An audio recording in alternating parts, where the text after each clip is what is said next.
Please declare your commercial goods.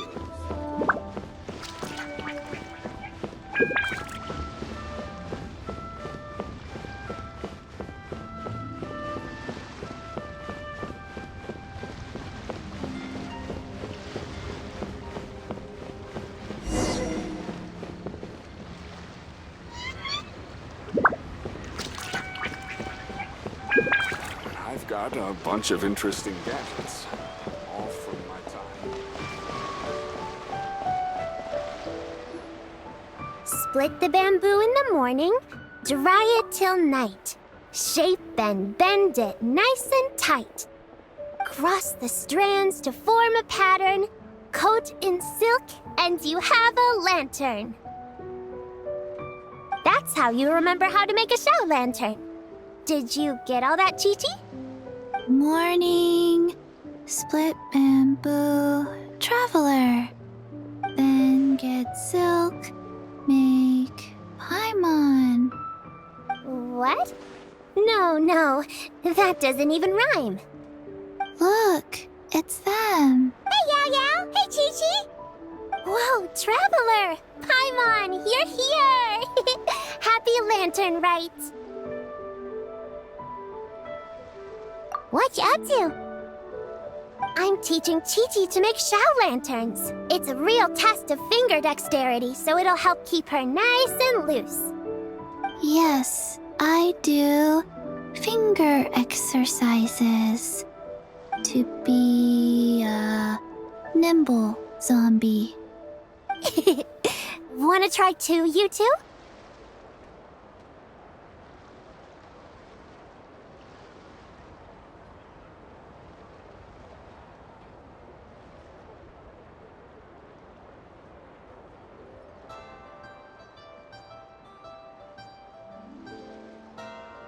Oh, okay.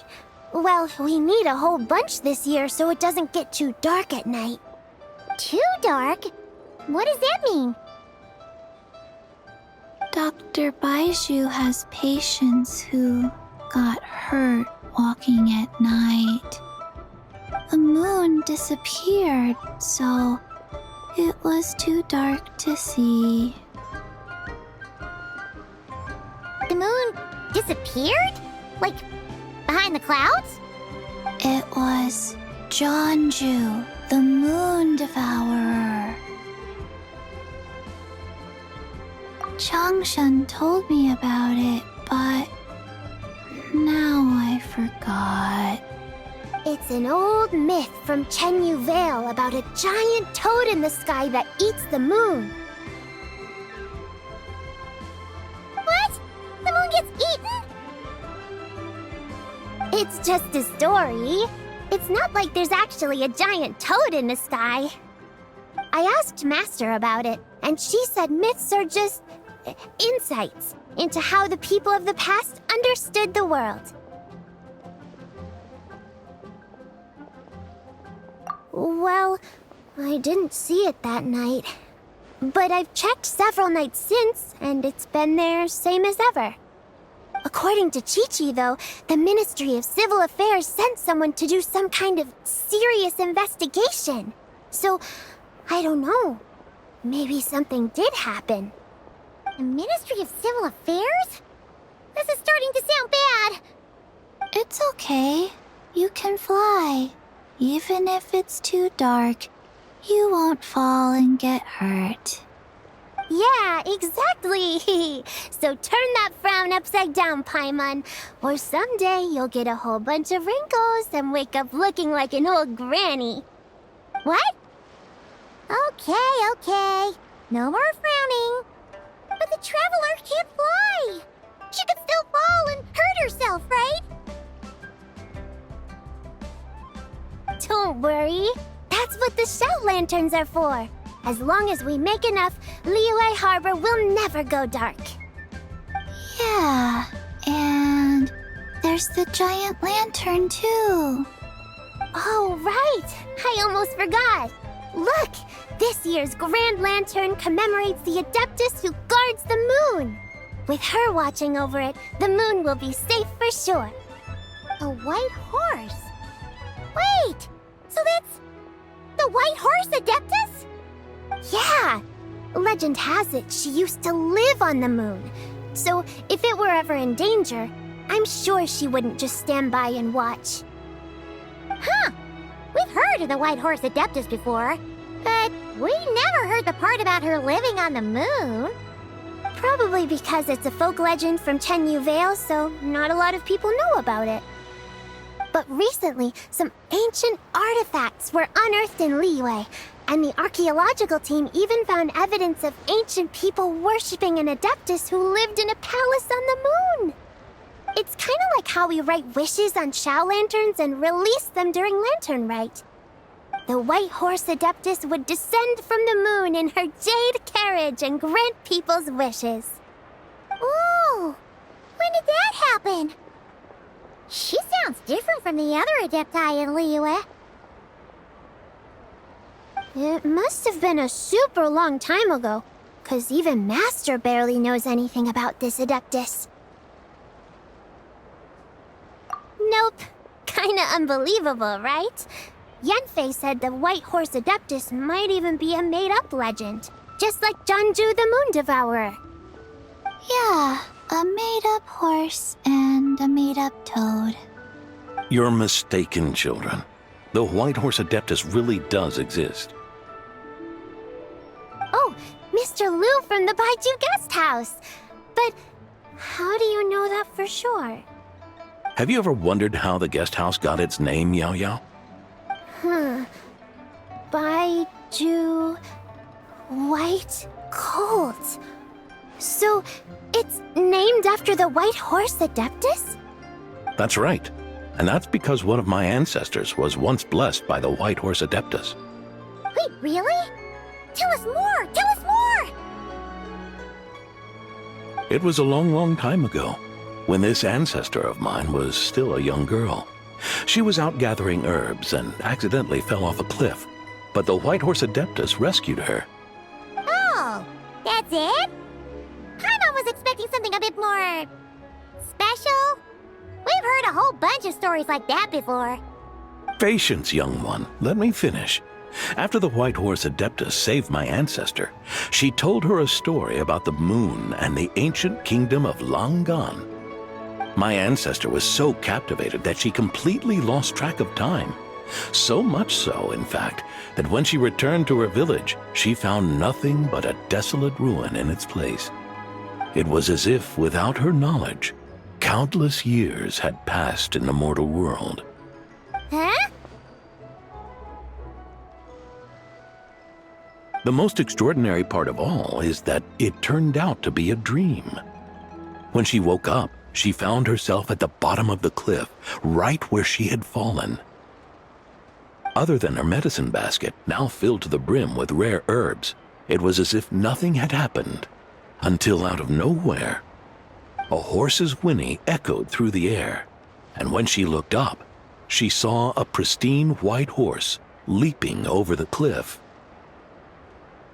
A white horse leaping over the cliff? Wow, that sure is a crazy story. But now, it's starting to sound a bit too far-fetched. Another skeptic. You sound just like my son. But I know it's true. Ancestral records don't lie. Wait, so your son doesn't believe it happened? Don't get me started. Not believing is one thing, but he even wants to change the name of our guest house. It's a disgrace, I tell you, a disgrace.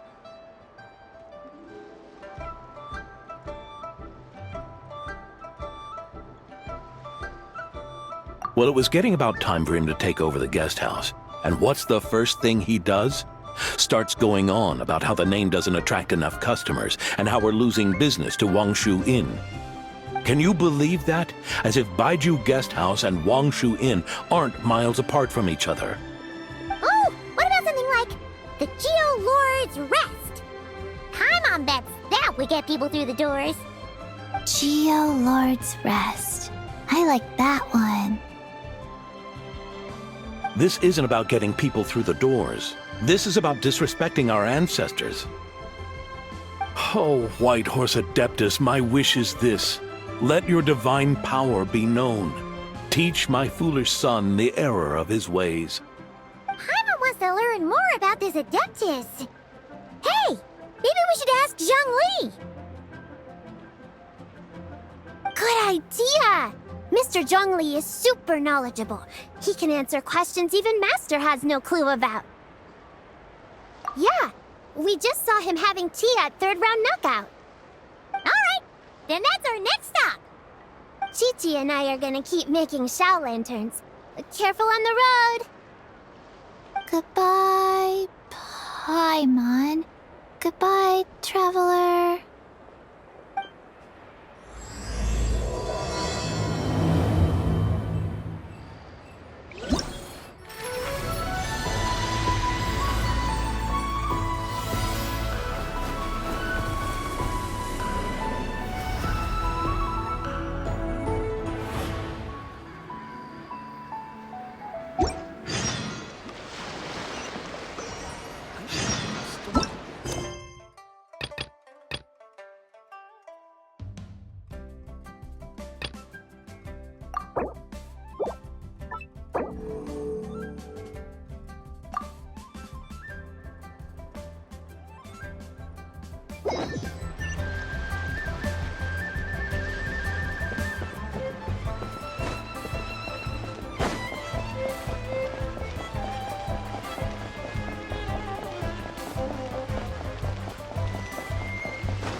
Oh.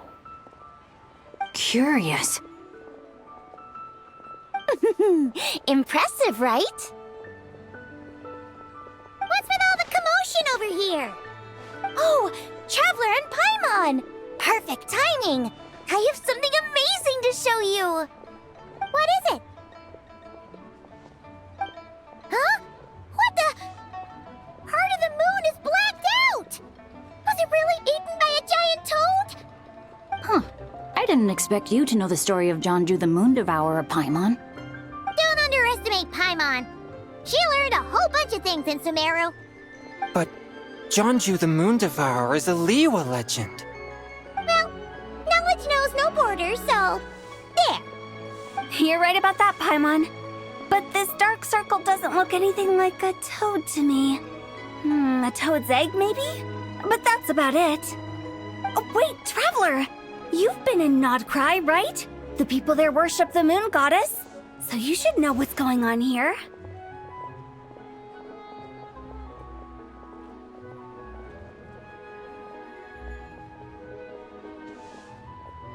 Really? Not even in a place where people worship the moon? Oh yeah! Master told me that the tale of Jianzhu, the Moon Devourer, was how ancient people explained a certain celestial phenomenon. But what is it exactly? Some kind of omen of disaster?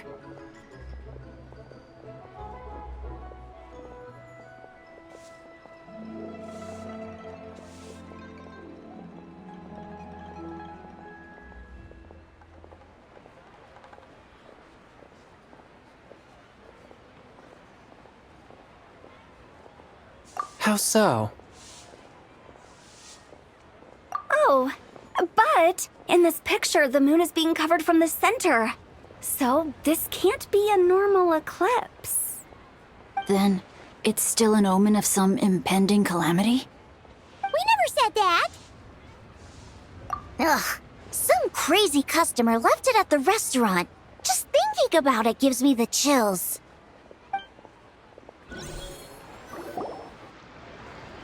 Attention, everyone! As the auspicious festival season approaches, I have an announcement to make. I, Lu Xiong, am on the verge of becoming one of the most renowned archaeologists in all of Liyue Harbor. No, scratch that, in all of Tibet. Even though I never trained at a prestigious academy, I've still managed to dig up tons of treasures. And I understand practically a whole dictionary's worth of big words, too. Like my pops always says, no pain, no gain. And I haven't had it easy, that's for sure. So, it's definitely my turn to make a name for myself. What's the deal with her? No idea. Maybe she ate a bad batch of perch stew? What? You don't believe me? I'm telling you, I dug up treasures from the ancient nation of Longan. I even got a picture of Jeonju devouring the moon. Long gone? Jeonju? What is she even talking about? Sounds like she's a few perches short of a stew, if you know what I mean. So what if blackback perch stew is my favorite? Stop talking about me like I'm not here. Whoa, what are you doing? You're just a stupid, ignorant man, and I'm gonna kill you. Young lady, you need to calm down. What? So you're looking down on me now too? How about I take you both out then? How does that sound? This is a place for dining. If you wish to take me out, you'll have to do it elsewhere. Don't act like you're better than me. Do you know who I am? I'm about to be the most famous archaeologist in all of Liyue. No, Tibet. Show me some respect. It's respect you want? Very well. For the sake of the other customers, we'll do this your way.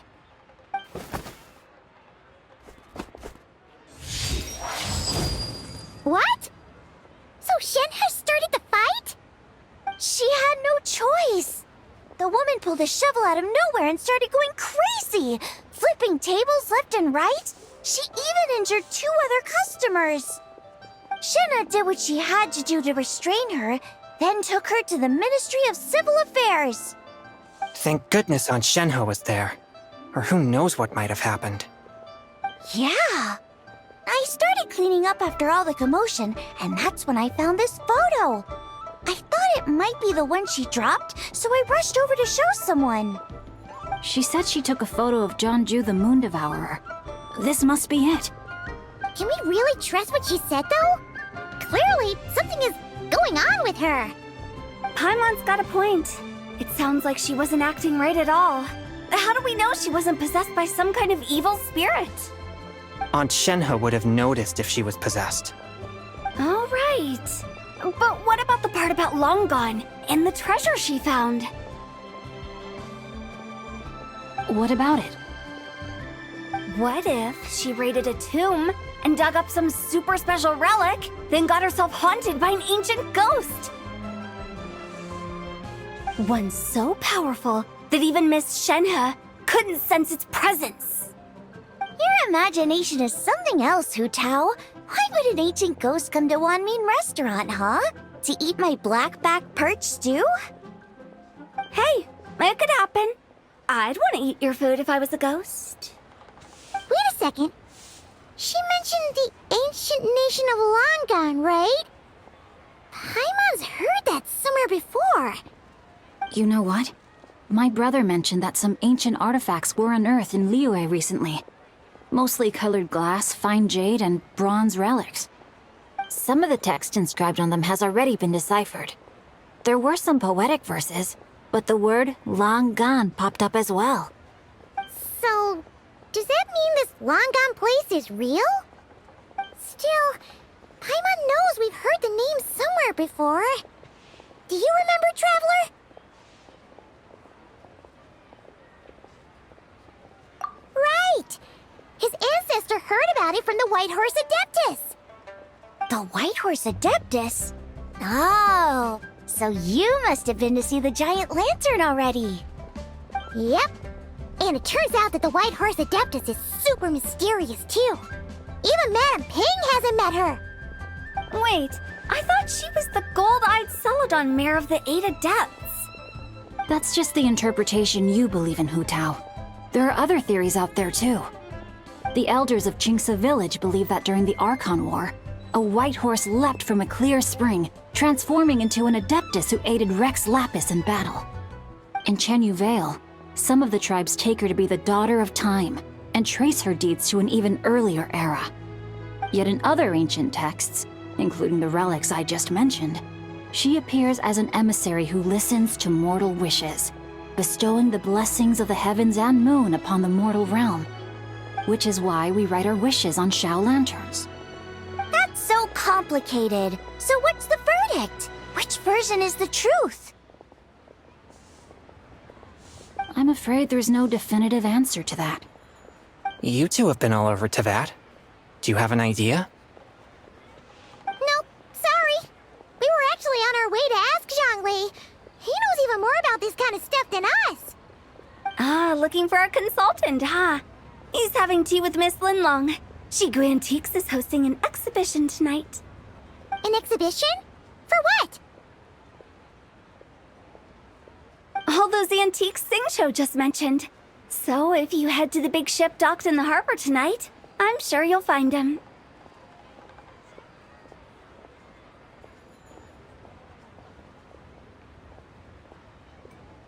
So, where to next?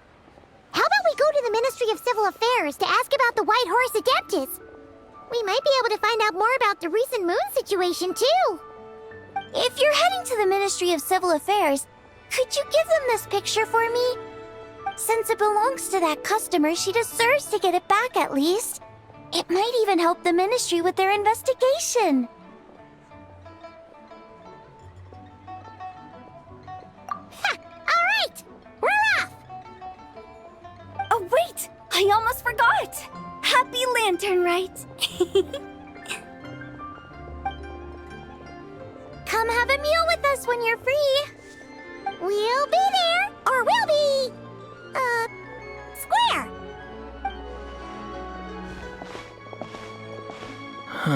Thinking about it now, could it be possible that photograph was a fake?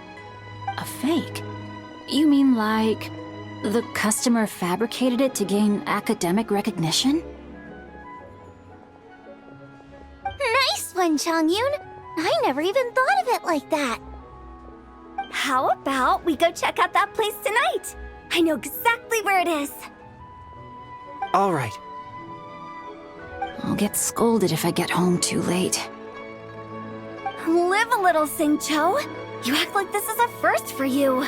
Worst comes to worst, we'll get Xiangling to cook you something delicious, okay? Well, when you put it like that, I suppose it's worth the risk. You were just waiting for the promise of free food, weren't you? Fine. It's a plan then. We'll meet up tonight.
grandfather is of the same opinion, Miss Lanyan.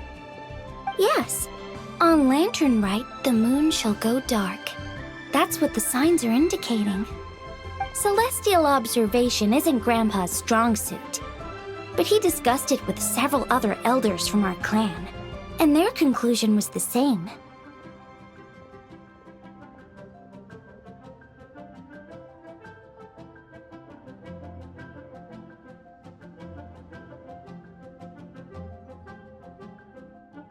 It's consistent with the information we've received from other sources as well.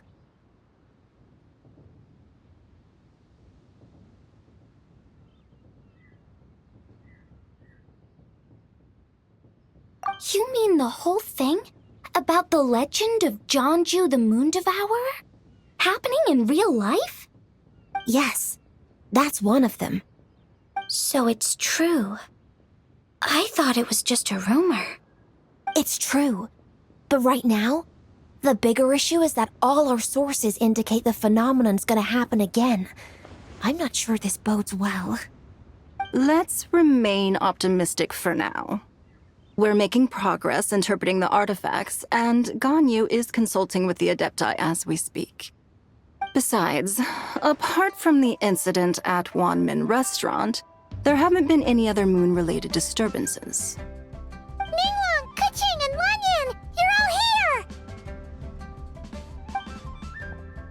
Oh, Traveler! And Paimon! It's been a while. Happy Lantern Rite. Yes, happy Lantern Rite. What brings you here, though?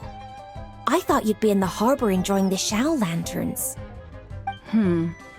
You're certainly not the type to visit Yujing Terrace for no reason. Is there something I can help you with? What? We're not allowed to just drop in on our friends during the festive season? I was only teasing. You're welcome to visit us anytime you wish. Happy Lantern Rite. Oh, and about all the moon business you were just talking about? We have something to show you. Here, take a look! Whoa! Something really did take a chunk out of the moon. Someone managed to capture a picture of it. Is this Jeonju, the Moon Devourer, then? Even though we confirmed this event took place, I still can't quite believe what I'm seeing. Where did you get this picture? From Xiangling! She found it when she was cleaning up after that customer caused a scene. She thinks they must have dropped it. Wait, is this Chawang Terrace?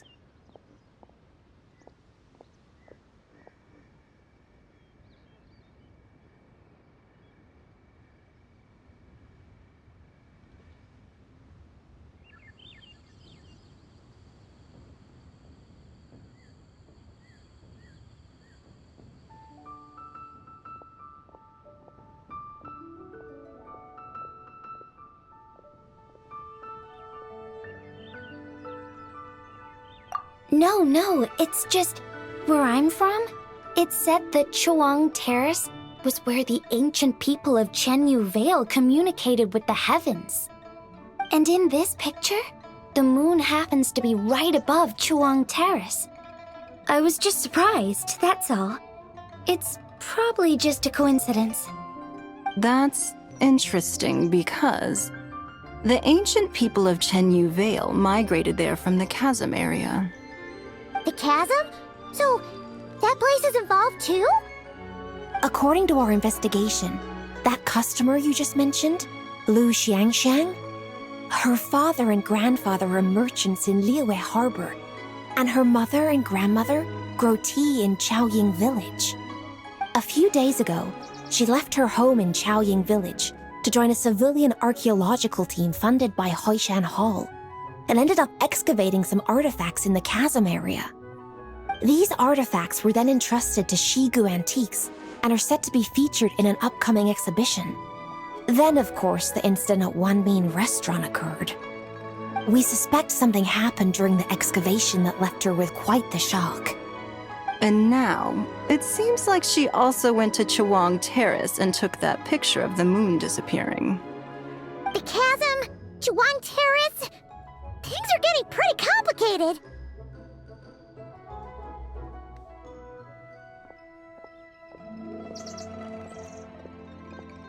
She's not in a good mental state, so we took her to Boo Boo Pharmacy to get some help. Why don't you come with me to check up on her? At this point, you seem invested in this case too.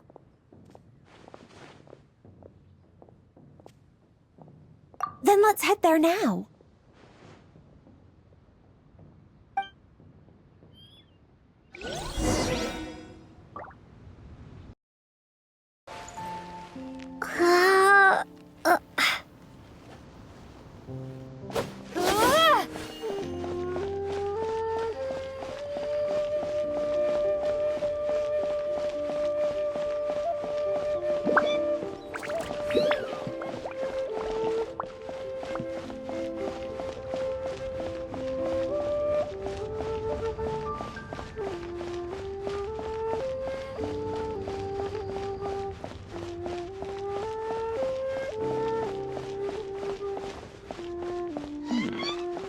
This is a peaceful neighborhood.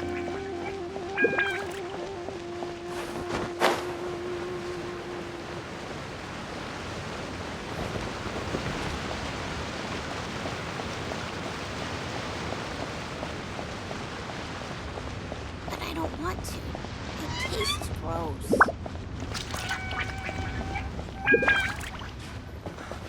I can't read what this says. Show me your prescription.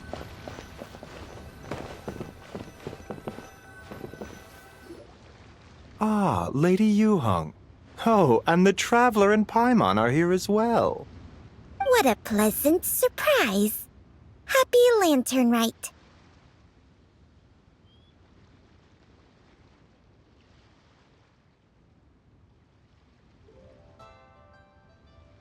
I hope we're not interrupting, Dr. Baiju. Not at all. I assume you're here to see the patient? Unless it's urgent, however, it would be best not to disturb her rest.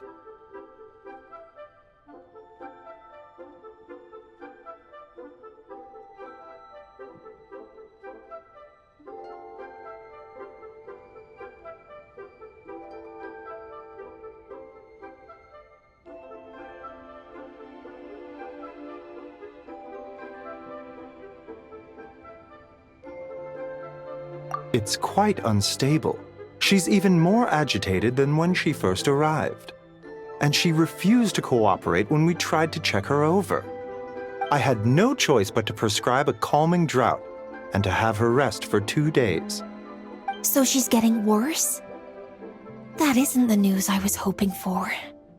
It's just a precaution.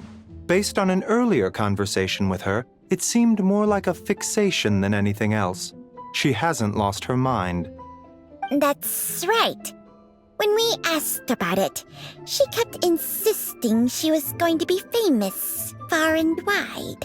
Well, it might not be far and wide, but she certainly made a name for herself around Yujing Terrace. Even some of the Qixing know who she is.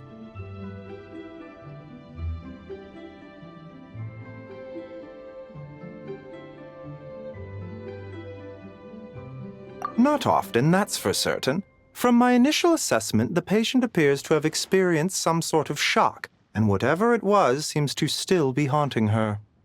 But what could have caused such a thing? The relics from the chasm? Or the moon above Chuang Terrace that night? Come back in 2 days, and you might just have your answer. I suppose that's all we can do for now. We'll take our leave then, Dr. Baiju. Of course. If you need anything else, don't hesitate to stop by. Speaking of those relics from the chasm, aren't they being featured in an exhibition tonight? That's right. Are you planning to attend? Yeah! We wanted to have a talk with Zhang Li anyway, and now Paimon's even more curious about these relics.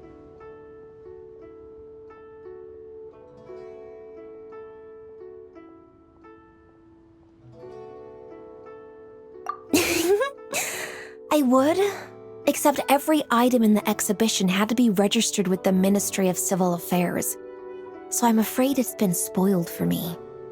I reviewed them all myself. There are some rather peculiar artifacts, that's for certain. We're still working on decoding the ancient text that appears on them. Yeah! The word jade appears a whole bunch, doesn't it? Huh? How did you know? Shincho told us. He said there were some ancient poems on them, too. He's quite well informed, isn't he? Well, he's right. We believe they're direct references to the ancient nation of long gone.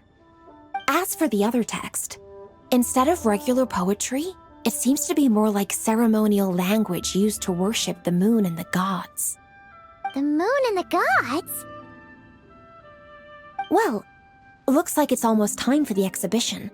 You two should head over. There's an usher at the harbor who will lead you to the venue. Not at all. The exhibition is free to the public. The people of Liyue have a great respect for our history and are eager to learn from it. Plus, the exhibition is being organized by Linlong, the owner of Shigu Antiques. As far as I know, it's been a long-time goal of hers to hold a cultural exhibition of this scale, where people can learn all sorts of information about the past. Guess we're in for a real treat tonight, then!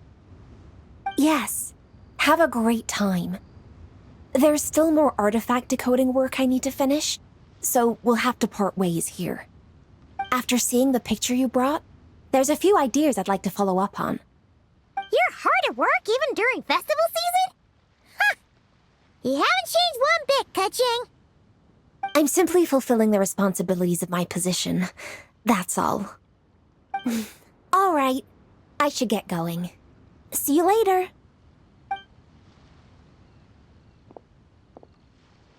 Well, guess we should head over to the harbor and find that usher.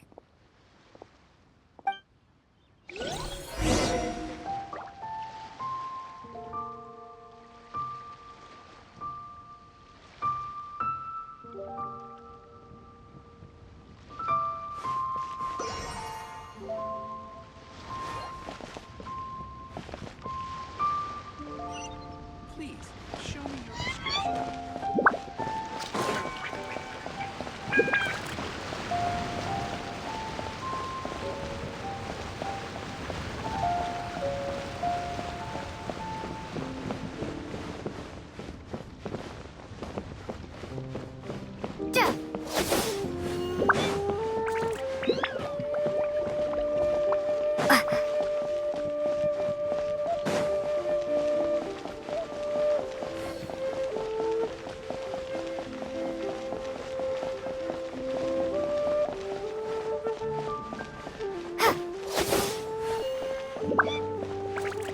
New year always brings new perspectives.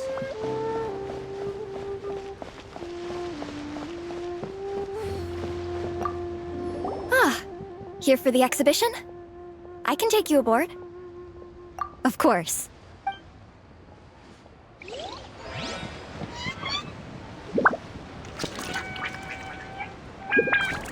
can't beat the atmosphere here in Liyue. Here for the exhibition? I can take you aboard.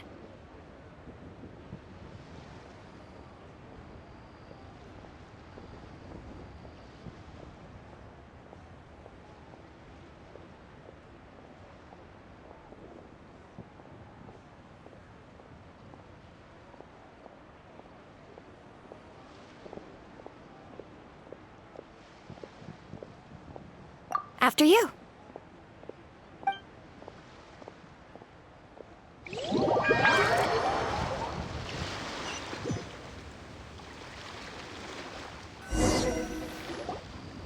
Whoa!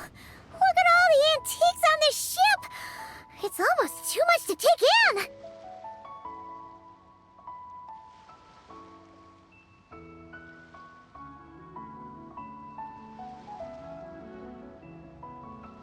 Greetings. I trust you've been well since last we met? Aha! Speak of the devil! You're right where Hu Tao said you'd be! Ah, so Director Hu gave me away, did she? Don't act like you're up to some super secret business! We know you just do whatever you feel like. Yo, Traveler, Paimon, what's up? It's been a while, you two. Happy Lantern Rite. Beidou! Yunchin! It's great to see you! You're here for the exhibition too? Yes. When I heard these artifacts were from ancient times, I just knew I had to come learn more about them. I mean, what a discovery, right? Yeah, Ningguang pretty much said the same thing. She thought coming here might help culture me up or something. But as you know, I'm more of a fists and punches type of person. I doubt one exhibition is gonna change that. You're too modest, Captain. You're the leader of the Crux fleet. That takes far more skill than just fists and punches. Plus, at the end of the day, you still decided to come, even though you didn't have to listen to Ningguang. Well, she's the Tianquan. If she can't even get an average ship captain like me to do her bidding, how's that gonna look? You sure know how to think from her perspective, huh? I guess I do. Anyway, how's everyone enjoying the exhibition? I heard that if you see something you like, you can negotiate the price with the owner and take it home.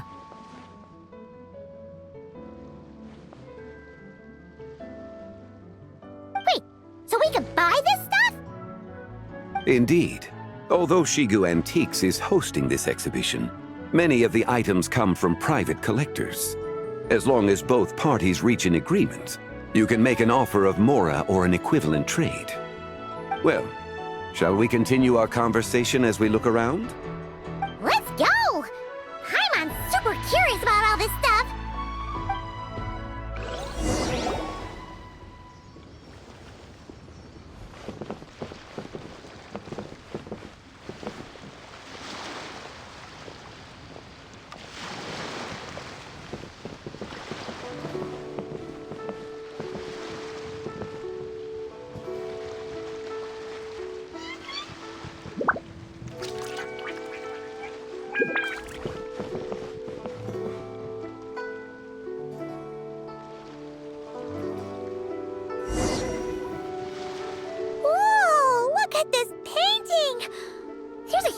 Toad on it! Could it be... Huh. This material is quite unusual. It doesn't look like paper. More like silk, or some other kind of fabric. Yeah, I was thinking the same thing. Well spotted. This is a painting of Jianju, the Moon Devourer, made primarily with mulberry silk. Such craftsmanship is rarely seen in modern-day Liyue. Ha! Jianju the Moon Devourer! Paimon knew it! That toad made it super obvious. What's that? A new dish at Wanmin restaurant? No! It's a kind of lunar eclipse. You heard about how the moon disappeared recently, right? Oh, yeah. You're saying a toad did that? That's what the legend says. So, nothing to do with food then. Noted.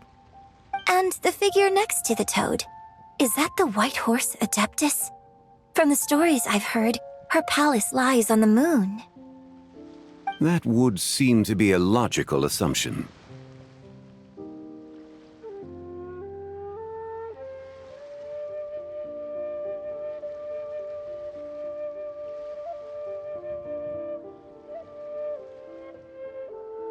No. In fact, this item was discovered in Chenyu Vale, and many years ago at that. Oh, so it's from Chenyu Vale? Actually, that's not quite right. You see, this painting is primarily comprised of mineral-based pigments, such as cinnabar and azurite, which are usually found within stratified rock. This suggests its place of origin may very well have been the chasm. You could have just started with that. You're as knowledgeable as ever, Mr. Zhongli. I had only ever heard the legend of Jianju the Moon Devourer, but now seeing it depicted in this painting, I wonder... If I purchased it, perhaps it could serve as inspiration for a new opera. Though I'm not quite sure who the painting belongs to right now. A splendid idea, Miss Yoon. Perhaps in lieu of mora, you could offer the lyrics to said opera as recompense. The lyrics? But to whom? Why, to me, of course. I am the owner of this painting, after all. Wait, so you're one of the private collectors of the exhibition? No wonder you knew so much about the painting. But lyrics in exchange for a precious antique? My work could never possibly be of equal value. I don't know about that. I'm not much of a scholar, but even I know your operas are in a league of their own. An astute observation, Captain Beto. In my possession, this painting is nothing but a lifeless artifact. In your hands, however, it could be transformed into a new piece of art entirely. Quite the worthy exchange, no? But I'm not sure when I'll be able to finish writing it. It certainly won't be ready this year. Allow me to be equally forthright, Miss Yoon. This silk painting is merely a copy I made of the original work. There is no need for such concern over its value. Huh? So it's a fake? I had no idea you were such a skilled artist, Mr. Zhongli. I pride myself on having some knowledge of antiques, but I didn't notice anything that would point to it being a replica. You never cease to amaze me, Mr. Zhongli. You flatter me. All that said, Miss Yoon, you must accept. Truly, I insist. Huh. He's gone from handing out fake Mora to fake paintings now, huh?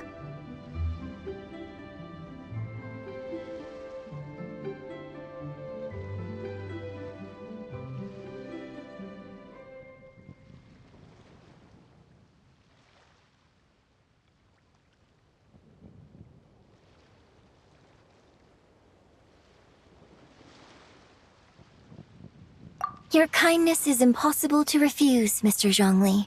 Rest assured, I'll be sure to return the favor. I shall look forward to it. Man, that was quite the find. Huh, I should buy something too, if only so I can show it off to Ningguang. Let's keep going and see what we can find.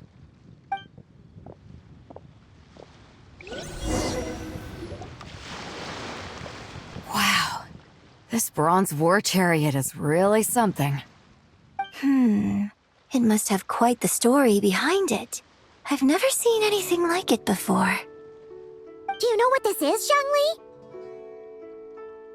Ah. I heard from Miss Linlong that a carriage made of Celadon jade was unearthed in the chasm.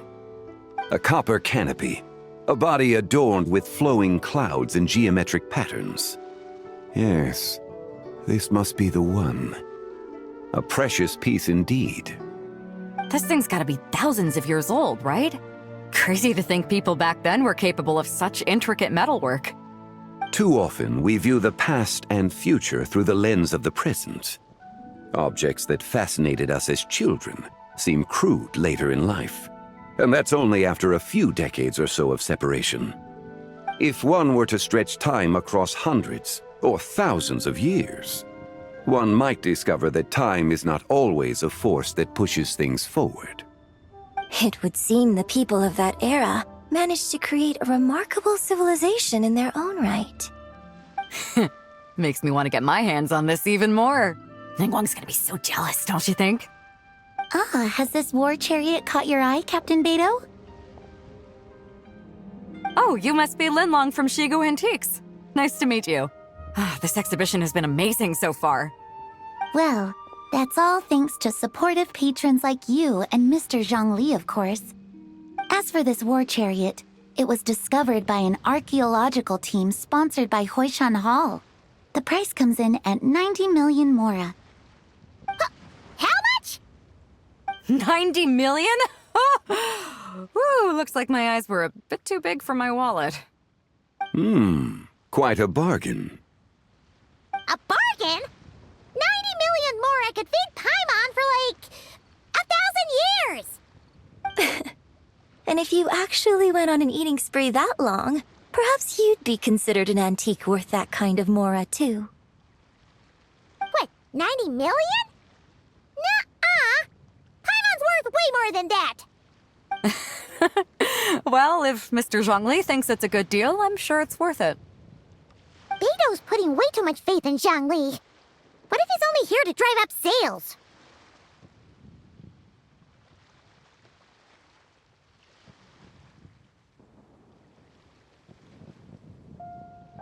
I'll take the chariot, Miss Linlong. Someone will come by with the payment. Quite the discerning eye you have, Captain. After the exhibition ends, I'll have someone deliver it to the Alcor. Actually, could you send it straight to Yujing Terrace? I'd like for the Tianquan to see the proof of my discerning eye for herself. Understood. Great! Yunjin and I both found something. What about you three? Want to keep perusing? And don't worry about the Mora, it's all on me. Nobody's going home empty-handed tonight. I appreciate your kindness, Captain, but I'm afraid I have some private matters to discuss with Miss Linlong. In that case, don't let us keep you, Mr. Zhongli. Right this way. Traveler, Paimon, perhaps you would like to accompany me. What? So you can show us another bargain antique that's so far out of our price range it's not even funny? Other people are always demanding Mr. Zhongli's time, but it's quite rare for him to extend an invitation himself. I wouldn't pass up this opportunity if I were you, Paimon.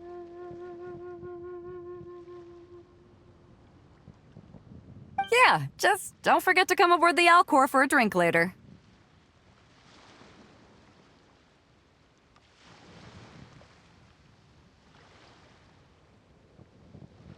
Yeah, guess you're right. Taking a quick look isn't gonna cost us anything. Let's go!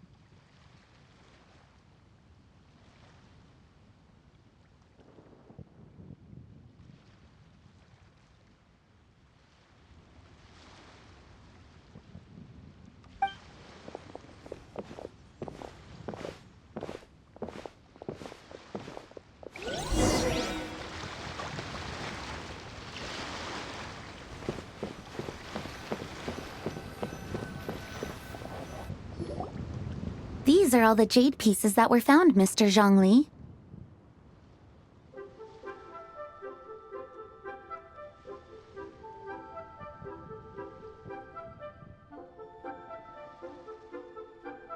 Wow! So many styles! What kind are these?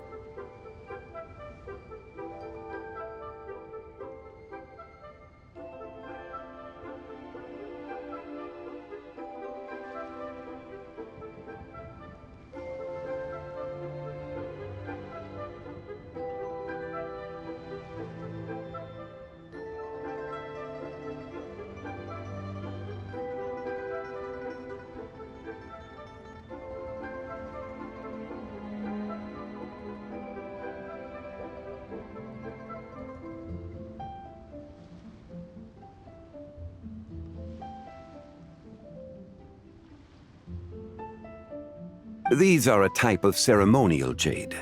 You're familiar with Chenyu Vale's rain jade rite, yes?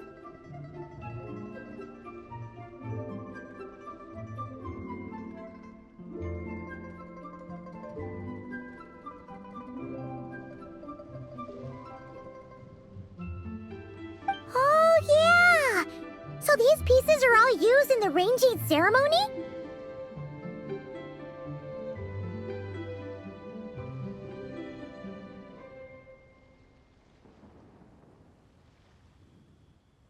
Well, you may not know, Paimon, but before the rain jade rite came into practice, Chenyu Vale was known for a different ceremonial tradition that also involved jade.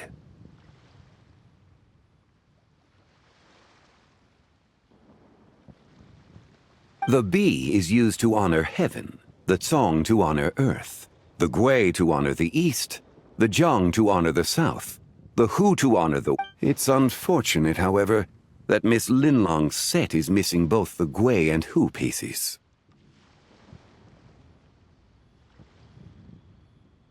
Oh, I know. These jade artifacts are from such an ancient time. It's proved difficult to track them down, even for our establishment.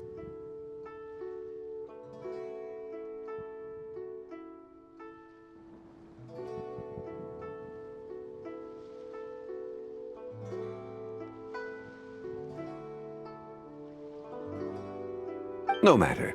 You happen to have precisely the piece I was looking for.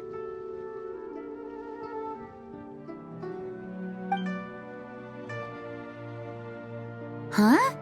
This broken jade token? I didn't expect this to catch your eye, Mr. Zhongli. It isn't one of the 6 ritual jades. An affect belonging to an old acquaintance of mine. An old acquaintance? One of your collector friends, Mr. Zhongli?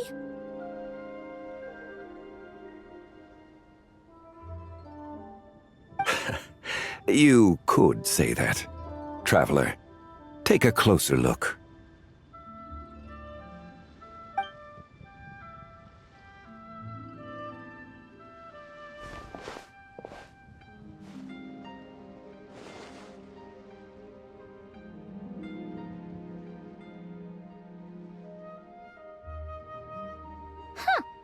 It doesn't look all that special to Paimon. Just seems like a broken artifact.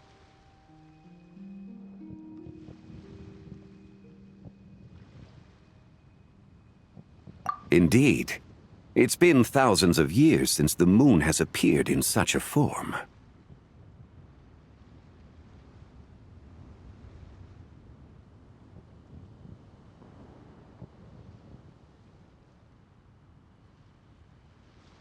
So, in the past, the moon wasn't always full. Then, could this missing chunk be from when Jeonju devoured part of the moon?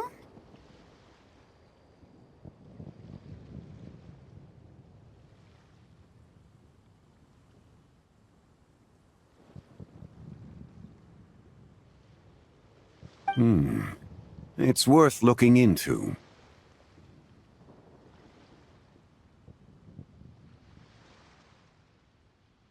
Your insight is invaluable, Mr. Zhongli. I had no idea how special this piece was.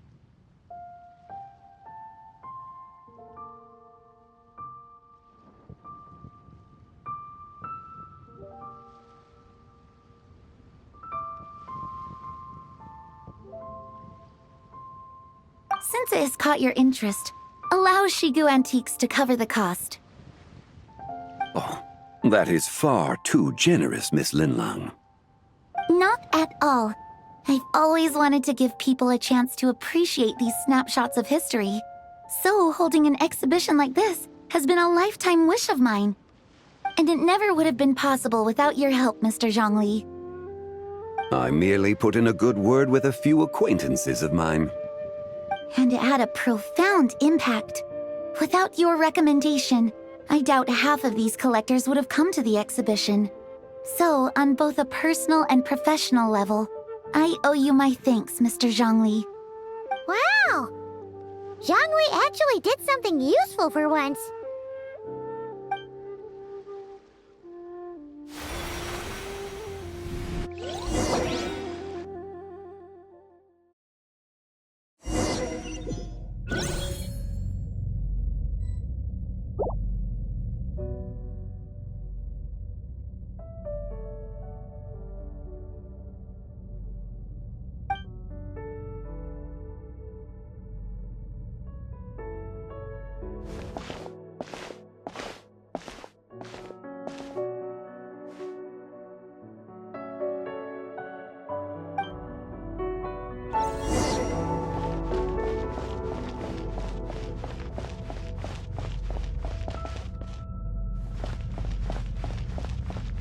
Three, 5, 7.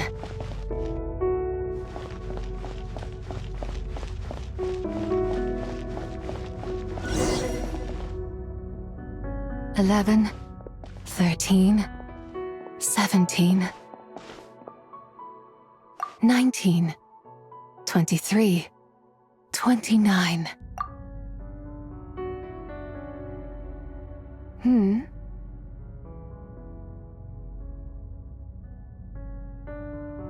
You also enjoy counting in such a fashion, lost child? The same loneliness as them. It seems to exist in your heart as well. Me? I'm sorry, the shadow of the moon? Or a dream of time? I'm sorry. No one has asked me such things before. I've been here for so long. There is much I have forgotten. I know nothing of your arrival. All I know is the longing in people's hearts. Yet, I sense the moonlight's guidance within you, child. Perhaps that is what brought you here.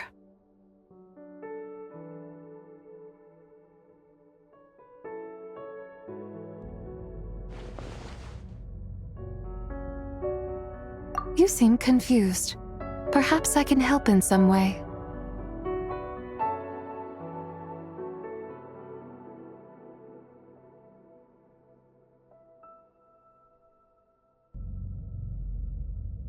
The path home is... that direction. I believe someone told me that before. But I was never able to reach the end. You should take a look.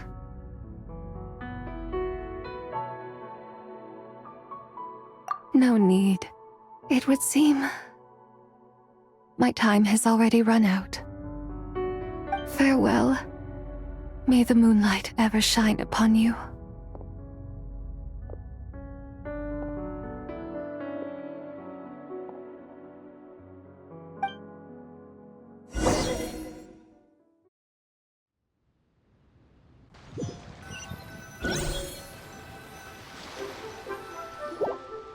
Wow! Yangwei actually did something useful for once. Your complexion looks rather ashen, traveler. Are you feeling all right? Yeah, what's wrong? Does your stomach hurt?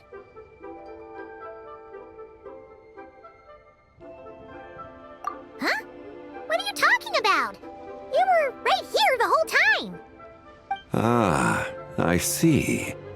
I'm afraid we must take our leave, Miss Linlong. My friend has taken ill and I must escort her to get some rest.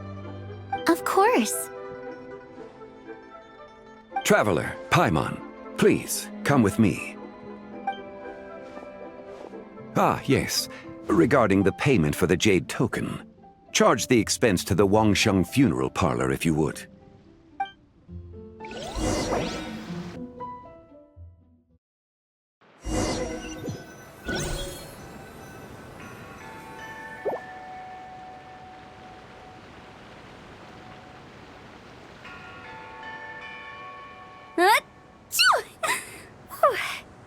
Guess someone's thinking of me. But this late at night? Must be that consultant of yours. I bet he's out there spending all year more at the exhibition. Yeah, he'd be the perfect employee if he just knew how to rein in the spending. But never mind him. Let's focus on the moon. We gotta see if it gets eaten tonight. I don't think it's going to happen. We've been out here all night and the moon's the same as ever. It is quite late, and Chongyun's getting tired. How about we head back? We can come back another time. Head back? Already? Actually, I do have a new dish I'm testing out tomorrow. And as part of my New Year's resolution, I'm trying not to oversleep. All right. Guess it just wasn't meant to be. Let's go.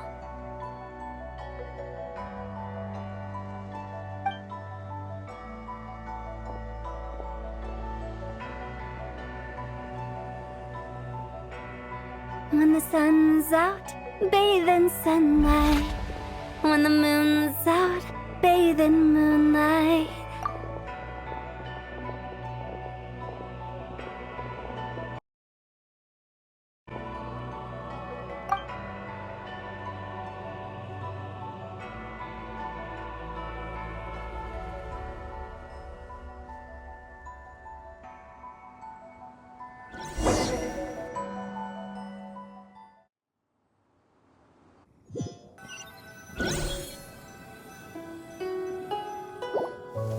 Wait, weren't we going to rest? Why did you bring us here? Because I imagine the traveler would like to know what just happened to her. Oh, right. Paimon's confused, though. She could have sworn you were were there the whole time.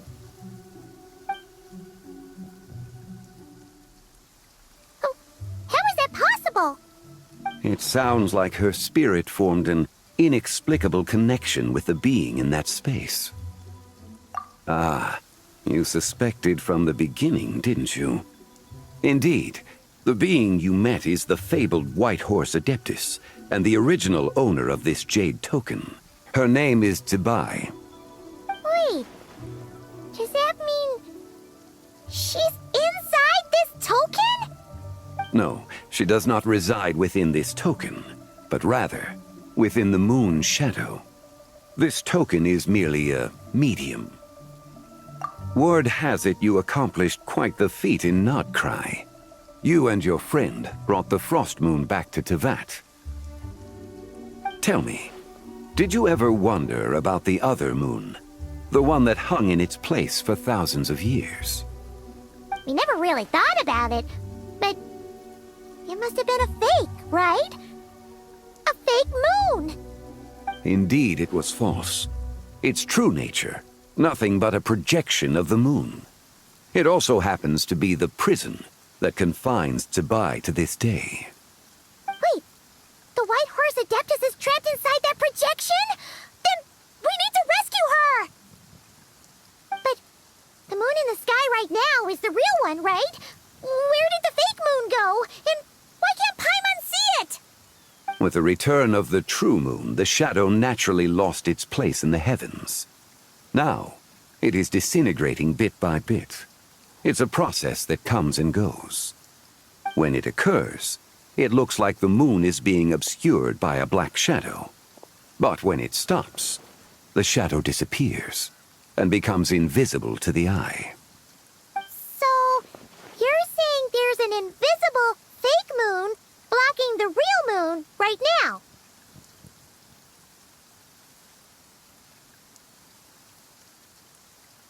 Indeed. Okay, this is not what Paimon was expecting.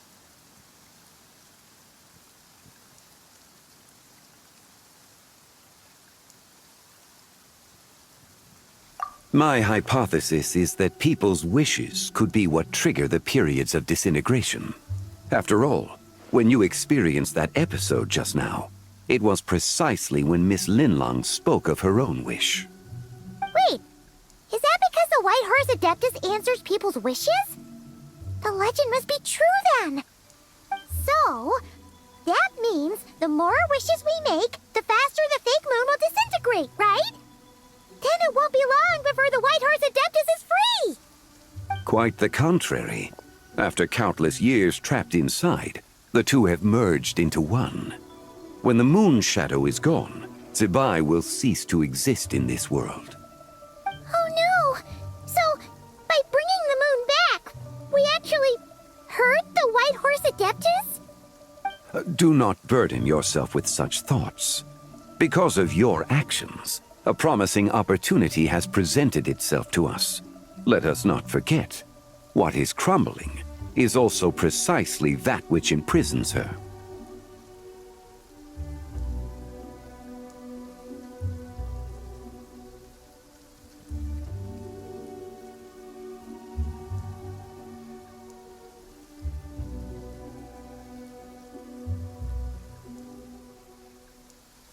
Yes, and that is why I invited you here tonight.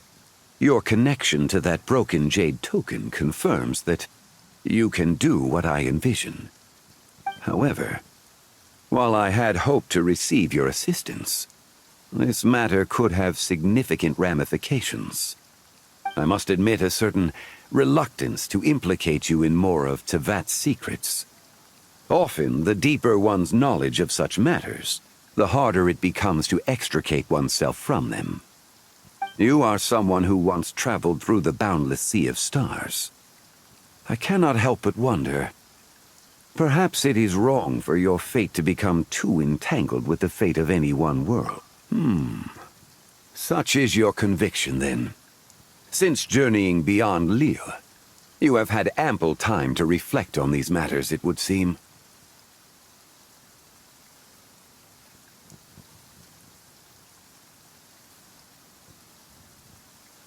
Very well. The first secret I must reveal is that Zibai has long since passed away. The being within the Shadow Moon is merely one of the 3 deadly selves she severed before her death. Wait, the White Horse Adeptus is dead? Weren't you supposed to tell us how to fix this? Now it just seems even more impossible! Please, remain calm, Paimon, and allow me to explain. The 3 deadly selves is a practice used by those engaged in spiritual cultivation.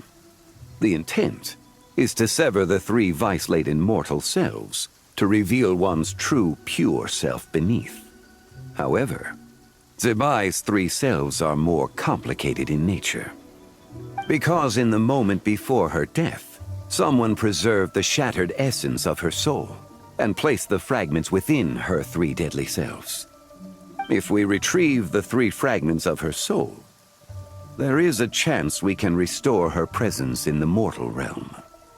So that means we can bring her back to life? Yes, provided we retrieve the fragments of her soul's essence from the 3 deadly selves.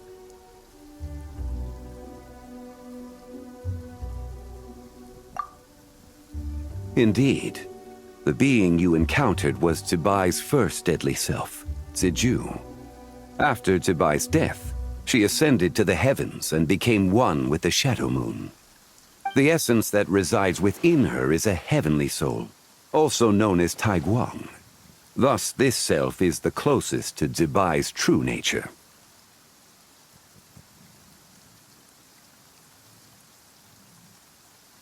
That said, because she is trapped within the Shadow Moon, we have no choice but to seek out the other 2 soul essences first. Then we can unite them as one. Her second deadly self is called Ziju. After Zibai's death, she fell into a slumber deep beneath the earth in what is now known as the Chasm. The essence within her is the Earth Soul, also known as Shuangling.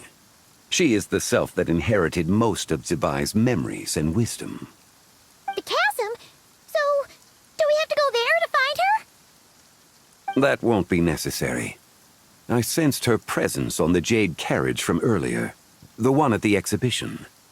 It's possible the return of the Frost Moon awakened her, and she emerged from the chasm alongside that batch of ancient artifacts. Wait! That must be why you agreed to help with the exhibition! To investigate the artifacts! Indeed. So in truth, Miss Linlong was the one who helped me.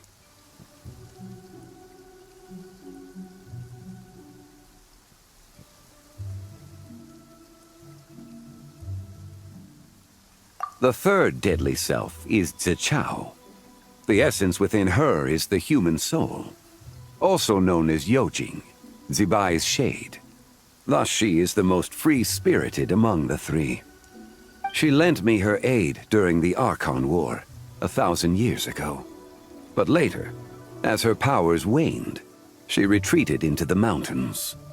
I imagine finding Zichao should prove the most troublesome, so I shall take it upon myself to track her down. So, we need to find the second deadly self, right? But where do we even start? Locating her should not prove difficult. In life, Zibai was fond of mortals, and as the self who inherited most of her memories and wisdom, Ziju should be the same. It's possible she has possessed someone, and is meandering the bustling streets of Liyue Harbor as we speak. Possess someone? Wait! Are you thinking what Paimon's thinking, Traveler?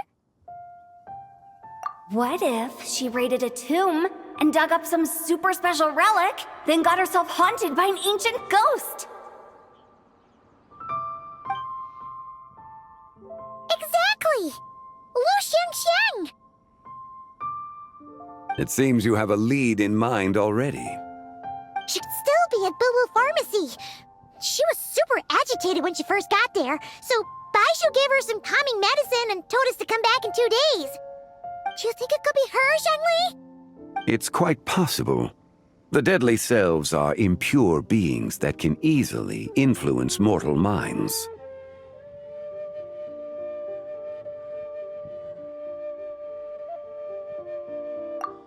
A sound plan. Well, I should get started on my own investigation then. But you're leaving already? I must. Zhao went into hiding after the Archon War. If I am to have any success tracking her down, and there's no guarantee, I should start sooner rather than later. But there's still so much you haven't told us. Like, who the White Horse Adeptus actually is, and how she died in the first place. Not to mention who it was that preserved the fragments of her soul. Should our endeavor prove successful, then naturally those answers will follow. If not, speaking of them would be rather meaningless. Aw.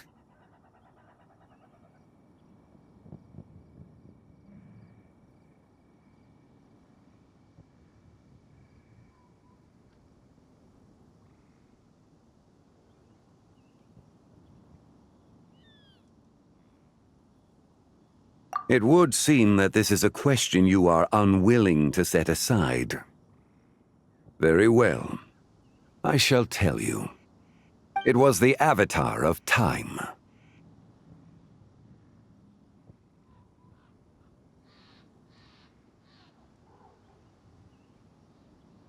Ah, so you know of her existence. The ruler of time saved her soul. Indeed. Preserving what remained of Zibai's soul in the moment before her death. Only the power of time could be capable of such a thing. However, there is no telling what effect it has had on the three deadly selves. In other words, you must exercise caution when seeking out Zhuzhe.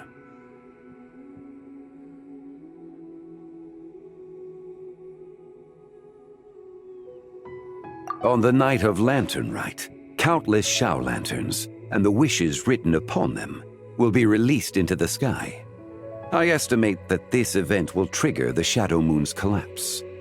When that happens, the cage that confines the first deadly self will open. That is our moment to act, but also the moment where all could be lost. For if we fail to retrieve the other two soul fragments in time, Zibai's resurrection is hopeless.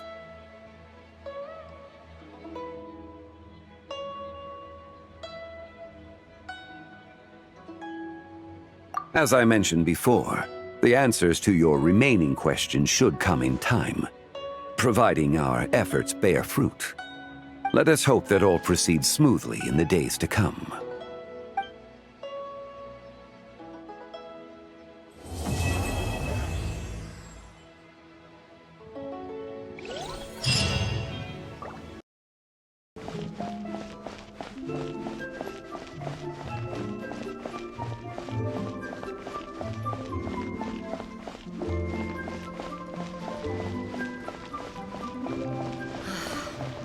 What goes on in the mind?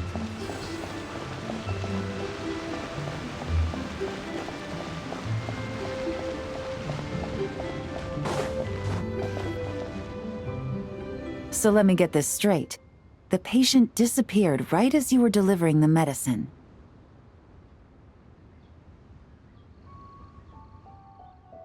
I know it's hard to believe, but that's exactly what happened. It's true.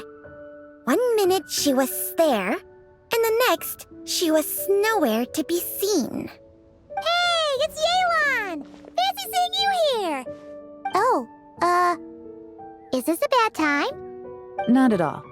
Just a small roadblock in the case I'm working. Ningguang asked me to investigate a patient named Lu Shangshang. If you're here to find her too, then you're out of luck, I'm afraid. She went missing this morning. What? According to Dr. Baiju, the patient vanished right under his nose. But it just seems like that should be impossible. There 1 second and gone the next? Pretty sure Xiao can do something like that. Then you're suggesting this Lu Shangshang is the Vigilant Yaksha in disguise? Or some other Adeptus? Guess not. But this is so weird. How can a living person just vanish into thin air? Unless... Linny decided to take his act to Liyue? Who is this Linny you speak of? Oh, never mind. Paimon's just grasping at straws. Let's set aside the how for now and focus more on the where. You mentioned this patient has a strong obsession with achieving fame and recognition? Yes. She kept talking about becoming a renowned archaeologist and making a name for herself. So, are we looking for a place where it's super easy to become famous?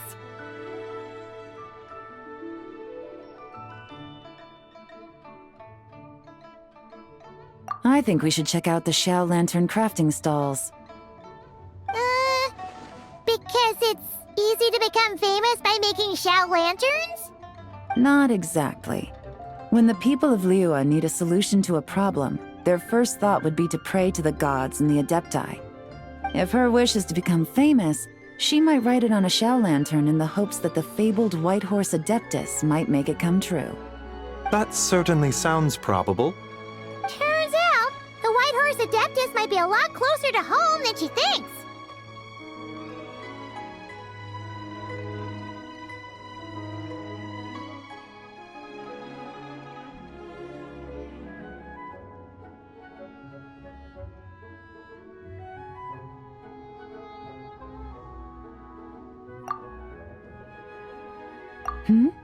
What was that? Nothing! Let's go check out those stalls!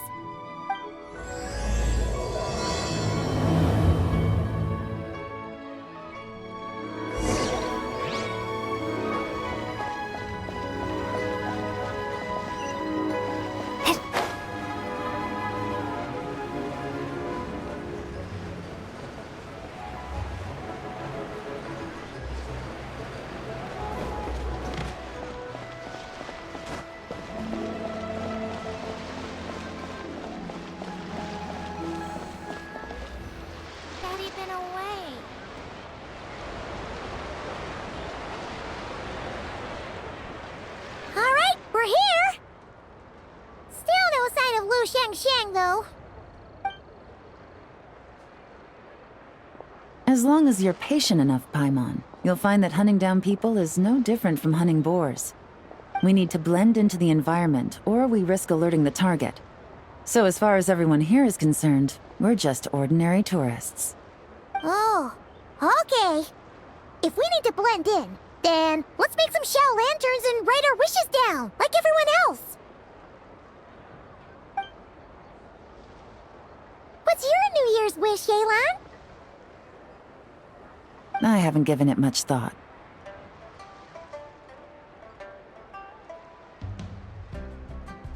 Oh, and it can't be work-related. You gotta take a break once in a while, right? You're always staking out this suspect, tailing that criminal, hunting down this gang or that. Which is super amazing and all, but it's gotta be exhausting. Really getting into this, huh? You said to blend in, right? Come on! It's all part of the act! So you gotta think of something! Then, I suppose, it'd be to go traveling, the next time I get the chance. Traveling? That's our bread and butter! Wanna join us? Thanks for the offer, but my desk is piled high with reports on your exploits. And that's not quite the kind of traveling I had in mind. I was thinking more the lie down and do absolutely nothing kind of travel. Ah, something a bit more easy and breezy, right? Hey, wait! We know just the place! The Easy Breeze Holiday Resort in Netland. It's super relaxing and full of fun activities. You've got the beautiful ocean and tons of cute little creatures called Asha. Seriously, you gotta go! Huh. I suppose I'll have to check it out. Hey guys, happy Lantern Rite!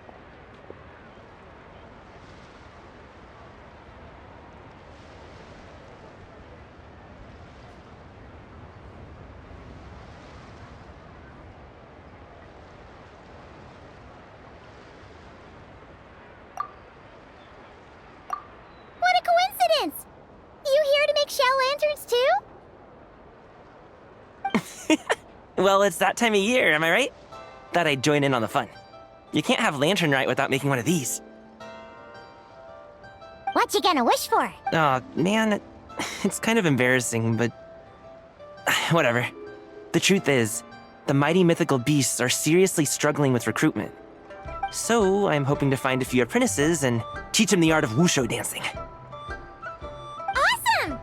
Shurfugami, here we come! Whoa there, Paimon! One step at a time. I actually need to find people first.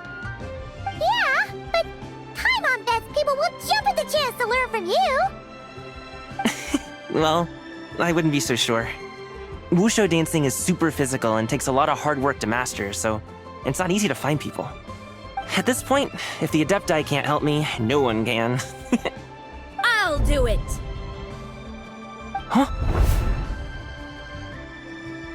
You just said you wanted an apprentice, right? Well, I'm offering. What do you think? Whoa, the White Horse Adeptus works faster than I thought. Traveler, it's her. Lu Shangshang. Our target! Hey, didn't you hear me? I said I wanted to be your apprentice. No need to shout. I heard you the— Step back a bit, Gaming. This person could be dangerous. What? Hey, what are you trying to do? Do you know who I am? Get back! Lu Shangshang, we have no intention of harming you. We just need to ask you a few questions. Get back, I said! Try to remain calm. If you come any closer, I'll...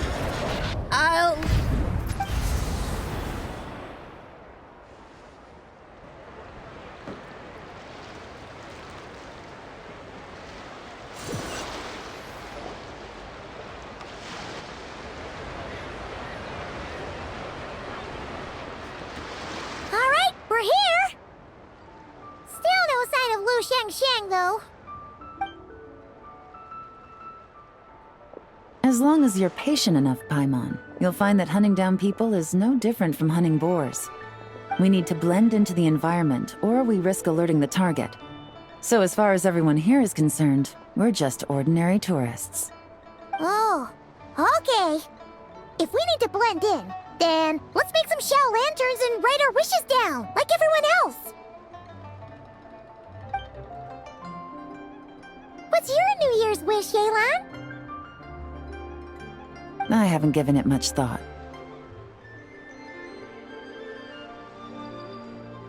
Oh, and it can't be work-related. You gotta take a break once in a while, right? You're always digging out this suspect, tailing that criminal, hunting down this gang or that.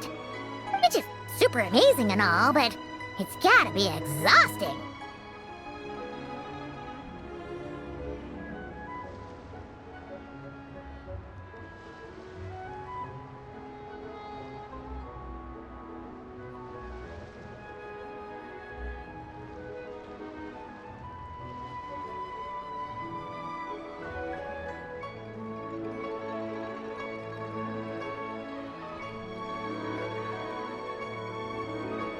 Really getting into this, huh?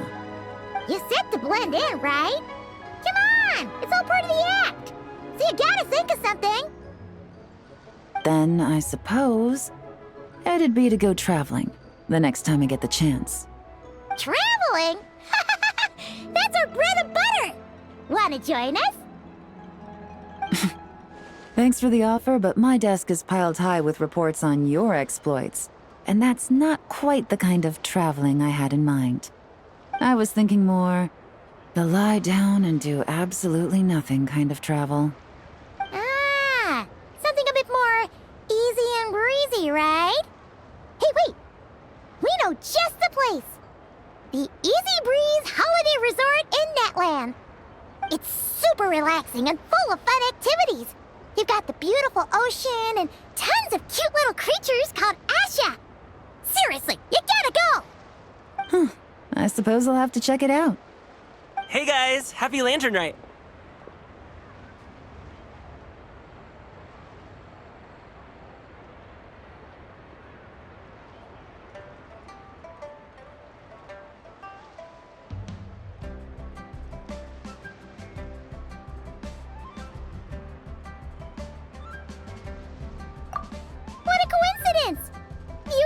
shell lanterns too? Well, it's that time of year, am I right? Thought I'd join in on the fun. You can't have Lantern Rite without making one of these. What you gonna wish for? Aw, man, it's kind of embarrassing, but whatever. The truth is, the mighty mythical beasts are seriously struggling with recruitment. So I'm hoping to find a few apprentices and teach them the art of wushu dancing. Awesome! Shurfugami, here we come! Whoa there, Paimon! One step at a time. I actually need to find people first. Yeah, but Paimon bets people will jump at the chance to learn from you! Well, I wouldn't be so sure. Wushu dancing is super physical and takes a lot of hard work to master, so it's not easy to find people. At this point, if the Adepti can't help me, no one can. I'll do it! Huh? You just said you wanted an apprentice, right? Well, I'm offering. What do you think? Whoa, the White Horse Adeptus works faster than I thought. Traveler, it's her. Lu Shangshang. Our target! Hey! Didn't you hear me? I said I wanted to be your apprentice! No need to shout. I heard you the first time. What's your name? Step back a bit, Gaming. This person could be dangerous. What? Hey! What are you trying to do? Do you know who I am? Get back! Lu Shangshang, we have no intention of harming you. We just need to ask you a few questions. Get back, I said! Try to remain calm. If you come any closer, I'll...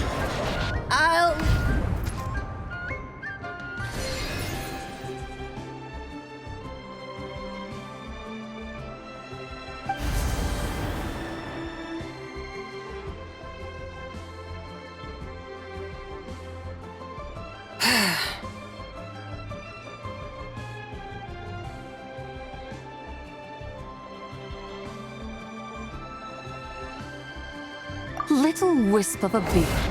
How are you able to see me? So what if I am? Leave at once!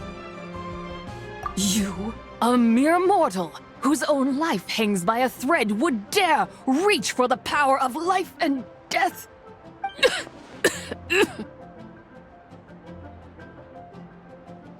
Unless you wish to be condemned to eternal damnation, you would do well to abandon this foolish endeavor.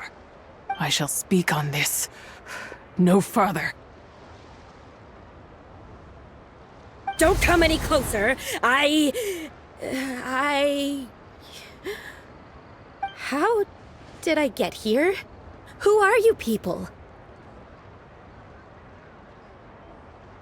Playing dumb, are we? Save it. We know you attacked those people at Wanmin Restaurant. What? No, You don't remember. Of course not. How could I do such a thing? What about the photo you took near Chu? What photo? What's going on? It's like she lost her memory or something. Well, this complicates things. I'll take her back for questioning and let you know what I find. Take her away. But I didn't do anything! I swear! That's weird. She seems so normal now, but she doesn't remember anything. This is just great. An apprentice falls right into my lap and now she's gone! Don't worry, Gaming. This is a special case. Paimon's sure you'll find one soon. Unless you're gonna pony up and offer a real solution, Paimon, I don't want to hear it. Gaming? What's up with... I'm done here! I'm gonna go find an apprentice, and I won't take no for an answer! Gaming, wait! Is it just Paimon, or was Gaming acting super weird just now? What? How do you know?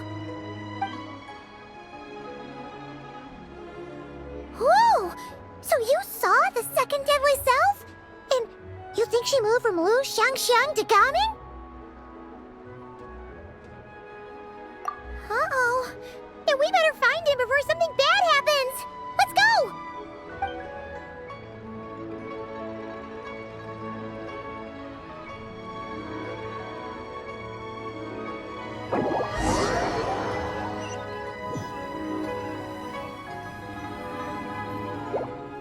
Alas, why must Cloud Retainer inflict such woe upon us, Mooncarver? By the order of Rex Lapis, we were supposed to make haste to the harbor to stand watch. Yet we arrived late, for you, in your inscrutable wisdom, chose that very moment to tend the mint. It is no wonder Cloud Retainer banished us to the wilderness in anger. A pity only that I, blameless as I am, was made to share in the punishment. Blameless indeed. You speak as if it was not you who decided to plant all that mint in the first place. Yet now, in its wretched state, overrun by blight and vermin, you would turn away? Utterly heartless, I say. Were I truly that heartless, would I have rescued those seedlings from this desolate wasteland, granting them haven in your hallowed garden? Alas, if blame must be laid, let it fall upon Cloud Retainer for failing to recognize the virtue of our plight. Ah, at last a sentiment with which I can agree. If ever Cloud Retainer is away, we should steal into her abode and plant a veritable field of mint. A tempting little ruse, is it not?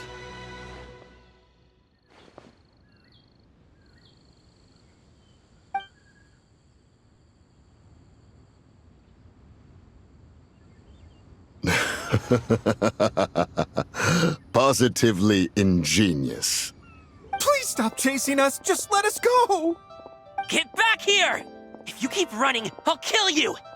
Please, we don't know anything about wushu dancing. Just leave us alone. What? You think I'm not good enough to teach you? Just agree to be my apprentices, and then we can talk. That child looks somewhat familiar. Ah, it appears to be the wushu dancer from Liyue Harbor. I have seen him perform on occasion. Come, let us take a closer look. Has trouble befallen you, young one? Perhaps we can offer aid. Oh, thank the gods. Please, sir, you have to help us. This guy's trying to force us to become his wushu dancing apprentices, and he won't take no for an answer. Oh, so it is you who require aid, not the other way around. Get out of the way, old man! This is between us. Preposterous. You dare to presume we are of a mature age? Listen here, brazen youth. Skilled you may be in the art of dance, yet your offstage demeanor leaves much to be desired. Hold on, Mountain Shaper. Something is amiss. Look closer. Huh. Indeed, he bears the mark of something unclean. It spells trouble. You there, depart at once. Hey! You drove off my recruits, old man! You'll just have to take their place, even if you're a bit on the decrepit side. Many years it has been since a being has dared speak to us in such a manner. Now let us see what evildoer has sought to use you as its puppet, young one. You two, you're Adepti! Does that strike fear in your soul? Whoa! Two Adepti recruits just fall right into my lap? That white horse sure knows how to grant a wish. Coming! Slow down! Wait for us! Jeez, take a hint, will you? I told you to stop following me! Traveler, Paimon, keep your distance from this youth. Evil has taken a hold of him. We know! It's one of the White Horse Adeptus' deadly selves! She's possessing Gaming! The White Horse Adeptus' deadly selves? Could it be that Rex Lapis called us to Liyue Harbor for this very reason? Hey! What are you two whispering about over there? Who's gonna be first apprentice and who's gonna be second? It doesn't matter. I'm not the kind of Sufu who plays favorites. Insolent spirit, be gone from this child at once!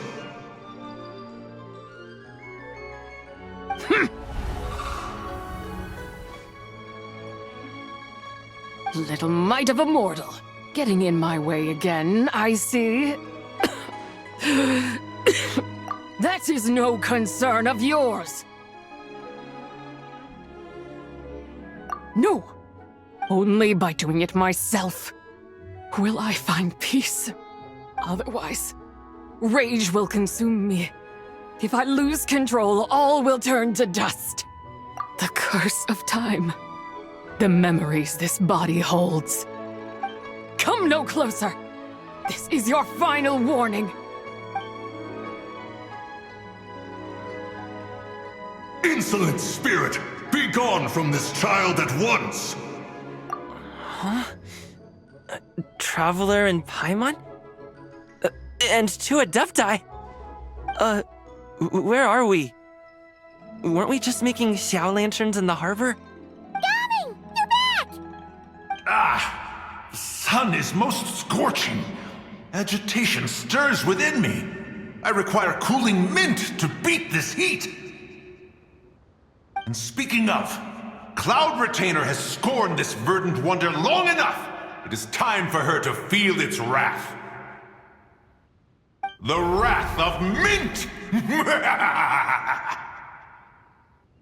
Mountain Shaper, where are you going? Oh no! Now Mountain Shaper's acting weird! Oh, you don't think it spread to him, do you? Spread to him? Quickly now, explain to me what has been happening.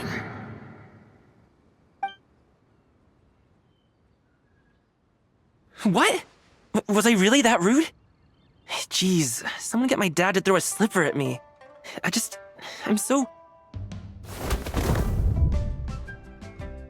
Whoa! You okay, Gaming? He is fine. It is simply exhaustion. But to think Mountain Shaper would succumb to something like this, it is most unexpected. So, what do we do? We can't just leave Gaming like this, but we can't ignore Mountain Shaper either, right? My cultivation level rivals that of Mountain Shaper. Were I to give chase, Zizha would but flee from his form and take refuge in mine. Seek out Streetward Rambler. Cloud Retainer and the Conqueror of Demons should be with her. I shall take this child back to the harbor and join you post-haste. Whoa! What are all the Adepti doing together? Rex Lapis charged us with keeping watch over Liyue Harbor should danger rear its head. I dare say this is the very crisis he anticipated. Come, we must devise a strategy before confronting Zizha.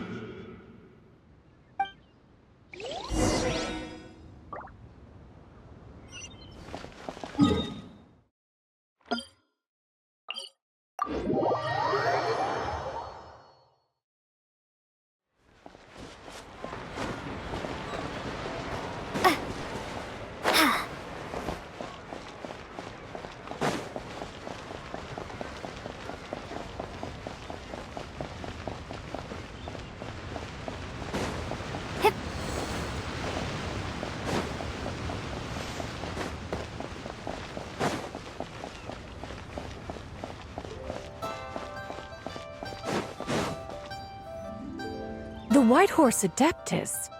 You mean the mysterious white mare that aided Rex Lapis during the Archon War? Even if it's not her, there must be some connection. She always avoided us back then, and I never knew why. Rex Lapis's recent trip seems to be related to this person as well. Xianyun! Madam Ping! Xiao! Great! You're all here! Ah, Traveler. It has been quite some time. Oh, happy lantern rite, Paimon. You're as lively as I remember. I trust things have been well. Sorry, Madam Ping. No time to catch up. Something terrible has happened. What is it? Has Mountain Shaper gotten himself into trouble? Mooncarver is here with you, but he is not.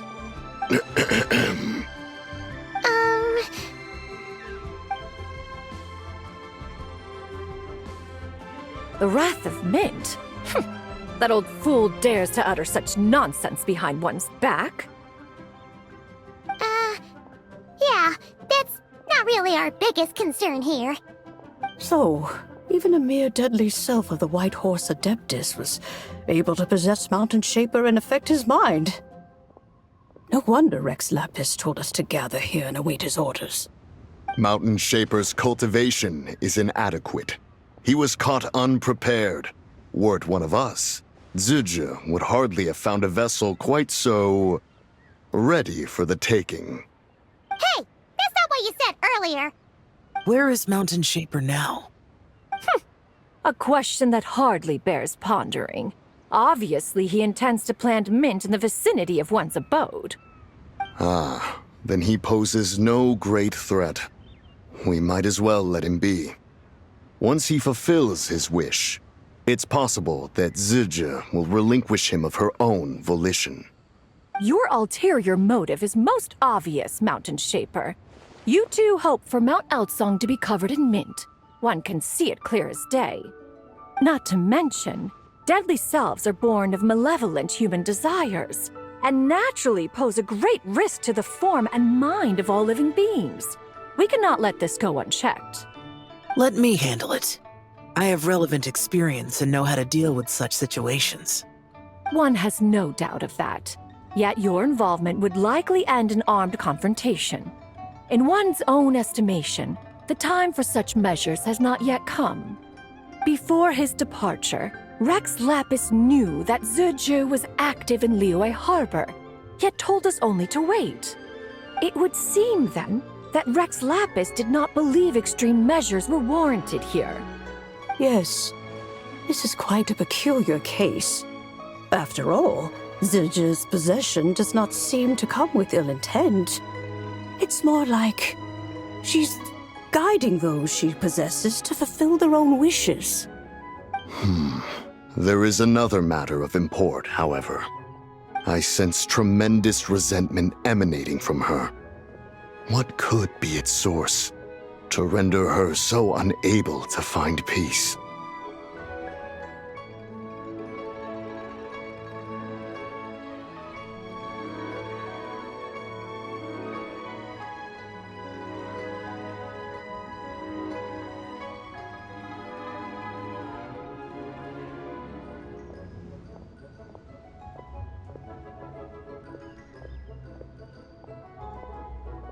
She was talking about the White Horse Adeptus memories, right? From what the Traveler said, it seemed like she was about to explode with rage. But why? With Rex Lapis away, if we wish to understand that which occurred in the past, we shall have to ask her directly.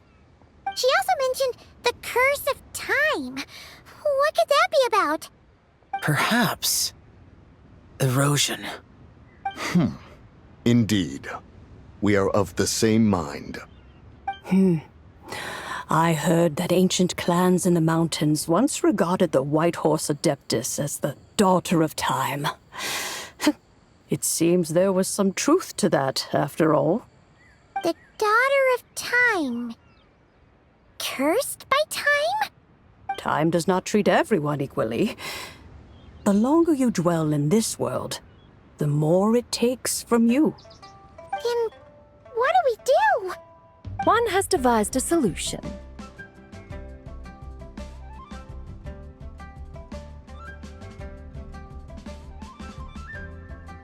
Based on what you have told us, it seems that Zizha is in the habit of leaping to a different host when provoked. One's plan is for us to block all escape routes while you confront Mountain Shaper, forcing Zizha to reveal herself. Then, if prior experience stands, she will have no choice but to possess you. However, not only are you able to sense it, you are also unaffected by the peculiar state of stasis. In other words, in that moment, you would have the chance to either subdue or persuade her. That is akin to walking straight into the lion's den. Allow me to go instead. Yeah, isn't this plan a bit too risky? try first. After all, even if she got possessed, it's not like she would pose a danger to anyone.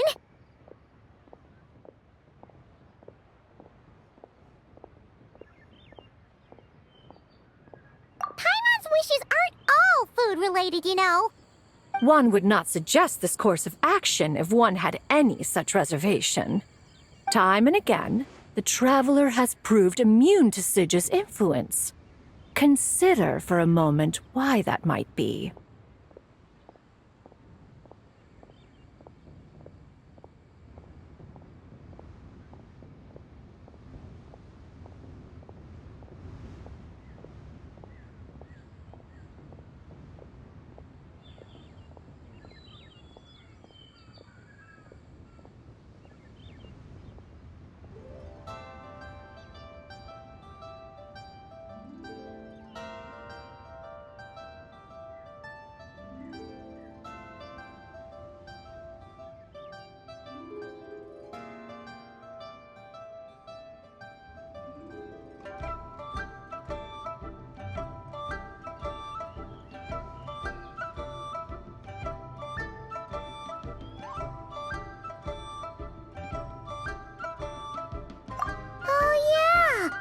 What the first deadly self told you, right? Perhaps your time in Nodcry left you with the blessing of the newborn moon goddess, Traveler. And this Whitehorse Adeptus clearly has a profound connection to the moon. Indeed. Indeed. I see. Have you other concerns, Conqueror of Demons? I was just trying to fathom why Rex Lapis left without explaining the situation in detail. But now I think I understand. Rex Lapis entrusted this matter to the Traveler, which means in his estimation, the Traveler must be the key to its resolution. So I have no other concern. I trust Rex Lapis, and I trust you.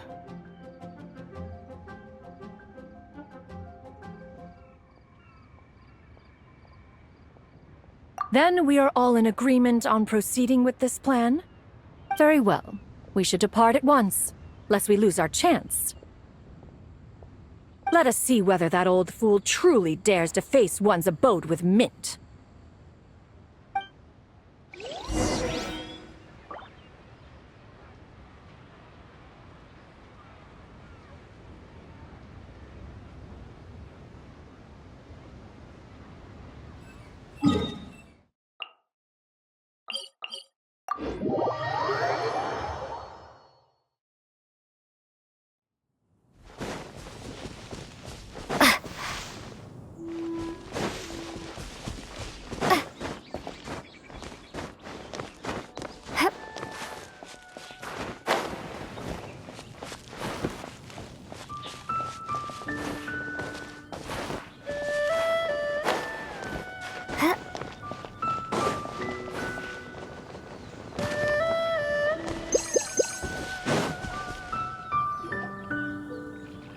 One mint, 2 mint, let us plant a whole slew of mint!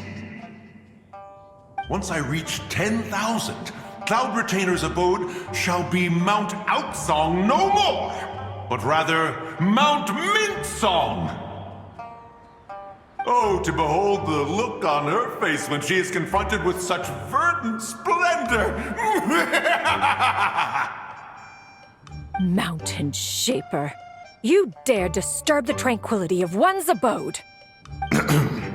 Do not take personal offense, Cloud Retainer. He is not in control of his faculties. Exactly. Let it go this once. Zidja is the one driving him to do this. Huh? But Zidja just helps people fulfill their own wishes and desires. Not now, Paimon. Oops. Sorry, Mountain Shaper. Paimon might have just thrown you under the bus. When he wakes up, we shall have words. Everyone, to your positions.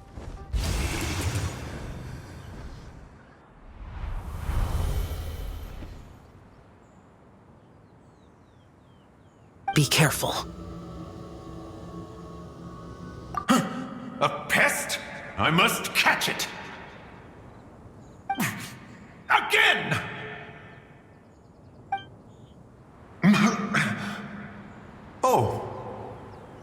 It is you! Don't tell me. Cloud Retainer sent you?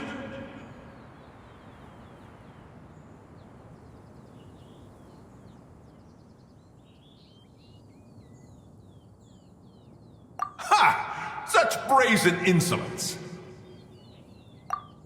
Such presumption. Such boundless avarice. That wretched adept's impudence knows no end. If she dares lay a finger on my garden, I shall smash her cuisine machine to pieces!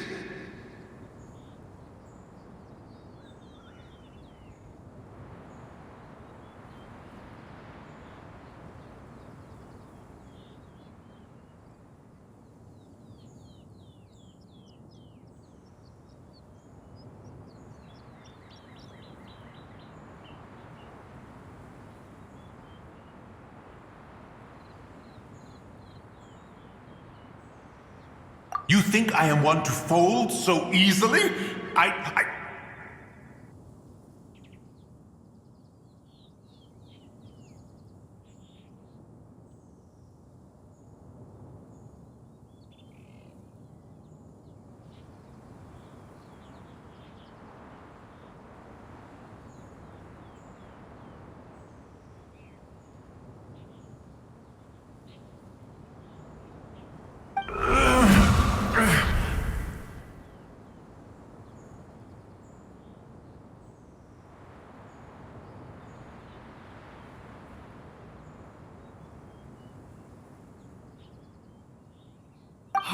Insolent mortal!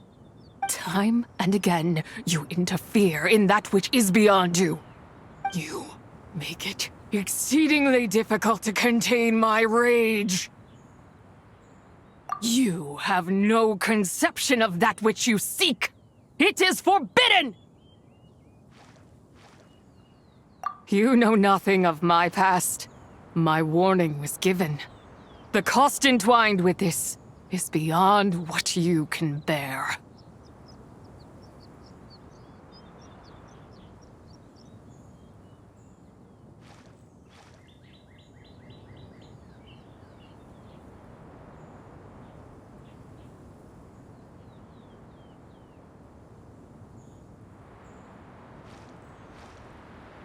Stubborn mortal!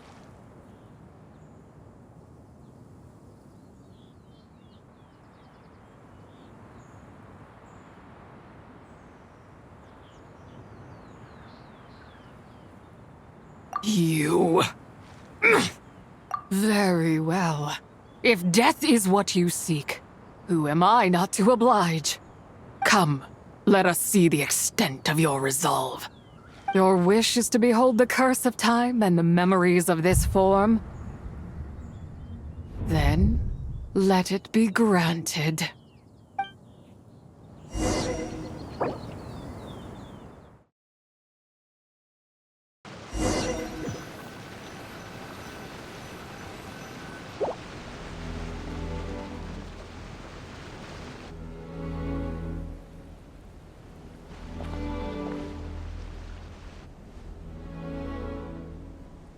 You who seek death, stand before me.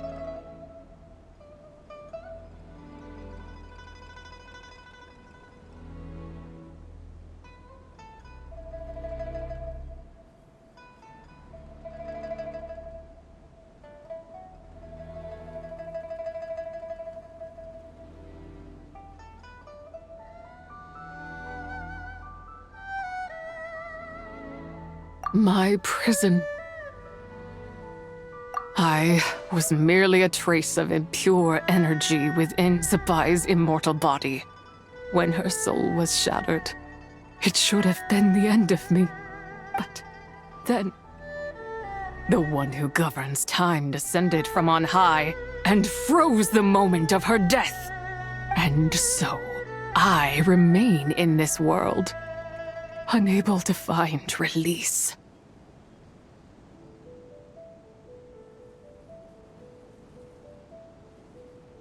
A mortal who knows of her existence and would dare to speak her name. Who are you?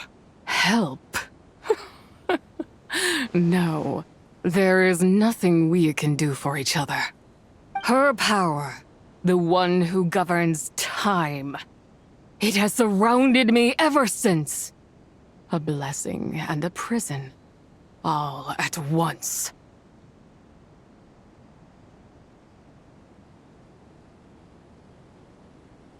No, I have been asleep in this prison for countless years, until a familiar presence woke me. Then, through that mortal girl's eyes, I saw it. As pure and bright as ever, unchanged across the millennia. It was the moon.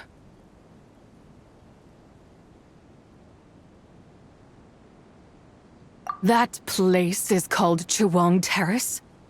Did later generations rebuild the altar in a new location? It looks just like the one used to honor Tsupai. Could it be that traces of what happened back then still remain in this world?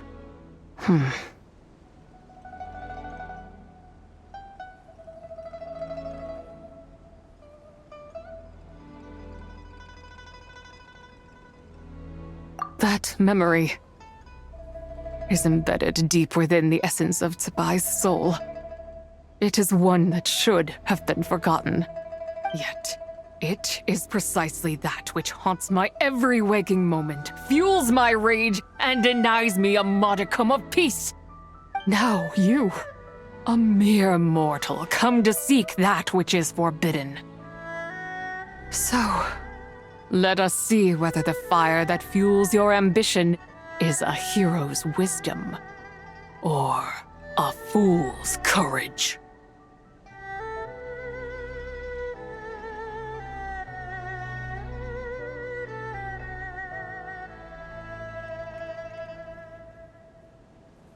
I shall relinquish control over this body's curse and let it devour everything within sight. Run as fast as you can, lest this prison become your grave. Look, it draws near. The river of time, come to sweep all into oblivion. A torrent of tears for the dead and departed.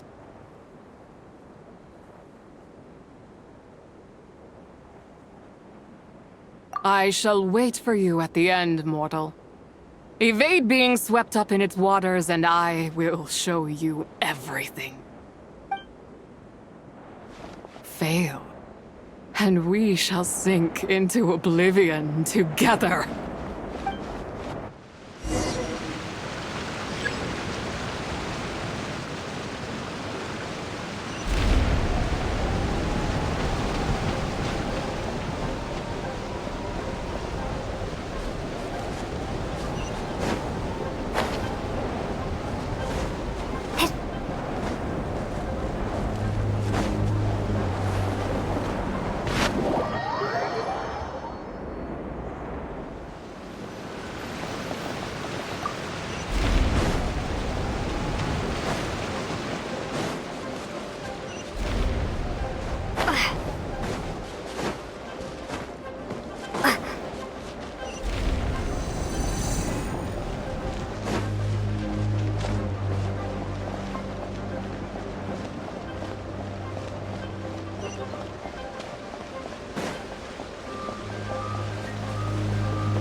I did not expect that you would make it to the end. Yes, it would seem even time cannot hold you back.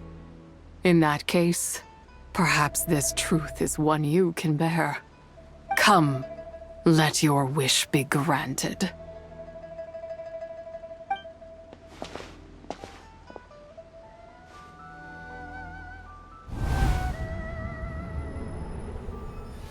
Under moon eternal, in radiant night, a maiden grants silk, soft and light. Under moon iridescent, in night divine, a maiden grants fiber for cloth so fine. Under moon of frost, in night so great, a maiden grants tools to divine our fate. What are Mom and Dad doing? Shh, just make a wish. The kind Adeptus on the moon is listening.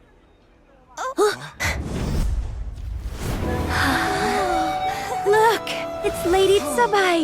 Wow! Lady Tsubai? Is she powerful? Of course. She taught us how to grow grain and beans, millet and rice, how to peel hemp and reel silk, spin thread and weave cloth, how to cut stone and build houses, cast bronze and forge tools. According to Mom and Dad, the Adeptus Tsubai is the god of soil and grain, who blesses our land and its crops. Huh? Lady Tsubai's leaving. It's all right. We just have to wait till next year. She'll be back.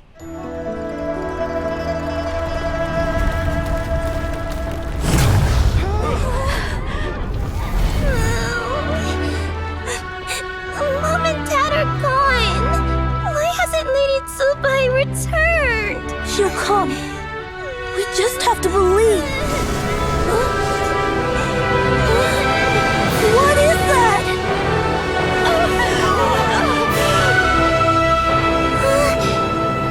Lady Tsubai abandoned us. All places tainted by the abyss need to be purified. That includes Long Gone. And what of its people? You know what will happen. You are but an emissary to the mortal realm. This is Heaven's will. There is no need for guilt, and no place for hope. I wouldn't dare. But the people of Langan honor me, worship me, pray to me. If I do not answer, the guilt will be too much to bear.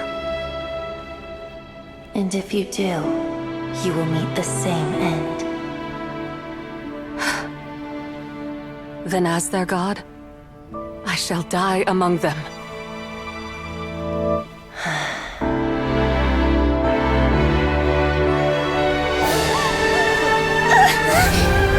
Look! Lady Tsubai came to save us! I knew she wouldn't abandon us! Run!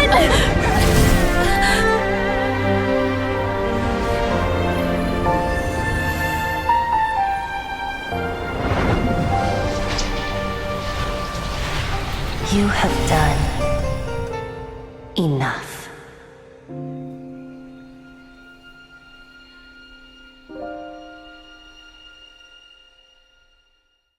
Now you know the truth.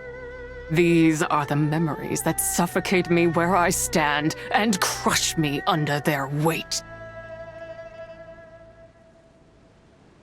Not just my nation, but the people I loved. Were it within my power, I would ignite a blaze fierce enough to burn a hole through the heavens themselves!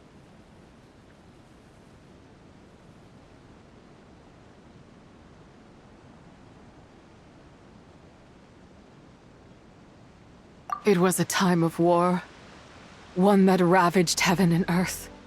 Remnants of the battles tainted with cursed power fell from on high and devastated Langan. The heavens decreed that the tainted filth had to be cleansed. No matter the cost, if I just had more time, I could have helped more people to escape. But it wasn't enough! I just needed a bit more, and they all could have survived.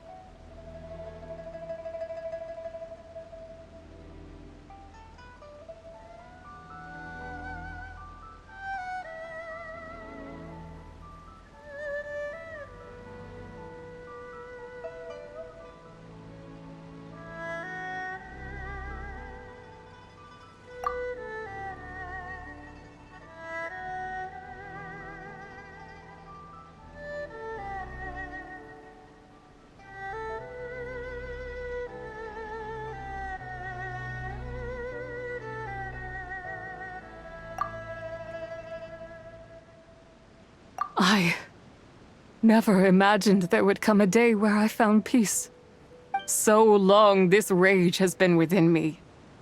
Yet here in this moment, it has stilled at last.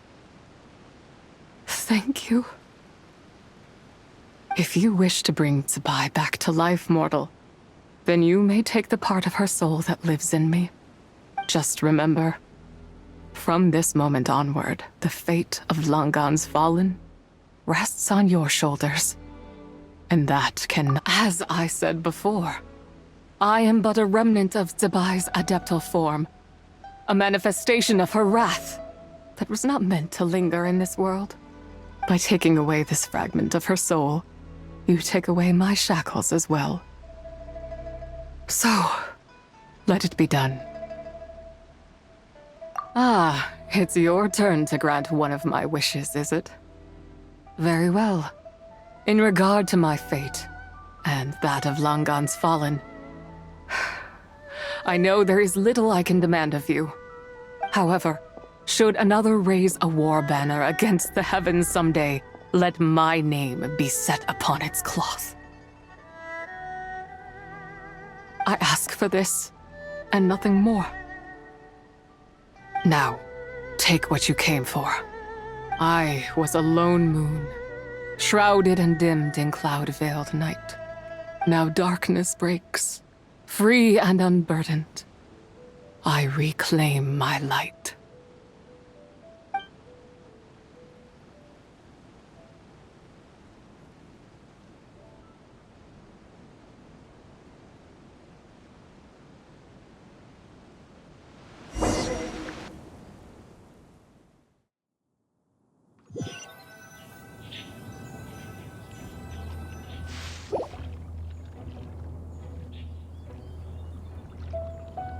You think I am one to fold so easily?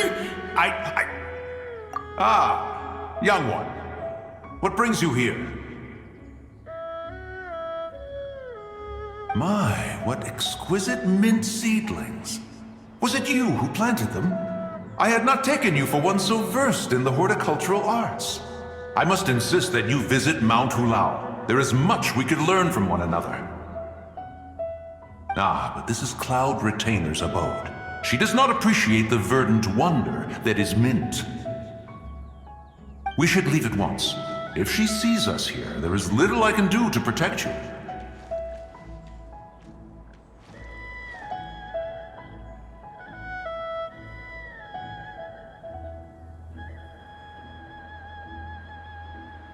You weren't? Was it Mooncarver then? My, what nerve he has. What? Looks like Mountain Shaper is back to normal. Has the matter with Zizha been resolved then? Wow, that was fast. That took, what, like a second?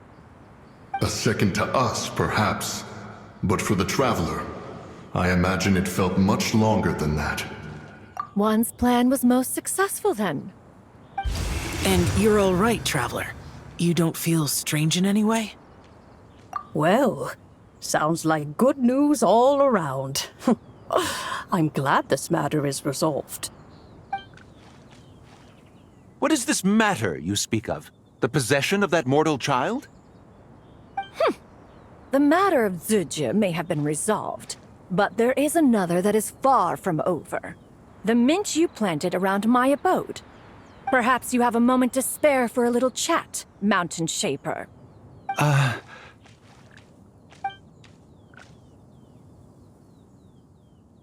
You seem reluctant to talk in detail about what happened with Zizha.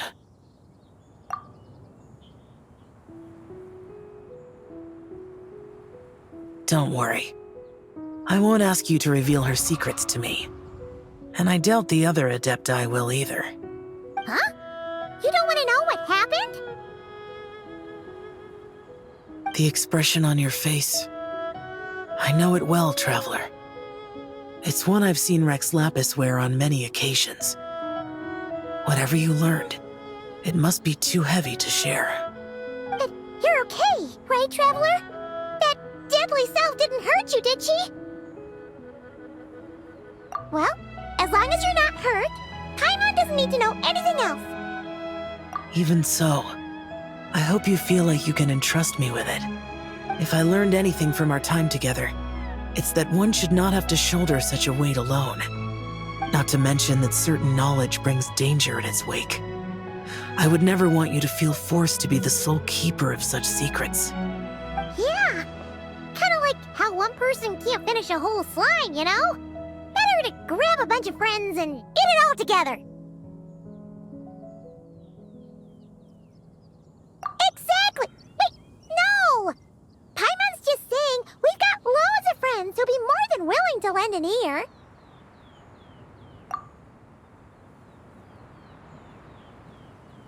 I never knew there was such a tragic chapter in the ancient past of this land. So, the people of that nation worship the White Horse Adeptus as the god of soil and grain. It would seem, then, that Rex Lapis had a similar reason for withholding the details of his recent trip. I've often wondered if he had companions to stand by him before we met. Or if he was forced to face things alone. Regardless, Lantern Rite takes place in 2 days. Let's meet back up again there. If there's no news of Rex Lapis by then, we'll have to come up with a plan.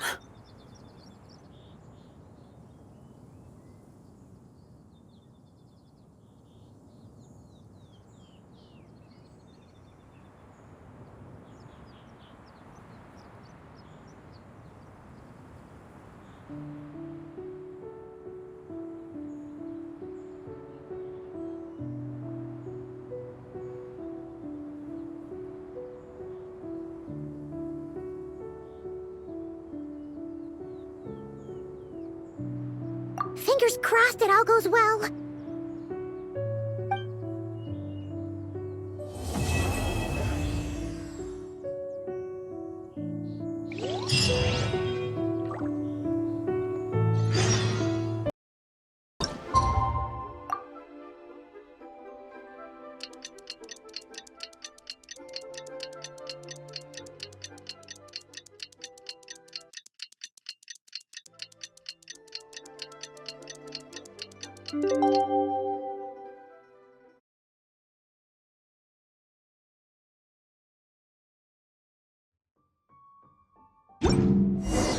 It's time to meet back up with Xiao.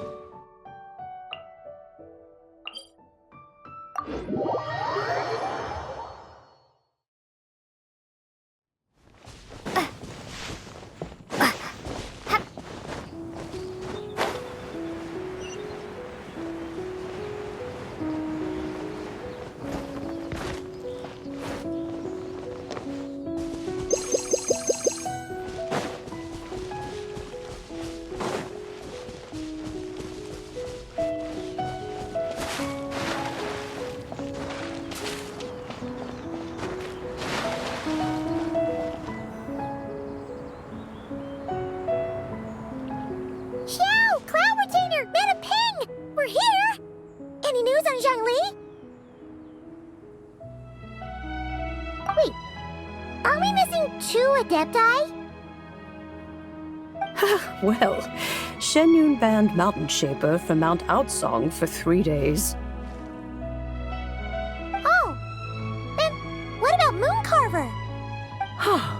The scheme to plant mint in one's abode was one those 2 fools devised together? And when it comes to punishment, one does not discriminate. His banishment ends in 3 days as well.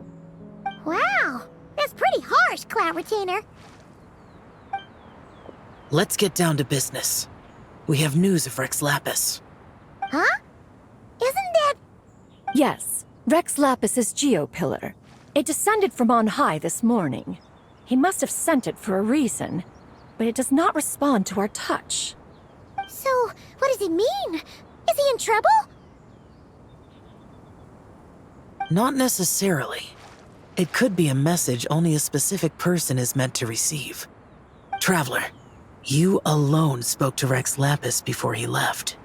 Oh, so he must be for the Traveler. Give it a try.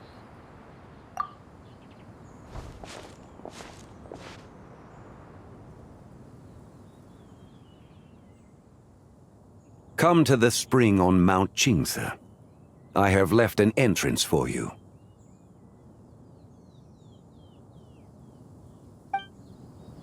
Well? Just as one surmised, it seems that Rex Lapis will not countenance our involvement in this matter. That would not surprise me in the slightest. He's always had a soft spot for the traveler, after all. But be that as it may, we have served Rex Lapis for millennia now. In other words, I'm sure this has nothing to do with favoritism. He's probably just trying to protect us. That's right. So you mustn't let your guard down, even if Rex Lapis is by your side. Alright, let's get going. We'll try not to keep you all waiting.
Keep your eyes peeled.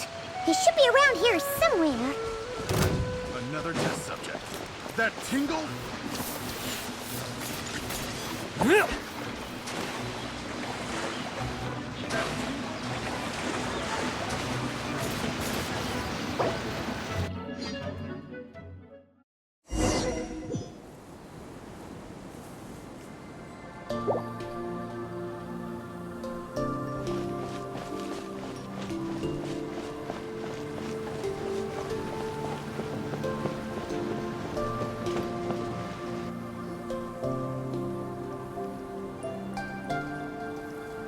Who could have imagined that the once mighty Geo-Archon might end up so, sitting on a humble stool in the woods, quietly weaving moon lanterns?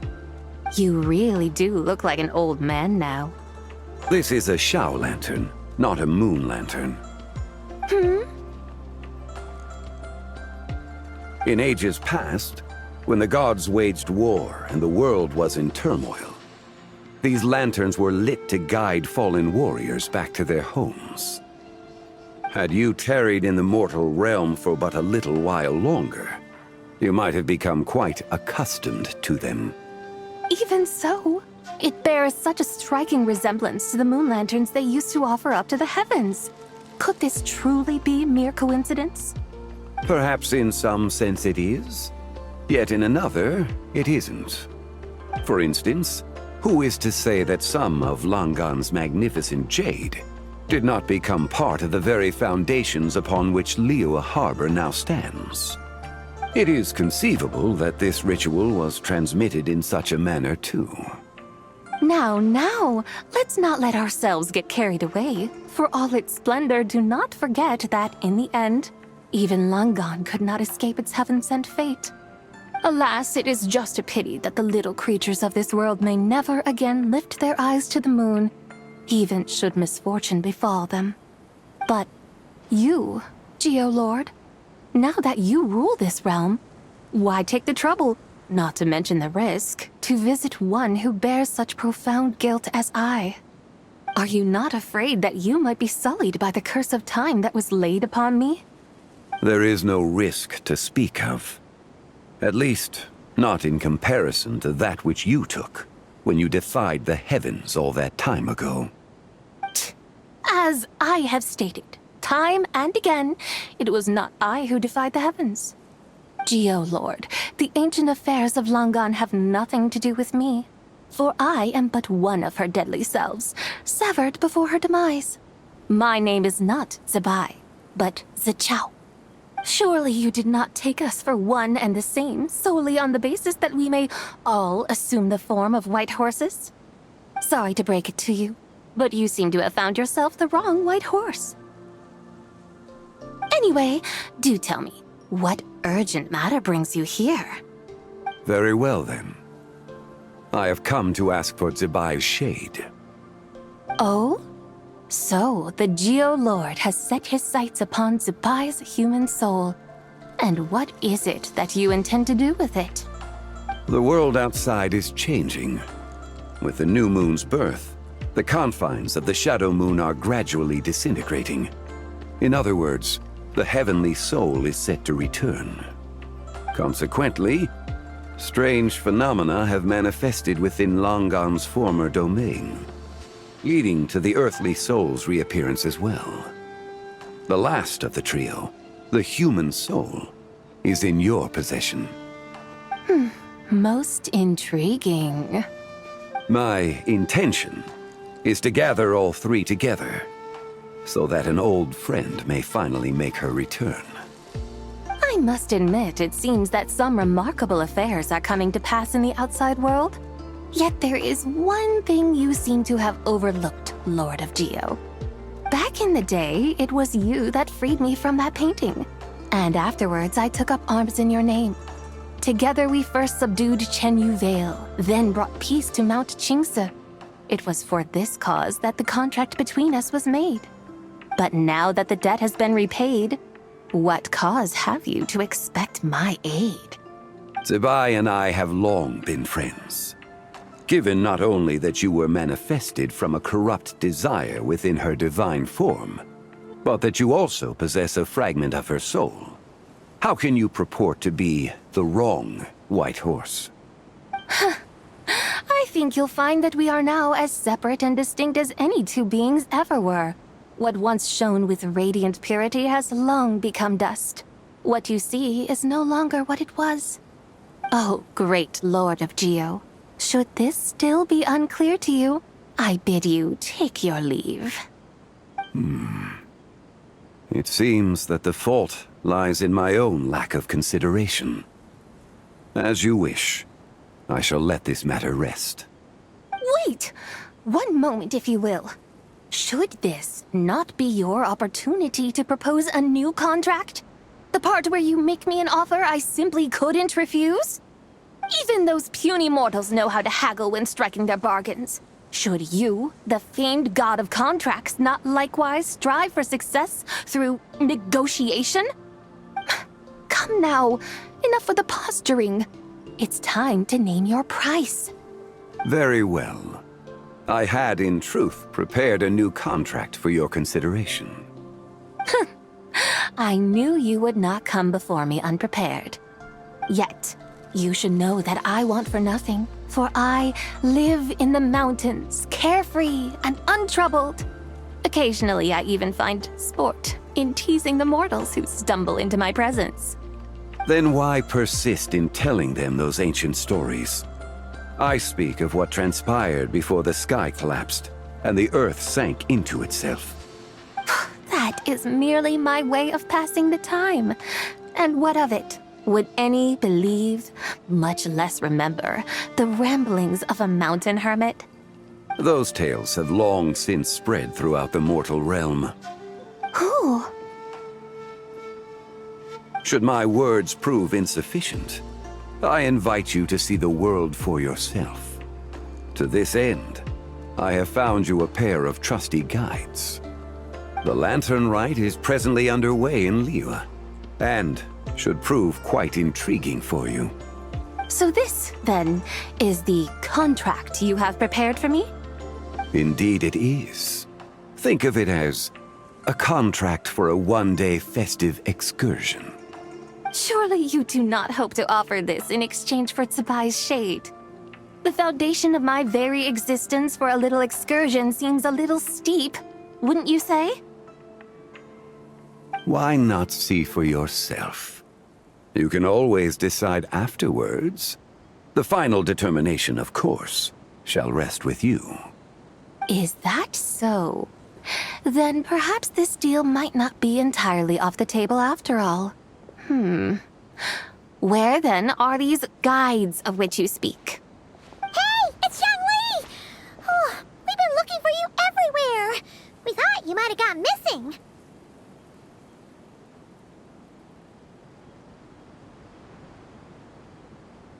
You're here. So these are my guides. Well, well. They certainly look the part, I'll give you that. Guides? Oh, you poor innocent little creatures. The benevolent Lord of Geo has sold you to me, which means that for the rest of this day, you belong to me. Sold us to you? Just what have you gotten us into, Zhangli? The situation is not quite as dire as that would sound. I ask only that you accompany my Adeptus friend on a tour of Liyue. I would suspect that depends on how well you entertain me. Entertain you?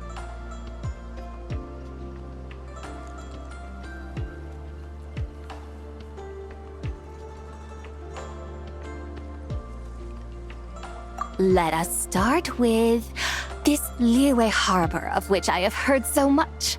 Nowhere is quite so fascinating as a place teeming with little mortals.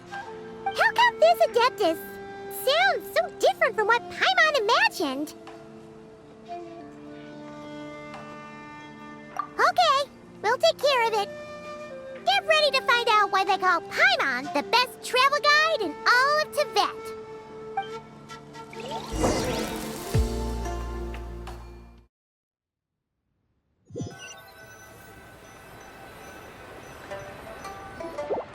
Look! We've arrived at Liyue Harbor! Not only is it Tibet's busiest port, it's also the beating heart of Liyue. So, dear Madam Adeptus, where would you like to go first? With humble fare and wine to sip, in comfort clothed and soul at ease, one eats, and all the heart's ills cease. So we're heading straight for the good stuff? Well, you're in luck, because Paimon's an expert when it comes to food. There are two main cooking styles in Liyue. Li cuisine, which is all about mountain delicacies, and Yue cuisine, which is centered on seafood. The most famous restaurants are Liuli Pavilion and Shinyue Kiosk. Oh, now Paimon's starting to drool. Guess our only option is to go try them both. 2 meals back to back. Both sound like excellent options to me.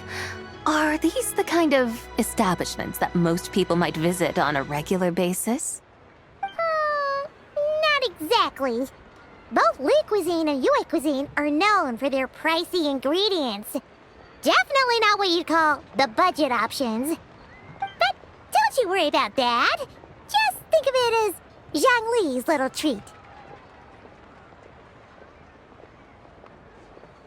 Come on! Aren't you supposed to be pals with Hu Tao? I'm unsure we can afford to spend a little more of her mora at least. Hey! All Paimon wants is to provide our Adeptus with the best possible experience here. Don't you want that too? Both certainly sound like worthy choices. Just now, though, I happened to see a porter pass this way. Where might individuals like him go to eat? A hungry porter, huh? Yep. Nothing fancy schmancy there.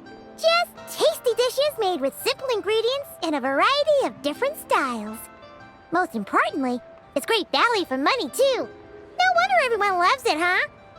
Oh, and the owner happens to be a good friend of ours, too. One mean restaurant. Yes, even the name itself feels lively and down to earth. All right, let's make it our first stop. Yippee! That's a great choice, too. Alrighty, let's head over there right away. Paimon can't wait to dig in. Wamin Restaurant, here we come.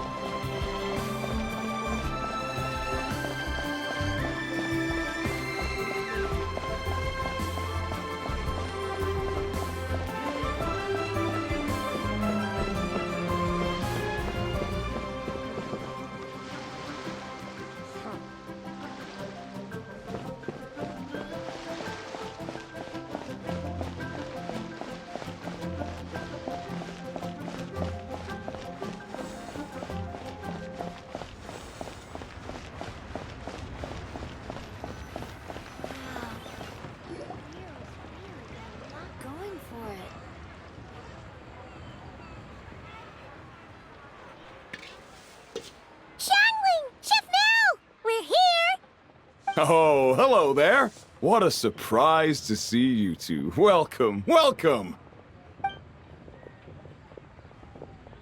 Hey there, Traveler and Paimon. We're a little busy today, so grab a table while you still can. But I don't think I've met this lady before. Is she a new friend? You could say that.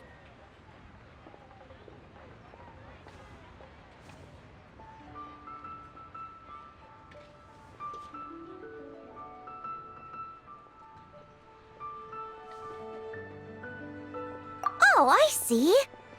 Well, hey there. A friend of the Traveler's a friend of mine, too.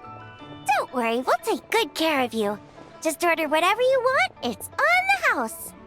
By the way, I'm Zhangling. I cook here at Wanmin Restaurant. What's your name?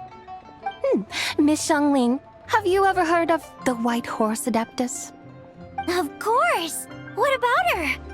I am her, and she is me. Huh? You mean you're an Adeptus? Oh, you young'uns crack me up. Come on, Xiangling. You've got to keep up with the times. Haven't you heard of cosplay?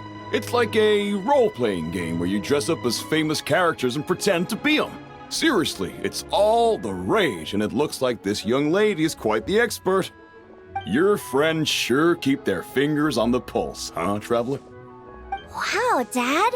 Didn't know you were so tuned in. But how come I haven't heard about it? You gotta listen to our customers. Didn't I tell you to spend less time chasing after wild vegetables and more time making friends? You're even more out of touch than I am. Hey, I like making friends too. Isn't that what I'm doing right now? Anyway, even if it is just a costume, is it alright if I still call you White Horse Adeptus? Of course it's all right, because that's exactly who I am. Okay. I can see you're really committed to the role. How about I call you the real White Horse Adeptus instead? In that case, you can call Paimon the real Traveler.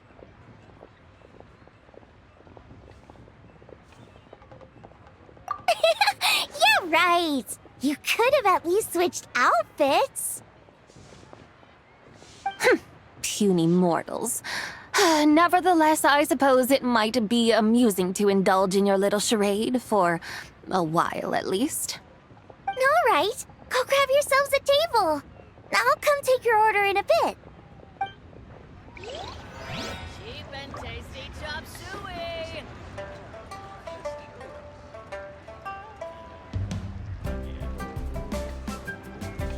Listen, let me tell you how.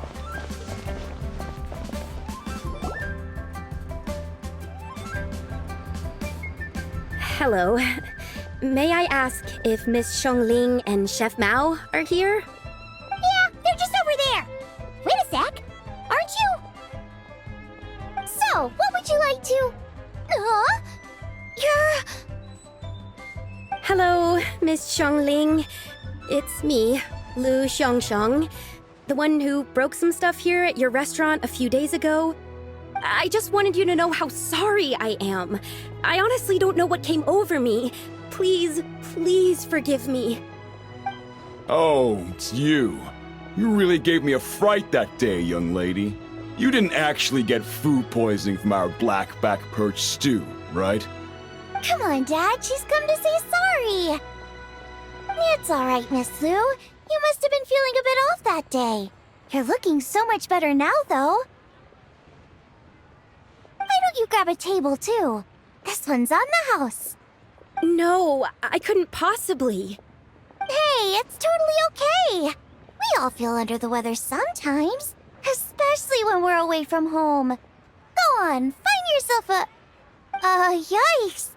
Looks like all the tables are taken. Wanna come sit with us?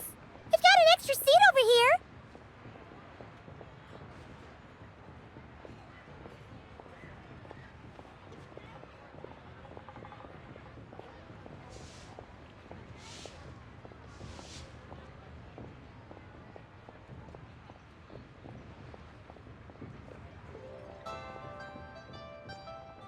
Thanks, guys! So what would you like to eat today? Feel free to order anything you like. I should very much like to sample your renowned poisonous blackback perch stew. It wasn't poisoned. That was all on me. So that's one portion of blackback perch stew. How about you guys? Paimon wants...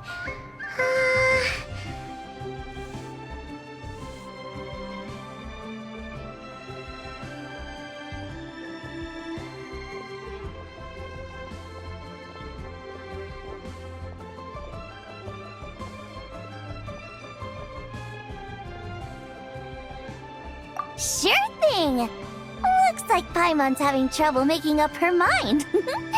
Anyway, I guarantee you'll love it. Let me think. Well, since the blackback perch stew is on the spicier side, I guess it makes sense to balance it out with a serving of stir-fried shrimp. And since it's lantern rite season, you better try out the triple-layered consomme and come and get it too! Those are our seasonal specialties. As for the carbs, since we've got a full table, how about some right at home? Along with our special chili mince cornbread buns. Trust me, you won't be disappointed. Then for dessert, I'll whip you up some Lucky Snow Delight. I just came up with it a few days ago, and I can't wait for you to try it. Wow! Sounds like quite the feast. Looks like Paimon's in luck today. Am I the only one who thinks that's way too much? Not at all. Don't worry, I know what I'm doing. And to top it all off, our star dish, Adeptus Temptation.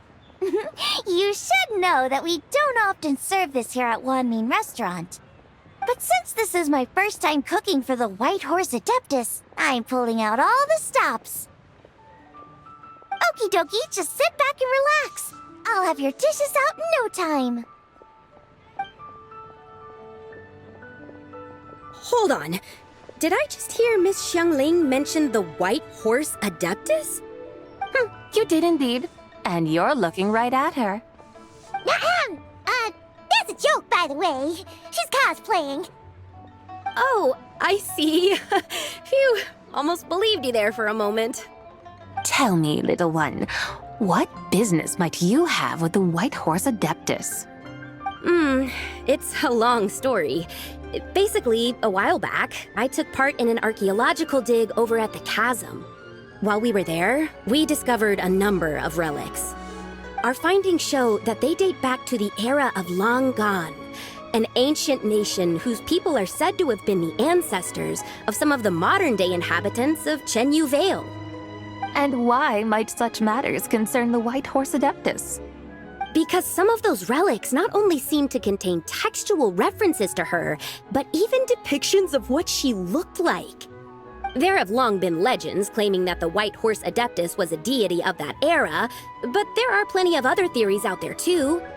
If I could just locate some more detailed records, I'm sure we'd be able to find out so much more. So you're into history? Well, to tell you the truth, I actually joined the archaeological team by sheer accident. But once I'd started down this path, I knew that I wanted to make something of myself. Recently, though, things seem to have taken a turn for the worse. I still can't believe I caused such a mess and even ended up hurting someone. Oh, so you're considering becoming a martial artist now instead? No, I mean, they weren't seriously hurt. It was just a few scratches, and they let it go after my mother compensated them.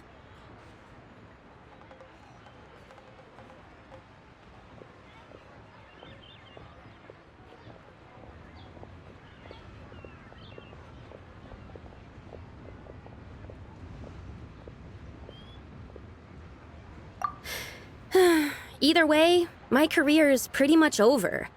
And even though both the victim and the Ministry of Civil Affairs say they won't be pursuing the matter any further, my father says he's going to punish me according to our family rules. Family rules? Yeah, he's decided to ground me. I'll have to return to Chaoying Village after Lantern Rite, and goodness knows when I'll be allowed to leave again. Wow, that's harsh. Sounds like the kind of thing only rich, super traditional parents would do. We're not exactly rich, though. All we own are a few tea fields in Chaoying Village and a guest house in Liyue Harbor. A guest house? It isn't Baiju Guest House by any chance?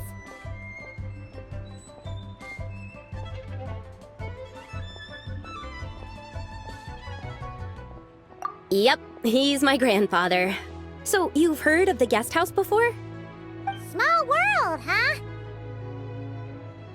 Come to think of it, didn't Boss Lu mention something about hoping that the White Horse Adeptus would show up and let her divine power be known?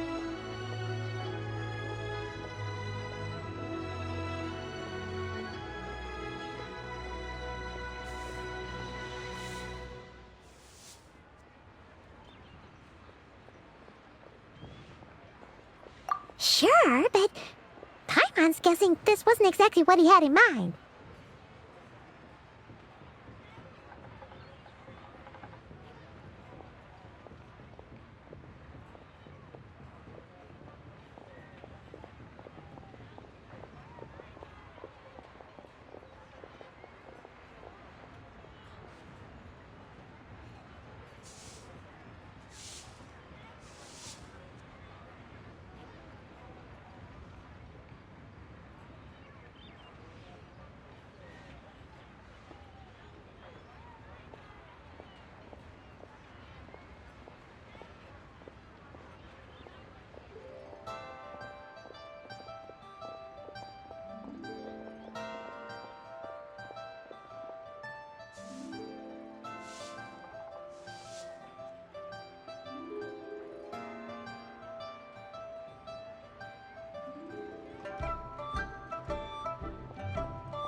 Little one, it sounds to me that your family is rather well off after all. What then drew you to archaeology? Why subject yourself to such unnecessary hardships? Even if I stayed at home, there's no guarantee I'd lead a nice, easy life. Just look at my father. Recently, my grandfather put him in charge of the guest house, and he came up with a bunch of ideas right away, starting with changing its name. That didn't turn out well, though. My grandfather yelled at him for days, even calling him a bad son, and they still haven't let it go. Oh! Paimon thinks we might have heard about that too. Long story short, being dependent on others is never fun. You just end up being completely under their thumb. That's why I want to make it on my own out here, no matter how hard it is. After all, as the saying goes, to rise above others, one must endure the hardest of hardships. What's so funny about that? You poor, innocent little creatures never fail to amuse me. To think you would endure all manner of hardships in your brief time on this mortal plane, and all that merely to rise above others. I would have thought that the wiser path would be to simply roam this world as I do. Huh? Tell me, what is it that you truly delight in? Archaeology? Martial arts? Tea planting? Or perhaps the keeping of a guest house? What I delight in? Yes! Surely there must be something you don't find quite so exhausting. Whatever delights you should not feel like a burden. But do things like that really exist? Of course! Take Miss Xiangling, for instance. I defy you to detect even a hint of hardship on her face when she wields her walking spatula. So, since it seems you are resolved to tread the rocky path, you should strive with all your might to pursue that which brings you delight. You mean, like cosplay? I suppose you might say that. Looks like the White Horse Adeptus is really getting into her role. I think I get what you mean then. Maybe I should have a chat with Miss Xiangling before I head home. Okay, everyone. Sorry to keep you waiting. Here's your food. Wow. It all smells so good. Oh, finally! I get to try that famous poisonous stew. Hey! Didn't you hear what Shang said? It wasn't the stew. If anyone's to blame, it's that other you. What's up? How fiercely this mortal fare burns upon the tongue!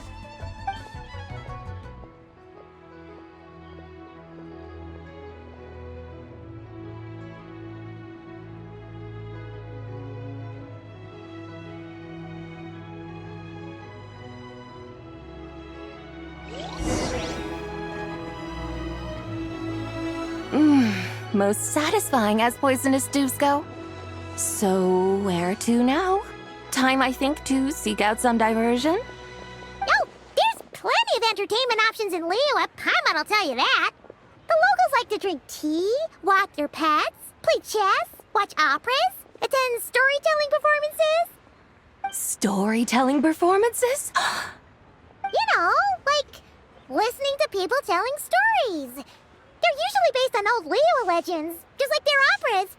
Stuff like the Divine Damsel of Devastation, Through the Eyes of a Dragon, or the Sanctification of Tao Do. What about the story of the bright moon that sits in the sky above us? Paimon doesn't think she's heard that one. Still, the moon does come up quite a lot. It's even in the name itself. The Yue in Liyue actually means moon. Since we're on the subject, you like telling stories yourself, right? Why don't we go check it out? In that case, I'll have to trouble the two of you to lead the way. Awesome! Let's go! Third round knockout, here we come!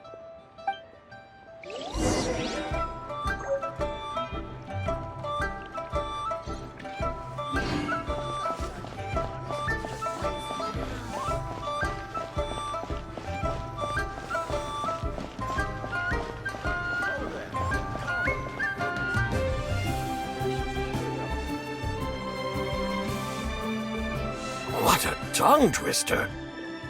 I'd have made a complete fool of myself if I tried to say it on stage without practicing it first. Huh. Call yourself Iron Tongue, Tien. Wobbly Tongue Tien, more like.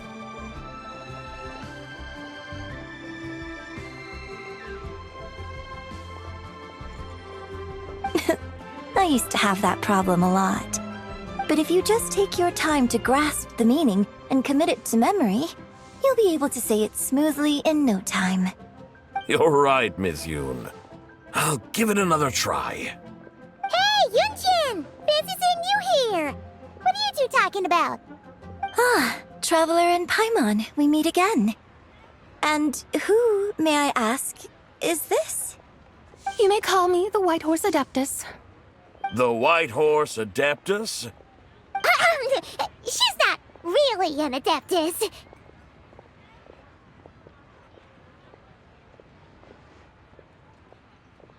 I see. Well, it certainly looks like a lot of fun. Oh, funny you mention it. This type of thing is actually something I'm quite familiar with. Once, to perform Through the Eyes of a Dragon, I decided to imagine that I was Rex Lapis himself. It was the only way to truly inhabit his mindset and understand his resolve to quell those demons. Sounds like you just wanted an excuse to feel all big and powerful. Hey, that's... You just don't understand how inspiration works. You're one to talk. Paimon's traveled all over with the Traveler, and she's seen things that would make your jaw drop. All right, then. Since you claim to be so knowledgeable, why don't you prove it by reciting an ancient poem? An ancient poem? Which one? Ha! See? You mean to tell me you've never even heard of the ancient poem called An Ancient Poem? What kind of a title is that? Quit teasing, Paimon. We only just found out about that ourselves. He's talking about the writing on those ancient relics. When we first saw it, we couldn't figure out what it all meant. So in the meantime, we decided to just refer to it as an ancient poem.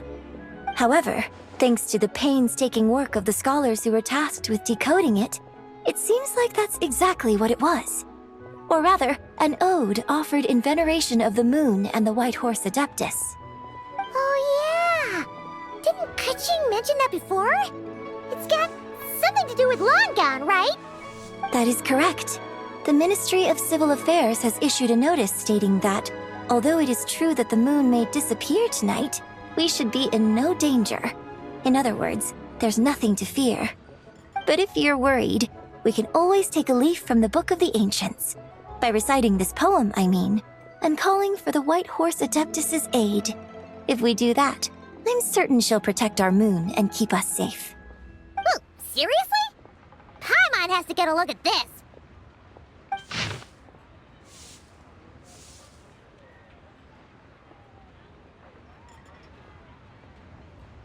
Under moon eternal, in radiant night, a maiden grants silk, soft and light?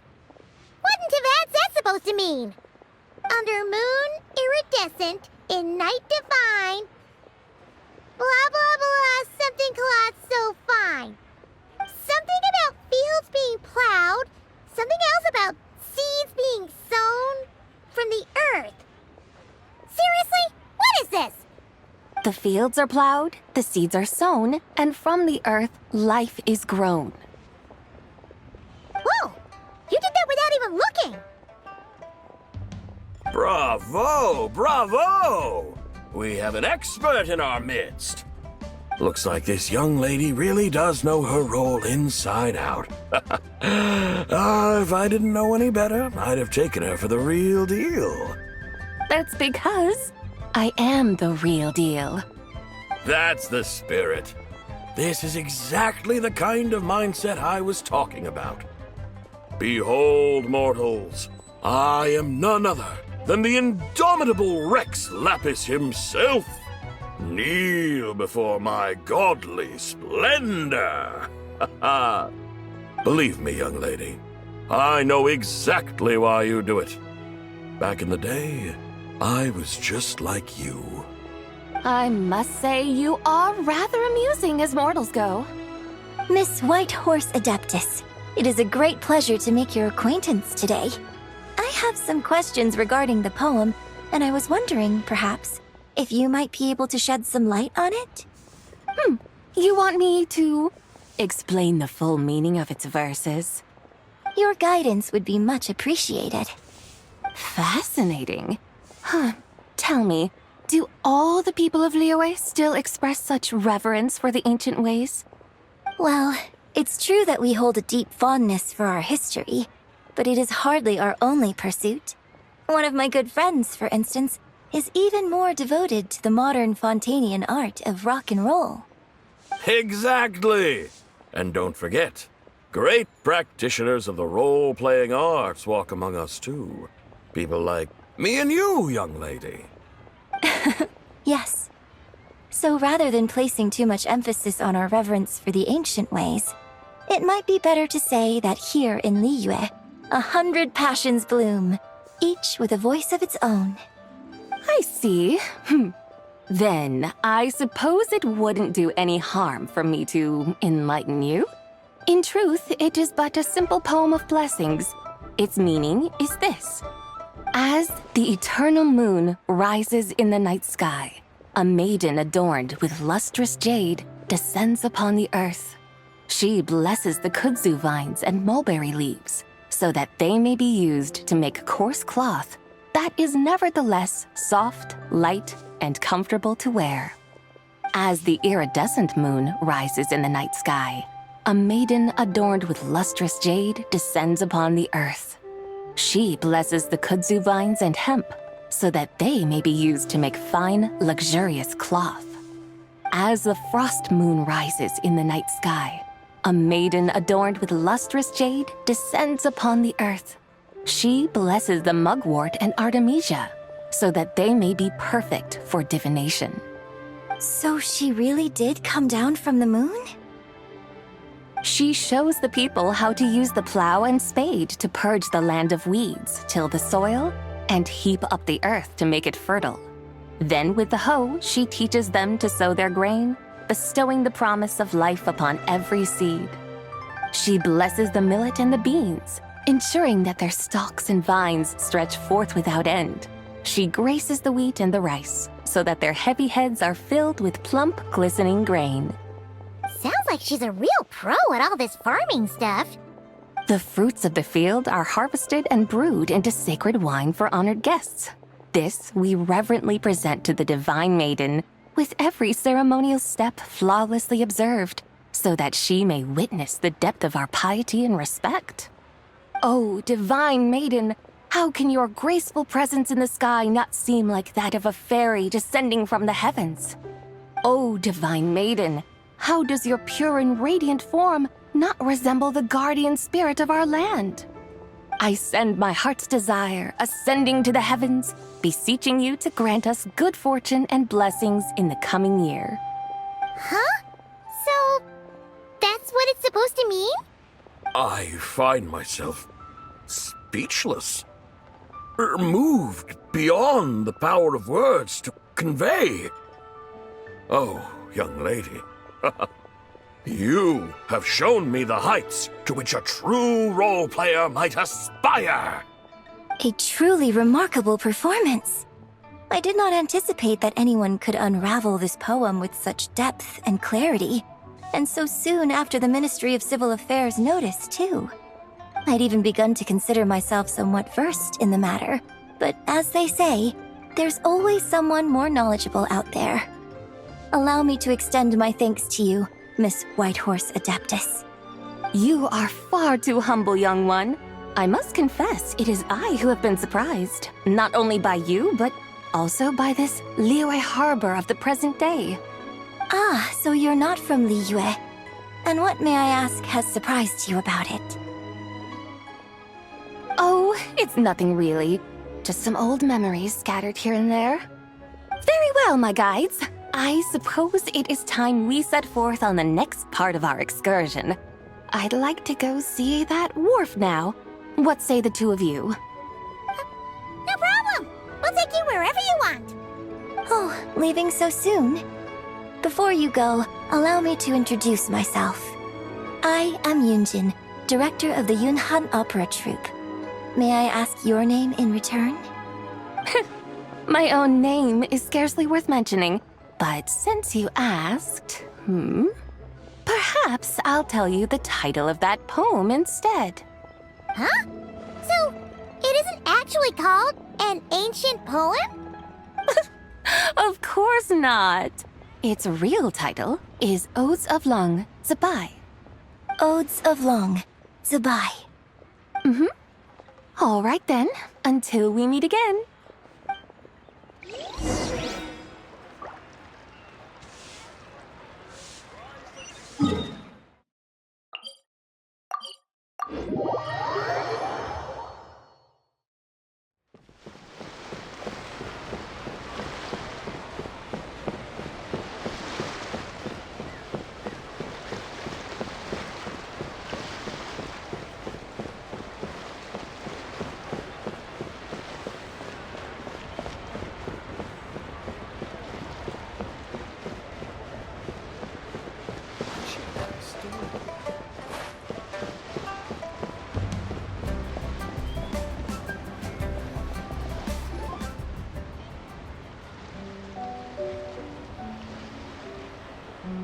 Hey, Ganyu! I almost forgot to mention. On my recent trip to Notcry, I came across something really fascinating in the Frost Moon Scion's library. I found records in their collection of another divine envoy living on the moon. A divine envoy on the moon? You don't think it could have been referring to the White Horse Adeptus too, do you? No way to say for sure. Still, the similarities between our legends are intriguing, to say the least. Isn't it amazing? Especially when you consider how far apart we are. It truly is. We might live in different lands, but when we look up at the night sky, we all see the same moon and stars. Right? It's like we're all bound together, no matter where we are. When you think of it like that, it's almost as if our friends from other nations will be right here celebrating with us. Isn't that a wonderful thought? No wonder you were so excited to go see the giant lantern when you first got back. Sounds like you're a real fan of the White Horse Adeptus, huh? I guess you could say that. Just a pity she's so elusive. Even Granny's never met her, you know? Maybe she really is just a legend after all. Hey, Yanfei and Ganyu! Trust, Paimon. The White Horse Adeptus is as real can be. Huh? Oh, look! It's the Traveler and Paimon! Feels like I haven't seen you two in, like, forever. Happy Lantern Rite. It's so good to see you again. Hey, you two. Happy Lantern Rite. Did I hear you right just now, Paimon? Does that mean you've actually seen the White Horse Adeptus? She has indeed. And now, so have you. Huh? And you are? Why, who else? The White Horse Adeptus, of course! Could you maybe start with something else next time? You're the White Horse Adeptus?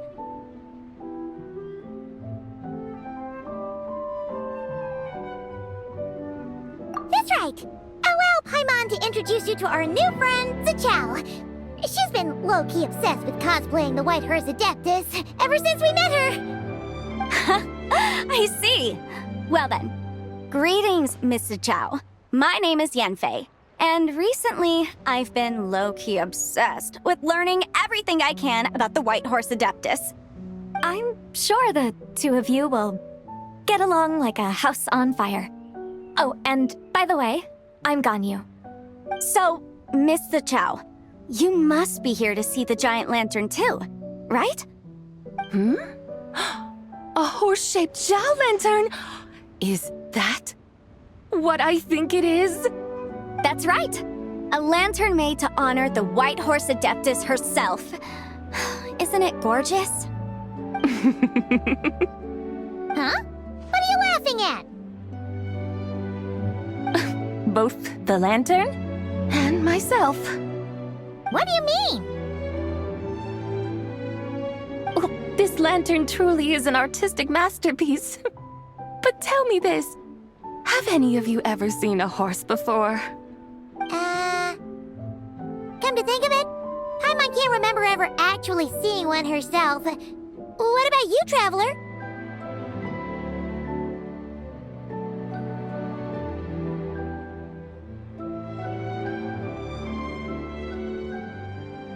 This horse appears to be mid-trot, but it has adopted what is called a lateral gait, where the legs on one side of the body move together in unison. A rather rare sight indeed. Just now, I suddenly pictured myself, I mean, the White Horse Adeptus running the same way. The image was so absurd, I could barely contain my mirth. Oh, really? I never knew that. You learn something every day, huh? Oh, come on! It's basically a giant piece of fan art! Who cares if it's different than the original?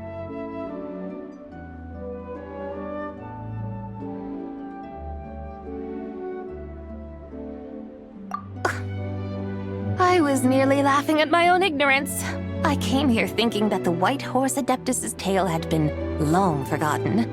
Yet here I am, gazing upon a lantern made in her honor. Well, you couldn't have been more mistaken. There are so many tales about the White Horse Adeptus, I'm starting to lose count. Just off the top of my head. Just so you know, Yunfei, we've heard it all like a million times before. Uh-huh. But there's one thing I can guarantee that you haven't. Huh? You mean like a new chapter of her stories come to light? Mm-hmm. And I heard it from Ganyu just yesterday. Hey, why don't you share it with the others? Sure, no problem. Where to begin? Do you guys still remember what Liyue's Moon Chase Festival is about? Of course! It's a festival held in honor of the Stove God! That's right. But it took a really long time for the Stove God Festival to become what it is today. In its earliest form, it was actually an adeptal ritual known as the Moon Chase Rite. Paimon remembers Madame Ping mentioning that before, but she never explained exactly what it was. According to Cloud Retainer, the Moon Chase Rite was originally a ritual meant for communicating with the moon. Communicating with the moon? But for what purpose? At first, Cloud Retainer wasn't entirely sure either, as it was always Rex Lapis who performed the ritual. Whoa! Rex Lapis did it himself? Must have been a really important ritual. That's right. Unfortunately, despite numerous attempts, they never actually received any response from the moon, which is why they eventually stopped performing it. But then, just yesterday, Keqing took a picture of the moon being obscured by a dark hole to Cloud Retainer and asked if it had anything to do with the Moon Chase Rite. The moment Cloud Retainer saw it, it suddenly dawned on her that the rite might have been an attempt to reach the White Horse Adeptus all along. Does that mean Zhang Li's been trying to bring back the White Horse Adeptus all this time? So how about that? Bet you never thought there might even be a link between the White Horse Adeptus and the Moon Chase Festival.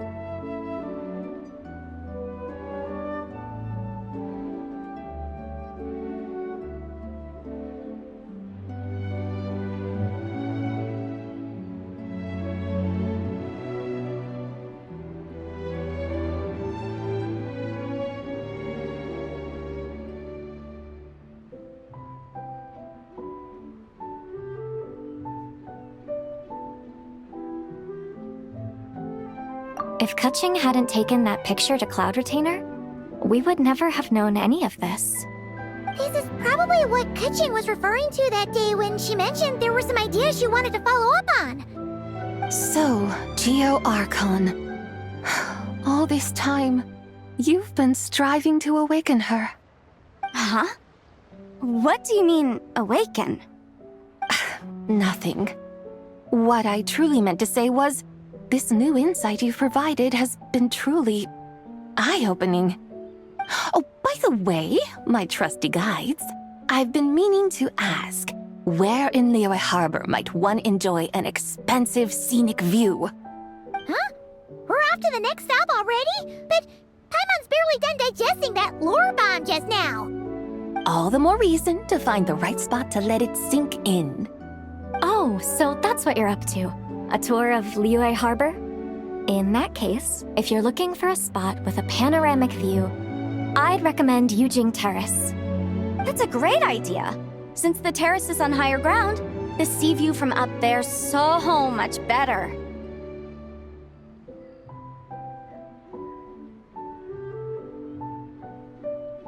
Great! Well, the lantern ride's about to start, so we should get back to Granny's now. Hope to see you all at the festival tonight. Oh, you're off too? All right then. See you both soon. See you soon.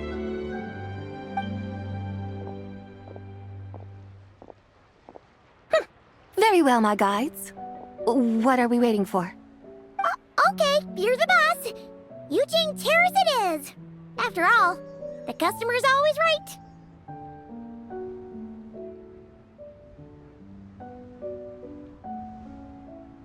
Something else you needed to do? Oh, Paimon likes that idea. And what, may I ask, is it? It's this awesome invention that lets you record moments in the blink of an eye. Except, you've gotta try not to actually blink. Oh? What must I do in preparation then? Nothing. All you gotta do is choose a pose. The Traveler will handle everything else.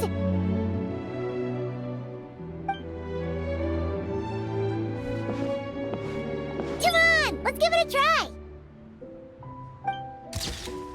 Look, we got a great picture. Paimon's gonna call it The White Horse Adeptus Meets the White Horse Adeptus in Liyue Harbor.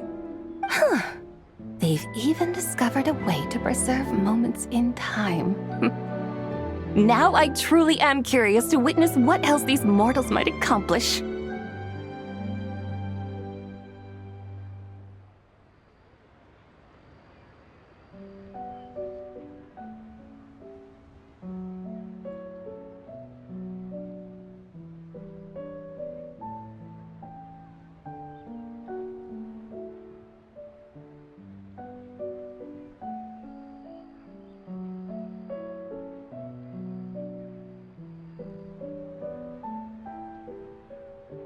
Very well.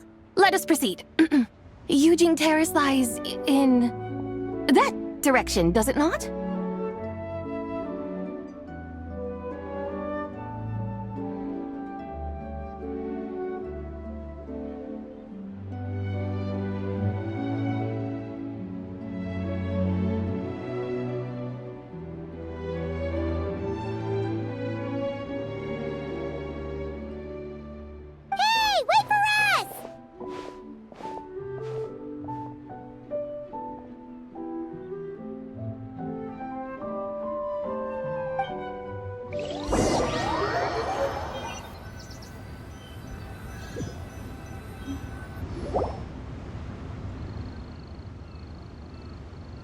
Truly, a marvelous view if ever there was one. It seems the charm of this Liyue harbor is only heightened by the sun's dying light.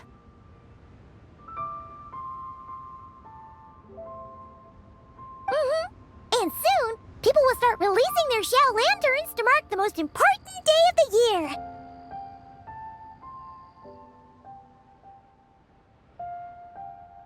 Practically everyone will be with their friends and family, eating a big meal, chatting, and even setting off fireworks. Trust Paimon, it'll look even more amazing then. What do you say? Want to stay to see that?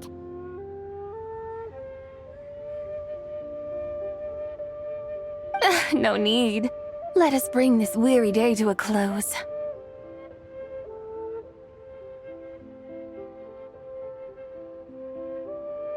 Weary day? You mean, you didn't enjoy your tour?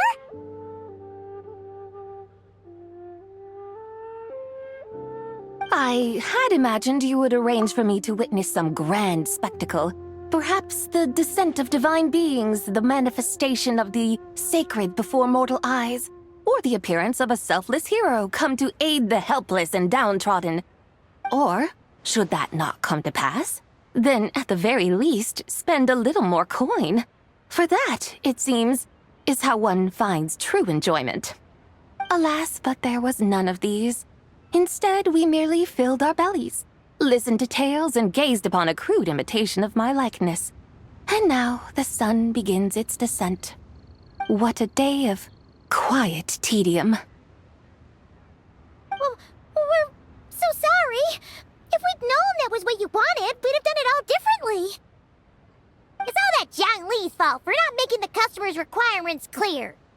Well, it's too late now. Do you still believe I would part with that soul fragment, now so intertwined with my very being? But...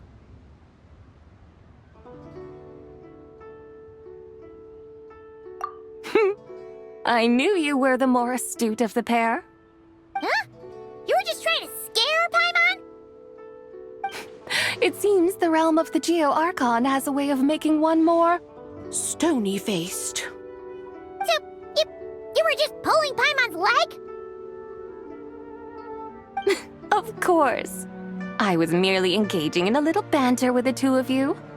Long ago, I shared tales with various mortals who chanced upon my mountain abode.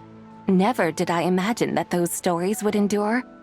It seems I greatly underestimated them. Perhaps, as your Geolord said, a few pieces of ancient Langan's magnificent jade have truly become part of the very foundation of this land. So, you've decided to help us? Again, that goes without saying. I made up my mind some time ago now.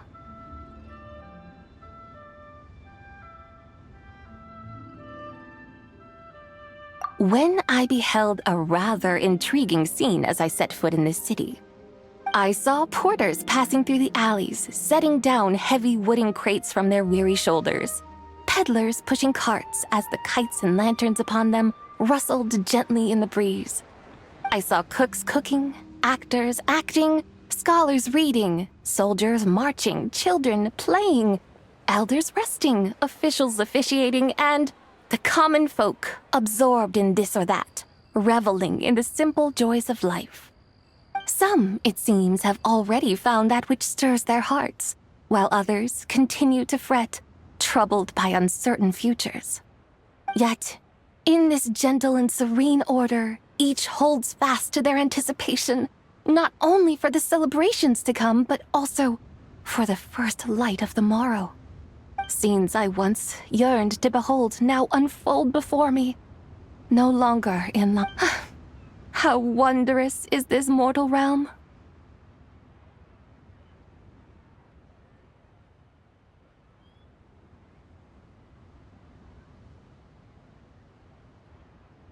Thank you, Whitehorse Adeptus! Thank you so much! Adeptus, Adepti, perhaps the singular art in which we are truly proficient is that of sequestering ourselves within the high mountains. But once we leave our mountain refuge, we find ourselves drawn back to mortal ways all the same.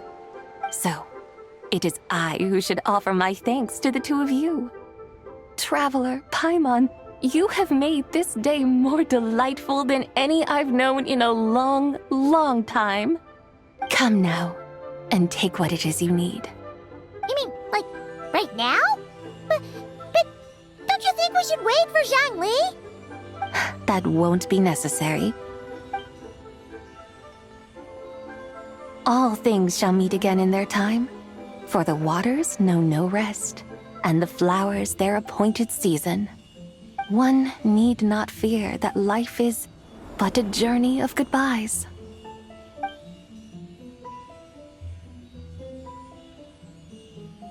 Is she gone?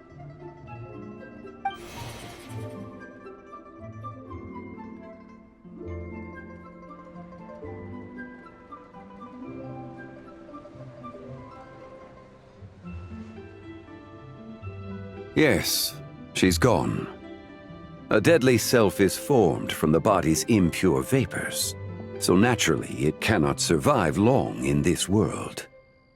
Had it not been sustained by the remnant of Zibai's soul, it would have faded away a long time past. Now that the remnant is gone, it has severed its ties to the mortal world. Zhang Li! When did you get here? A while ago. Paimon would have thought you'd at least want to say goodbye. Though mountains endure, the ceaseless waters will, at last, wear away their sharp edges. Thus must I meet the marks wrought upon her by the ruler of time with great caution.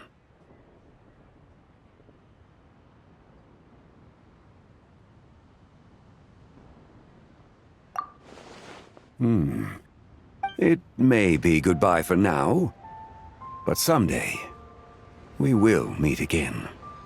Really? And when might that be? Who can say for sure? Years and years from now, perhaps. Or maybe tonight, at the Lantern Rite. Are you saying that if the White Horse Adeptus were to be resurrected, she'd still have the memories of the 3 deadly selves? That she'd still remember us? We will find out soon enough.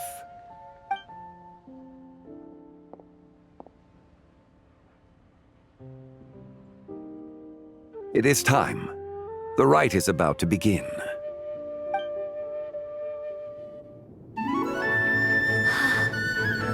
The rite is about to begin. Is the moon really gonna disappear? Got your lanterns ready, everyone? All set. Might be about time to put eyes to the sky. Wouldn't you say, Tianchuan? Look!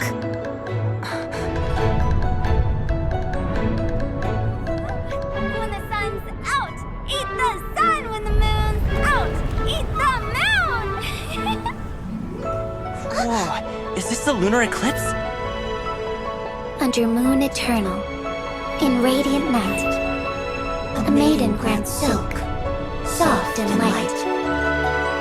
Under moon iridescent, in night divine, a maiden grants fiber for cloth For so you. fine. Under moon of frost, in night so great, a maiden grants tools to divine our fate. The fields are plowed, the seeds are sown, and from the earth, life is grown. The seedlings stretch, the crops do rise, and all unfolds before our eyes. Fruits are gathered, sweet wine is poured. These gifts we offer to our Lord.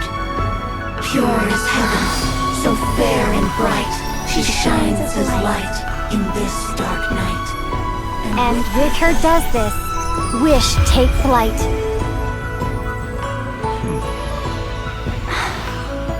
Devoted soul, scattered and unbound. Let this lantern guide you home, by its light be found.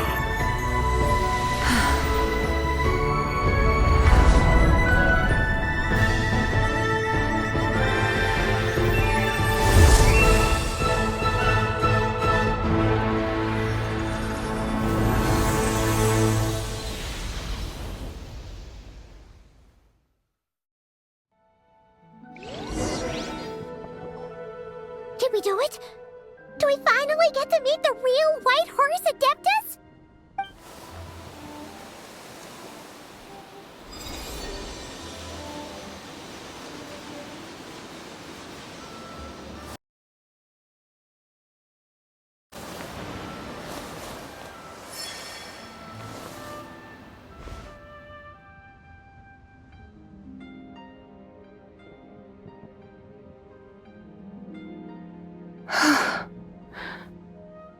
This place. Where am I? A familiar land, now known by the name of Liyue. Liyue? The peaks adorn the clouded moon. Then, who might you be? Oh no! She seems to have lost all her memories after all. And those countless lights in the sky. What are they? These lights, each like a dwelling in glad accord, usher in this day of joyous rebirth. And whose rebirth might that be? That of my old friend, Zibai. Zibai? Yeah, that's you!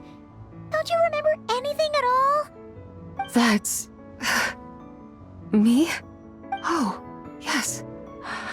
The envoy of the Lunar Palace. My name is Zibai, indeed. Then you must be the Lord of Geo, Heaven's Star. Many years have passed since we last saw one another. Goodbye, my friend. Welcome home. Home? But why does this place, this Liyue, feel at once so strange and yet so familiar? Who you are? Who are you? Ah, yes, I remember now. You are that treasure-hunting damsel, the one stricken by the poisonous fish stew. How goes your quest for treasure?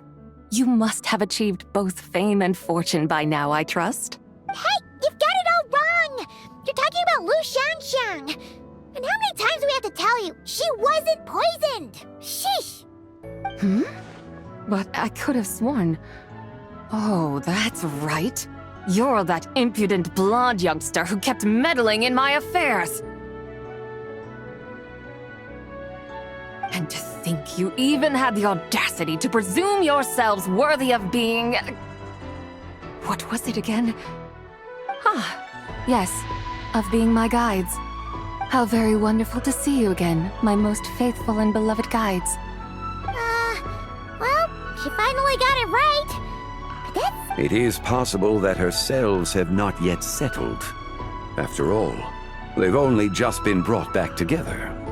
It may be some time before she fully recovers. Huh? You mean, kinda like she's still half asleep? That I cannot say for certain.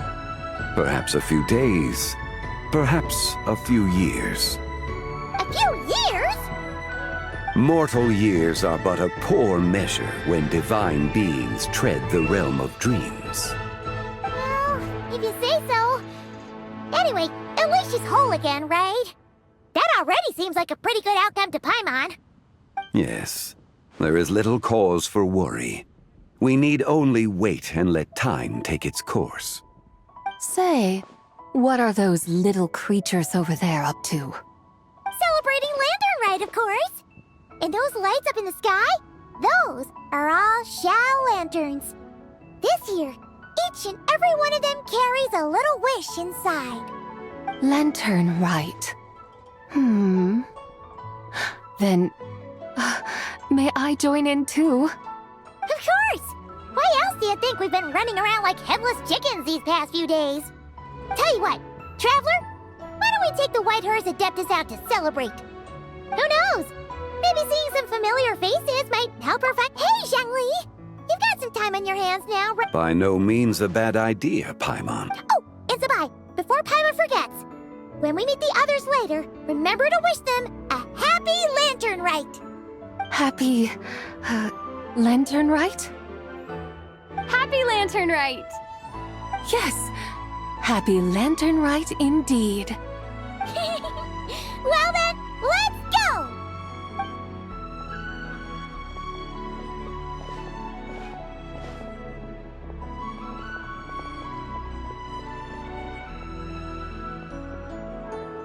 Lantern Rite. A night of joy, reunion, and moonlit blessings for all.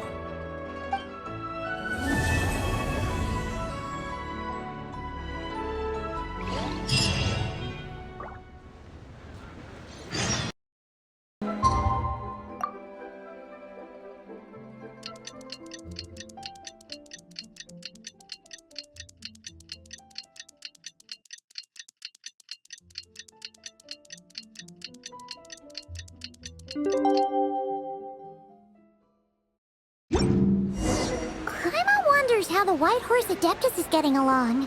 Maybe we should check in on her? We could ask Zhangli where she is.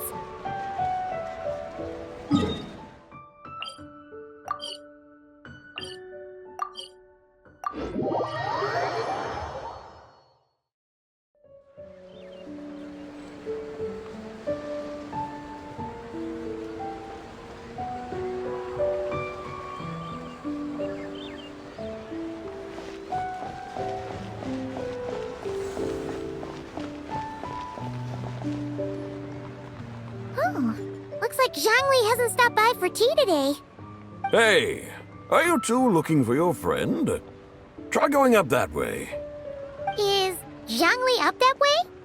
No, but that young lady who was dressed up as the White Horse Adeptus the other day is. She's your friend, right? I just saw her head toward Wan Min restaurant. I was wondering why she was eating alone. But then you two showed up hot on her heels. Oh, what luck! We were just on our way to find her. But I have no idea. I said hello, but she completely ignored me. She couldn't have forgotten who I am, right? I mean, we're kindred spirits, aren't we?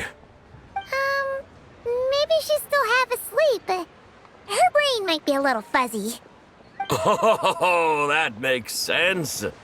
I was wondering why her eyes were so red. Her eyes were red? Oh, that doesn't sound good. You young people, staying up all night because you think you're invincible. Look at your friend. Missing out on sleep so she can pretend to be the White Horse Adeptus. That's where that leaves you, you know. A word to your friend from someone who's older and wiser. She really needs some rest. Paimon won't be so certain about the older and wiser part. Yeah, what was that? Hurry along, then. Oh, and don't forget to come back and check out my Rex Lapis cosplay when you're done.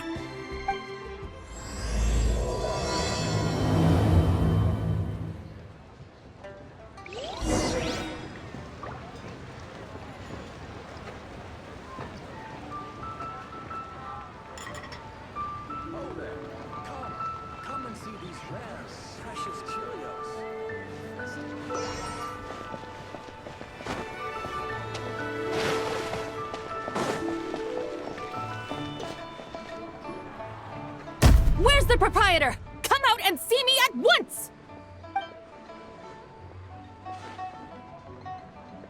Xiangling and Chef Mao aren't here right now.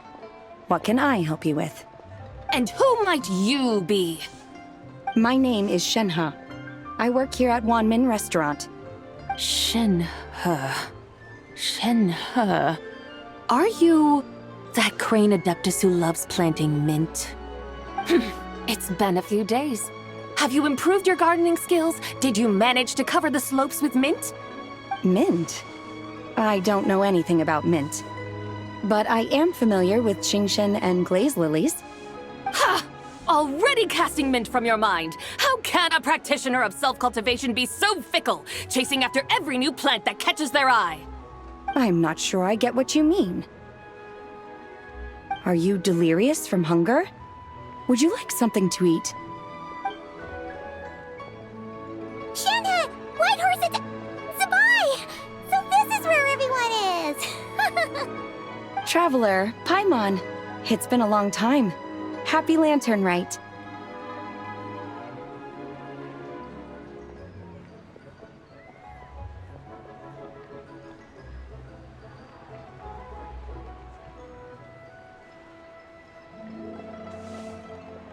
Is this customer a friend of yours?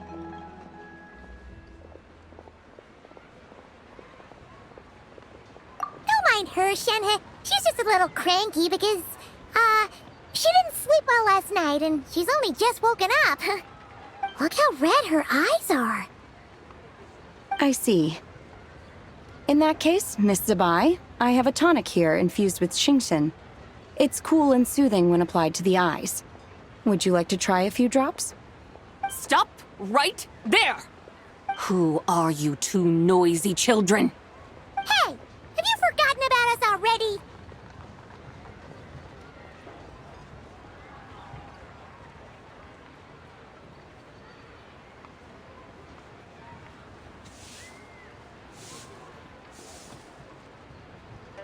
Guides. Yes, I seem to recall something about some guides. Ah, yes, now I remember. What luck! I was just looking for someone to show me the way to Elong Wharf. Huh? Is she starting to come around?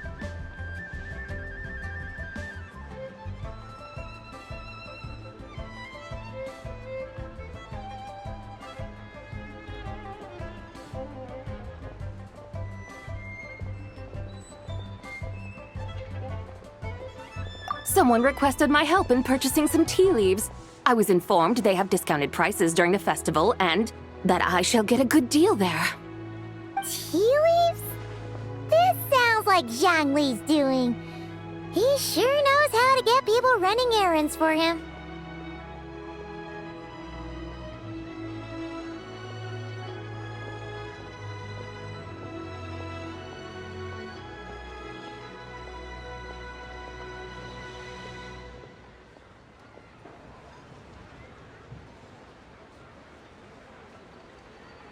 Your friend Rex Zhongli initially requested the most expensive tea, but then a young lady in a hexagram hat mentioned he'd burned through the Wangsheng Funeral Parlor's yearly expenses at an exhibition a few days ago. As such, he is only permitted to buy items that are discounted this month. Oh, that's his boss, Hu Tao. It's about time she realized the problem and put a stop to his spending sprees. Oh, I see. So that's why you're here. Unfortunately, Wanmin Restaurant doesn't sell tea leaves. If you're truly in need, I could gather some wild tea from the mountain slopes. You don't sell tea leaves? But I remember your boss, Miss Lu, saying that she owns tea fields. You really should get some rest. The person you're talking about isn't the boss of Wanmin Restaurant. She's just like you. She came here to eat.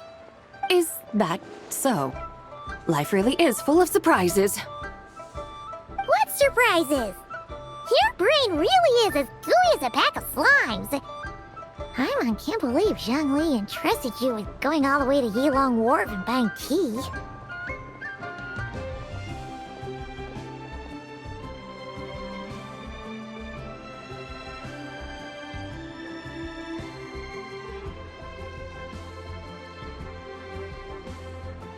That would be excellent, my dutiful guides.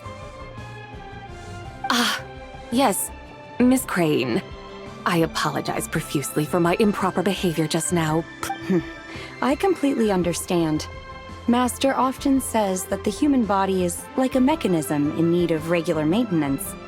When a person cannot rest at night, they are sure to become irritable and on edge. Miss Crane, you appear reasoned and compassionate on the surface, yet I sense dark forces churning within your spiritual core. Those red ropes you wear are what bind them, am I correct? Oh, you can sense that? Indeed. I also sense that with your strength, you might try undoing one or two of those bonds when training. Untie Shen has ropes? Wouldn't that be risky? Though the use of red ropes to bind the soul is a wondrous technique, practitioners must eventually learn to break free from external aids and look within themselves for restraint. Master has told me similar things, but I am not ready yet. Your self-cultivation has progressed far enough. Then I will seek further guidance from my master. If you still have doubts, you can find me at the Baiju Guest House. I'll be taking up residence there for a while. For now, my dutiful guides, let us be off.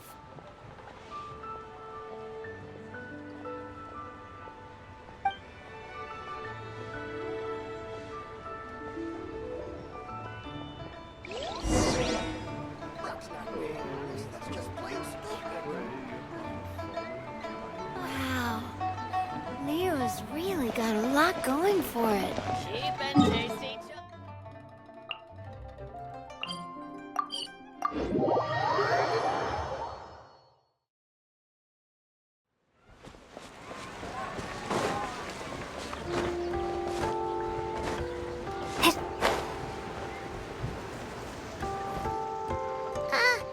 Aren't we going to Yilong Wharf? How do we end up on this mountain?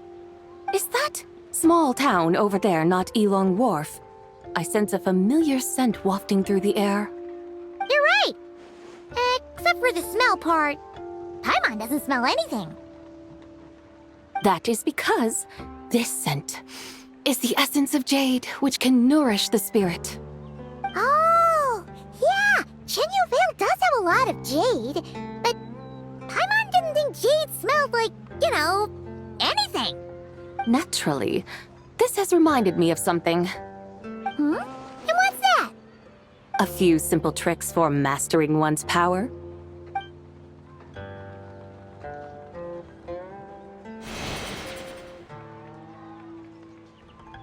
What is that thing?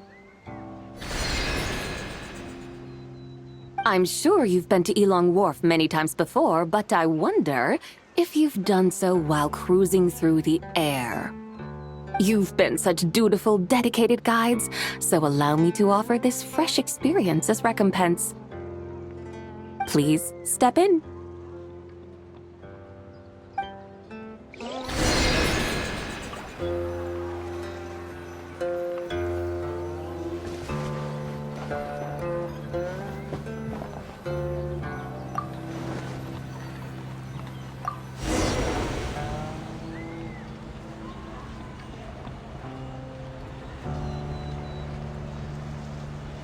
This is amazing! Paimon feels just like an Adeptus flying through the sky! What is this thing? I created it from my memories of the chariot of the Lunar Palace. Many years have passed since I last laid eyes upon it, so there may be some discrepancies. Nonetheless, it is functionally much the same. A lunar chariot? Wow! Paimon never imagined she'd get to ride in one! So, Sabai, does that mean you used to work on the moon? Work. That's an interesting way to phrase it, though I suppose you are correct. I was once an angel, a member of a race tasked with guiding humanity. Then, graced by serendipity, I became a moon envoy. Huh? What's a moon envoy? Some kind of super important angel? As you would understand it, a moon envoy is a job title. Any angel, or non-angel, can become a moon envoy. Does that mean you're not the only one? Of course not. Though my memories are still hazy, I vaguely remember some of my colleagues. There was one who liked to take on the form of an ibis. An ibis? Could it be... Can all moon envoys turn into animals? Does that mean Lauma could take that job? She can turn into a deer, and moonchanters are some sort of Luna envoy anyway, right?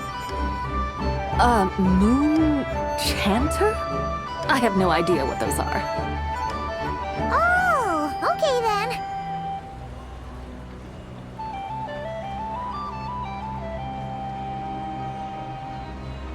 Look! Paimon thinks she saw a tea vendor over there! Very well. Let's take a look.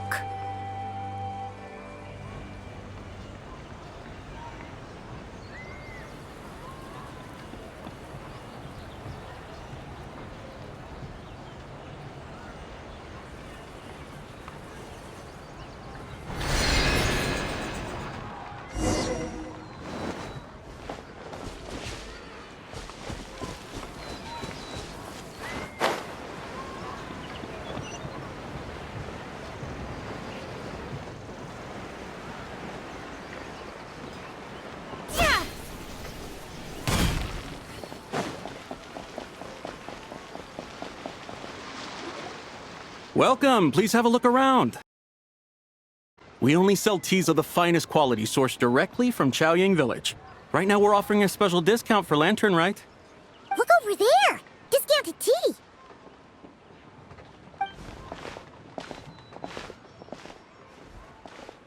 Dear customers, are you looking to purchase some tea leaves?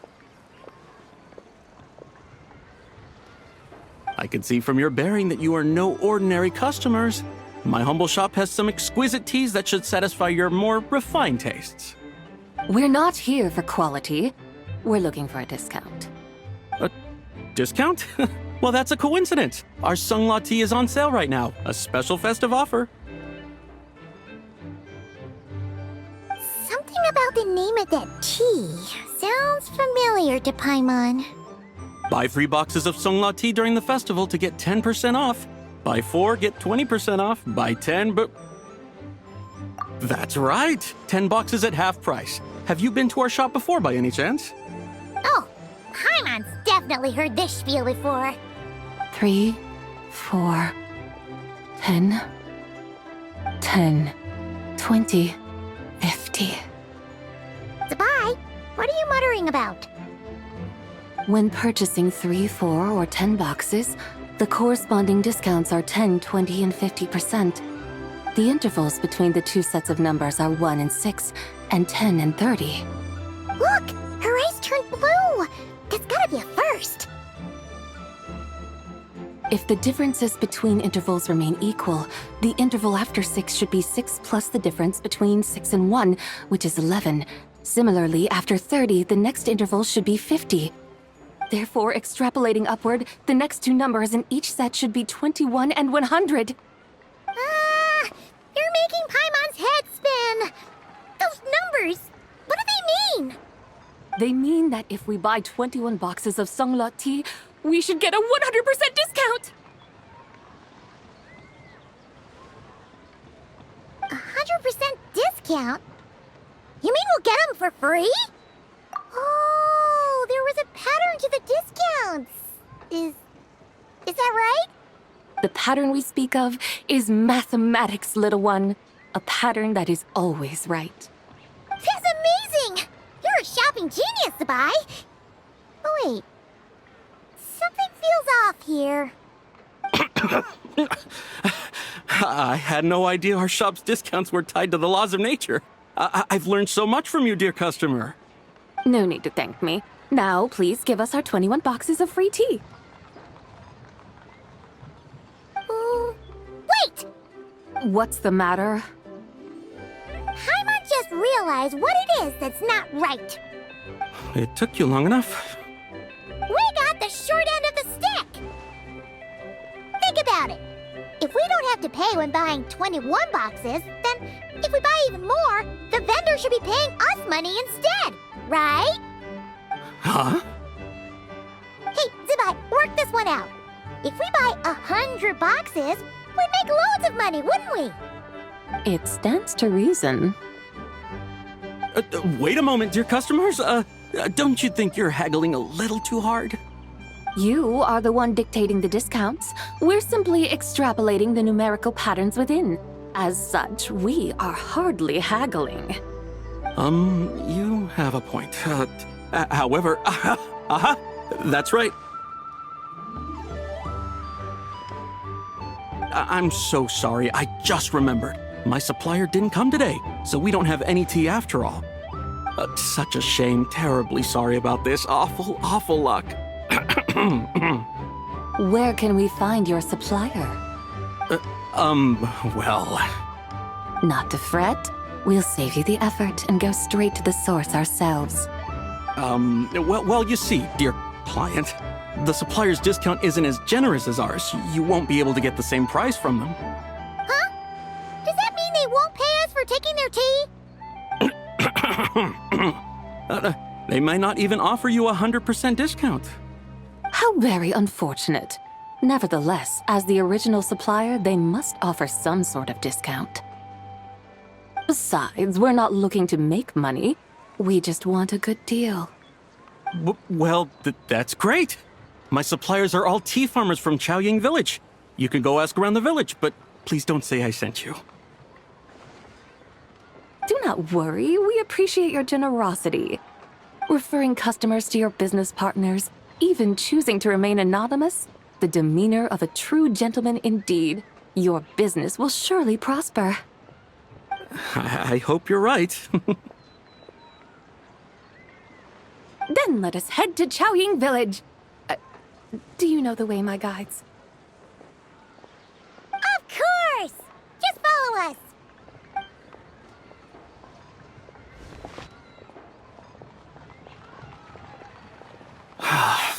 What otherworldly beings were those? Thank the heavens I managed to send them on their way. I should hurry home and pray to the White Horse Adeptus. May she bless me such that I never encounter such customers again.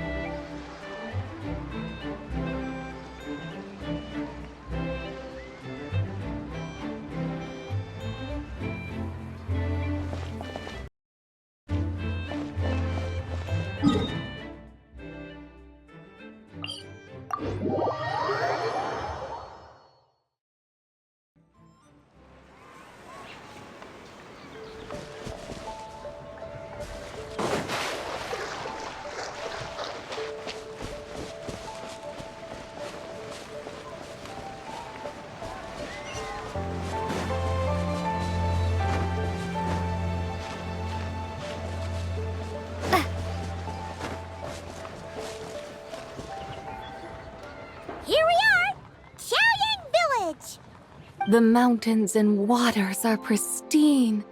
They embody the beauty of heaven and earth. It's a good-looking place, all right.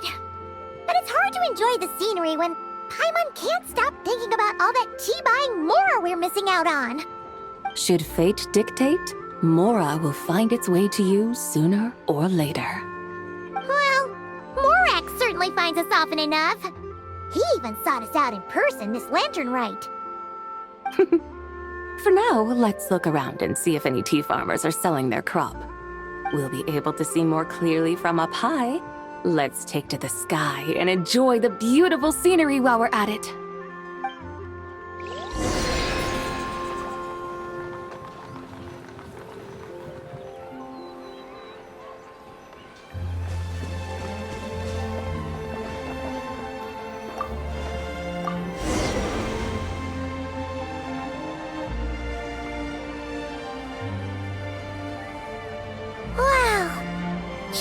Village looks beautiful from up here. Indeed, the houses here are quite different from those in Liyue Harbor. They follow the natural contours of the mountains, forming unique, elegant structures. Yeah, it's super beautiful. The white walls and dark tiles frame the emerald waves of the terraced fields, while the curved eaves and tall gateways juxtapose each other with grace. It's almost too beautiful to be true. The crowing of roosters and barking of dogs, the calls of farmers working the fields, a vibrant pastoral chorus overflowing with earthly vitality. Yeah, it's incredibly beautiful, huh? Have you studied the linguistic arts by some chance? Huh? Your vocabulary for beauty seems rather constrained. Paimon knows how to say pretty as well. I see. Now then, let's take a look around and see if we can find any farmers selling tea.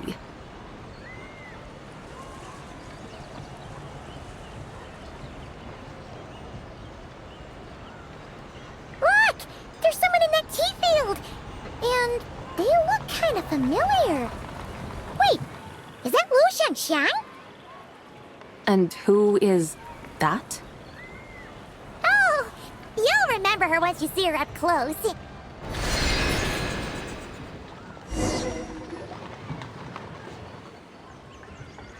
there, Lu Xiangxiang! It really is you! Huh? Paimon, Traveler, and the White Horse Adeptus. Fancy seeing you here. The White Horse Adeptus has a name now. You can call her Zabai. And you are... Wait. I remember now, you're... Don't say anything about food poisoning or fish. You're the young lady who wanted to rise above the rest, are you not? Yes, that's me. But I'm in a bit of a state right now. At best, I can say I've fallen below them. Fallen below them? What happened? Like I said the last time we met, I'm being punished according to family rules. My father, mother, grandfather, grandmother, other grandfather, other grandmother. Oh, that's a lot of family members. Yeah. And on the night of Lantern Rite, they held a family meeting to discuss my situation. So, they do care about you. There's no doubt they care. But they think that since I caused all that trouble in Liyue Harbor, it shows I can't be trusted on my own. They decided to ground me. Ground you? Yeah, though they're not confining me to my room.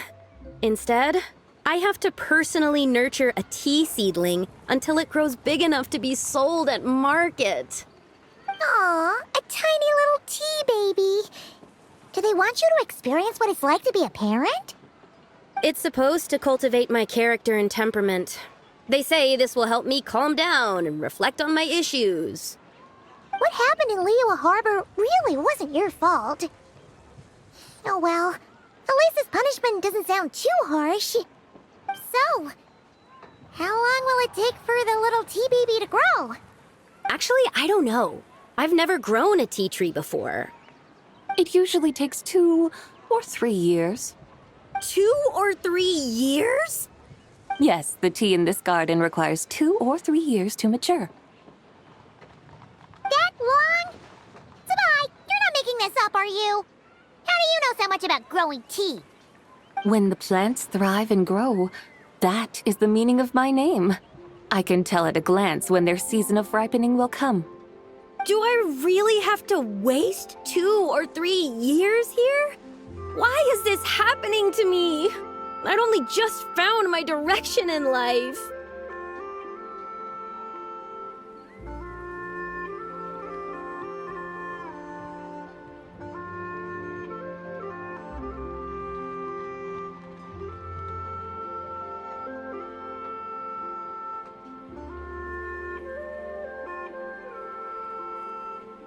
Yes, during the Night of Lantern Rite, I heard many people reciting poems from Long Gone in praise of the moon.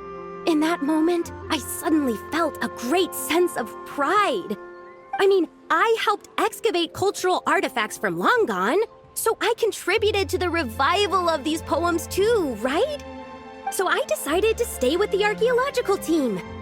I want to unearth even more history. I see. And are you sure that's what you want to do? If you don't achieve anything significant in the years to come, will you still enjoy it?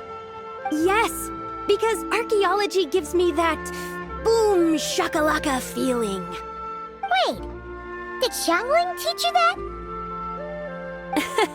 That's right. I was asking her for advice. She said that if something gives you that boom shakalaka feeling, then it has to be worth pursuing. I immediately thought about how, when I'm excavating in the ruins, I always feel like there's a ghost standing beside me, and not in a spooky way. It feels like my great-great-great-great-great-grandmother patting me on the shoulder and saying, "Keep going. You're about to rediscover some grand ancestral knowledge."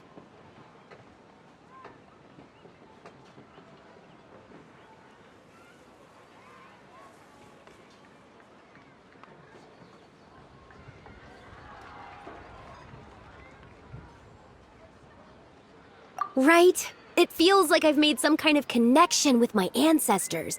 Isn't that amazing? Since you've made up your mind, you should give it your all. And I'd love to, but I'm still grounded. Run away, summon up a little boom shakalaka, and leave the tea garden behind. Flee this village. That might be going a bit far. You don't want to lead others Yeah! Tell them about your great-great-great-great-great-grandmother.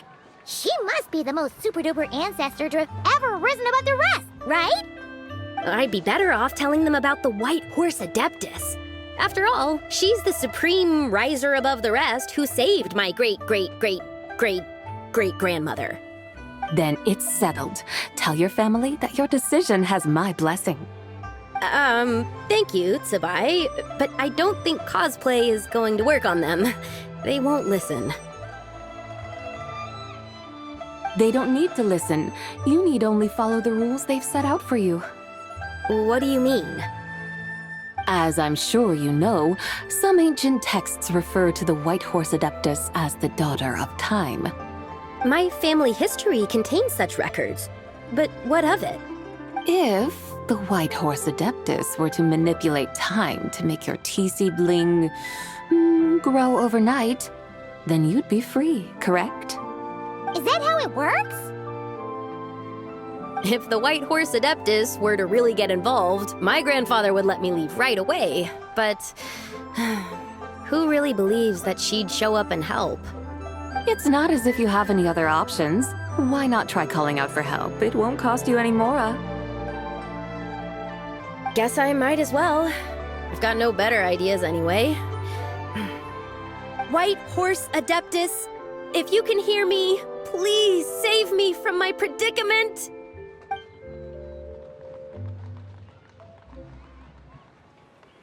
Ugh. Nothing happened, as expected. Perhaps the White Horse Adeptus has already heard your prayer. Why not come back here tomorrow and take a look? By then, the seedling you planted may well have grown into a thriving tea tree. Thank you, Tsabai, for trying to comfort me. I do feel better now, kinda. But can't you really do something like that?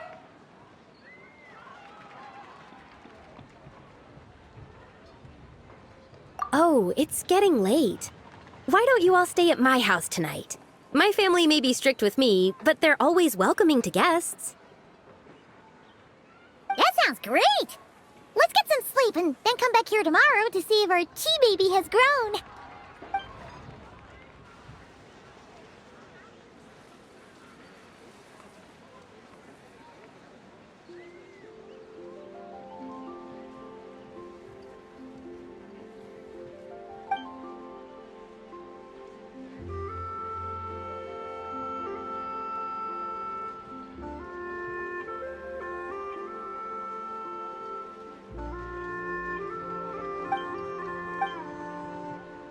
Oh, the tea tree! Whoa! Your tea baby is all grown up! Indeed, it has grown into a mature tea tree that can stand tall in the face of wind and rain. How is this possible? It must be the work of the White Horse Adeptus. Your prayer must have moved her. Are you sure? Perhaps she heard your prayer and chose to answer the call. She once saved my great-great-great-great-great-grandmother. This time, she saved me. That's incredible! Your family must be blessed by the White Horse Adeptus. I guess so. I need to tell everyone the news right away.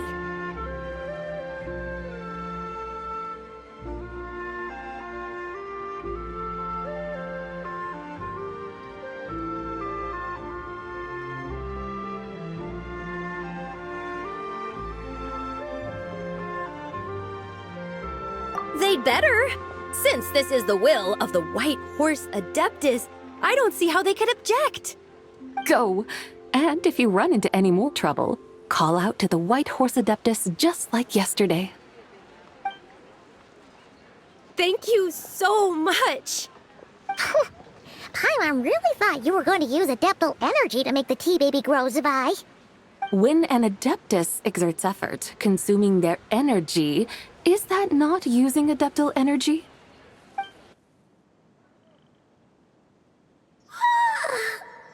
All right. What are we doing out here in the middle of the night? We're here to help Lu Xiangxiang fulfill her wish, of course. Can you really make the tea baby grow? It won't be easy, but there are ways.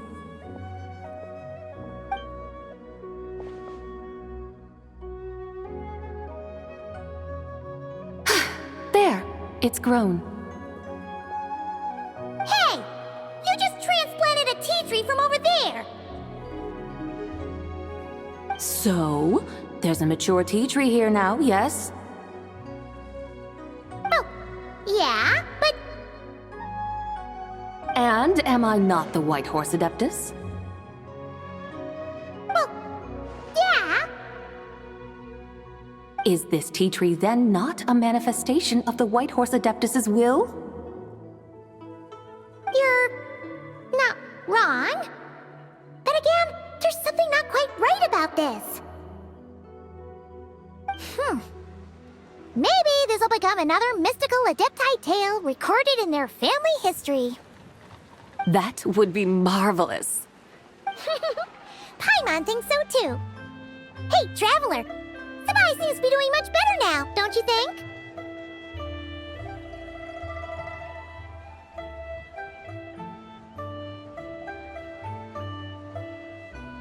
Oh! Paimon bets that's why Zhongli chose to send her on this errand.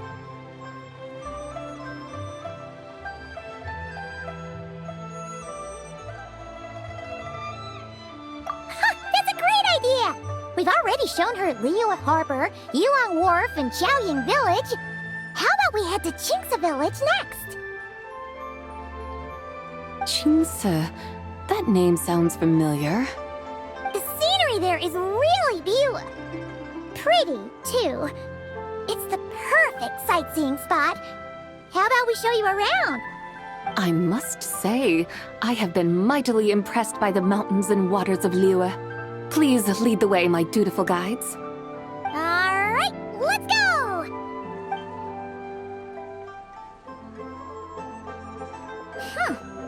Paimon can't help feeling like we've forgotten something. Pay it no mind. I've already forgotten more than you will ever know.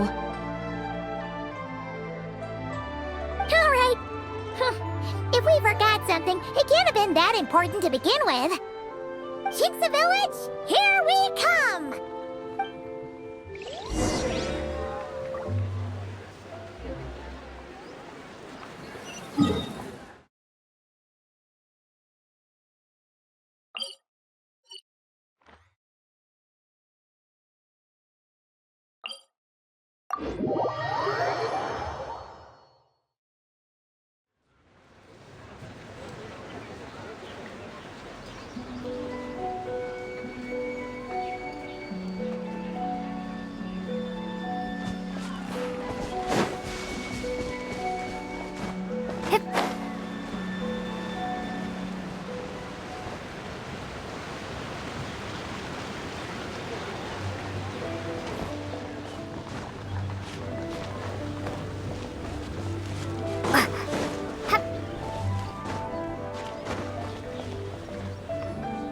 We should plant cucumbers.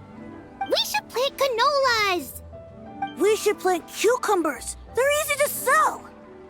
We should plant canolas. The flowers are pretty. What are you arguing about, little ones? We're deciding what to plant in our field once Lantern Rite is over. Yeah. Dad gave us a small plot of land to grow our own crops.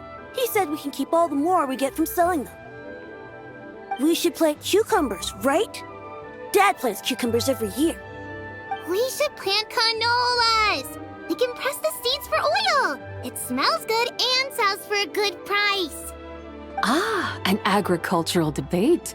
This should be easy to sort out. Granny, are you a farmer? Could you tell us what to do? Granny? What did you just call me, you rapscallion? Oh no, her eyes are gonna turn red again. It's just, my granny smells really nice, and you smell nice too, so... Sorry. How about we call you Auntie instead? Auntie?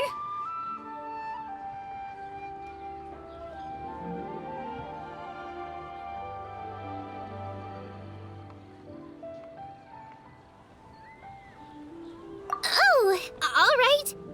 Big Sis Zubai, can you help us decide whether we should grow cucumbers or canolas in our field? You little rascals! Using priceless land like this just for cucumbers and canolas? What a waste of heaven's gifts! Huh? What should we plant instead? With the coming of spring, when all things awaken, the fields should be sown with the 5 grains. What are those? The 5 grains are life's staples, the heart of the people's table. I notice the people here mostly eat rice, so that is where you should begin. Based on the local climate and soil, seedlings planted in mid to late spring should produce mature grain within 2 or 3 months. When autumn comes, you can plant a second crop, with time still to harvest it before the first frost. The rice you harvest can be sold at market or kept in your stores. It's a far better choice than cucumbers or canolas. Oh, but Big Sister Zubai, I like canolas. That's no issue. It is unsuitable for continuous cropping in any case. You can rotate it with rice to maximize your yields. After the second rice harvest, around wintertime will be the perfect opportunity to sow their seeds. And when they mature in mid to late spring, you shall be just in time to sow the first rice crop of the year in turn. This way, your field will sustain balance, rice and canola in a harmonious cycle. Wow! That means we'll have crops to harvest all year round! Wait a minute! If rice and canola take up the whole year, what about my cucumbers? A firefly dares rival the brilliance of the moon? In what twisted universe should cucumbers vie for land with rice? Big Sis Tsubai! You're going to hurt Lil Lee's feelings! Auntie hates cucumbers!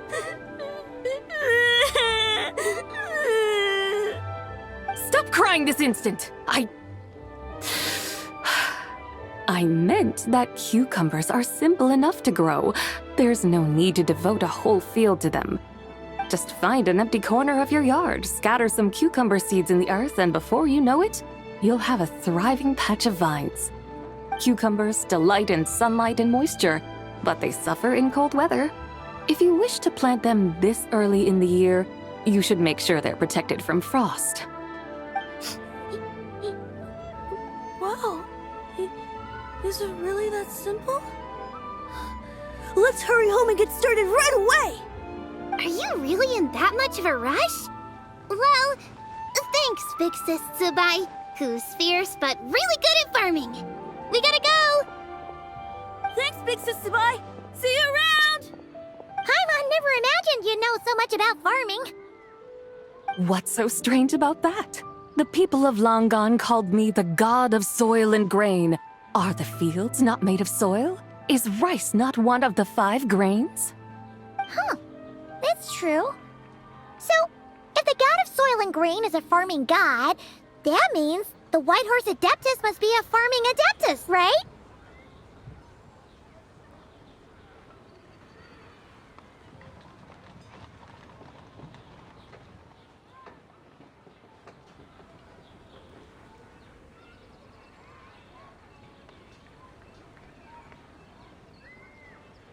Of course the god of farming is down to earth. Mind your tongue, impertinent child. How dare you diminish the lofty bearing of an adeptus? Hey! You're the one who said the god of soil and grain is all about farming. Enough! It's time for us to take to the skies once more. Join me now. Witness the majesty of mountain, water, and field, and broaden your horizons.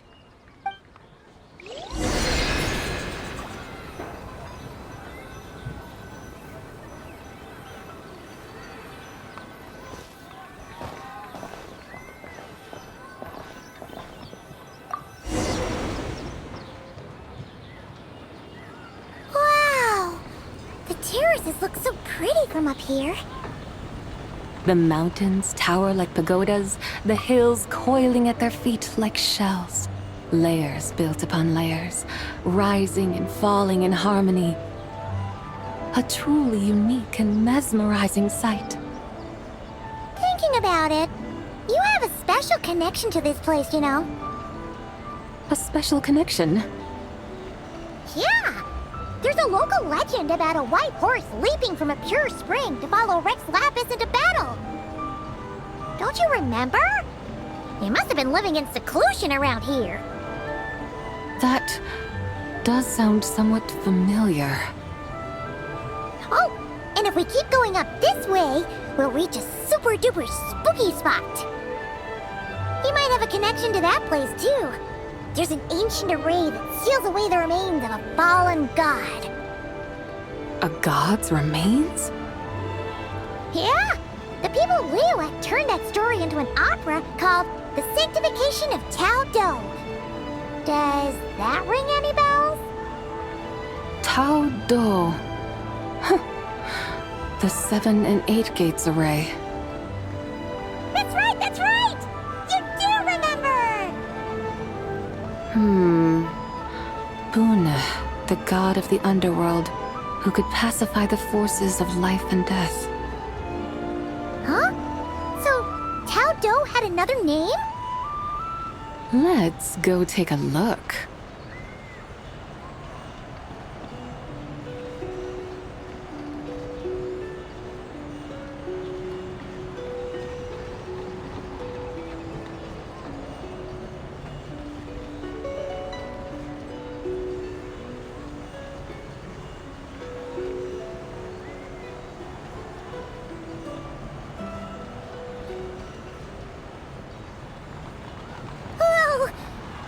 arrived at Wulwang Hill. The atmosphere just turned spooky. I can't help but feel there's something strange about this friend you haven't seen in ages. Huh? Paimon thought she heard someone's voice. Let's head down and check it out.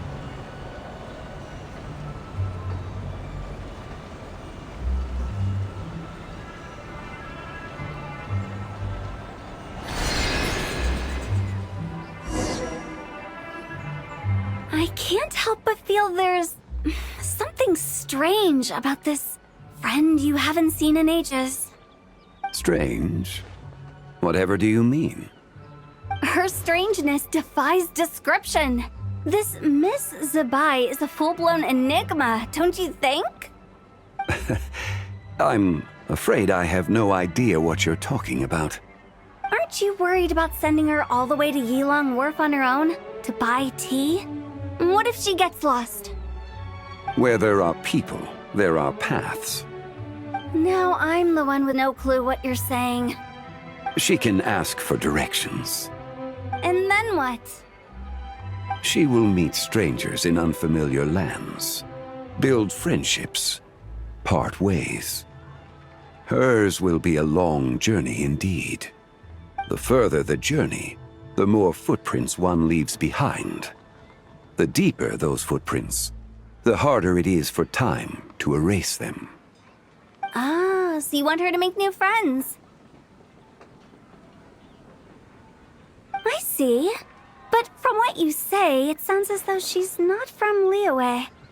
I believe she was not, but perhaps she will be. You're sounding stranger by the second. Huh. Oh, over there! Oh, look who's here! Hotel! Zhongli! What are you doing here? Traveler, Paimon, fancy meeting in a place like this. Oh my, and Miss Zabai too!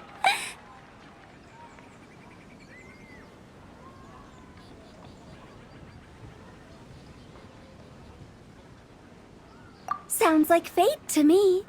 We were taking Zabai to buy some tea from Yilong Wharf.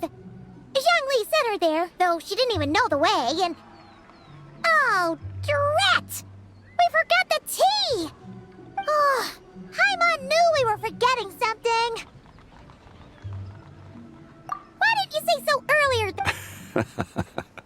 What's done is done. There's no need to dwell on it. Fresh tea grows with each passing year. Let fate deliver it as it wills. Exactly. You can get tea wherever you go. You're hardly running low now, are you? Paimon feels a lot better now that you've said that. Still, I'm a little confused. If you were buying tea, how did you end up all the way out here? We're taking Zabai on a sightseeing tour. We started at Liyue Harbor, stopped in at Yilong Wharf, went sightseeing around Xiaojing Village, made our way to Qingce Village, and now we're here! Wow, that is quite the itinerary. Yeah, actually, Paimon thinks it's about time we headed back.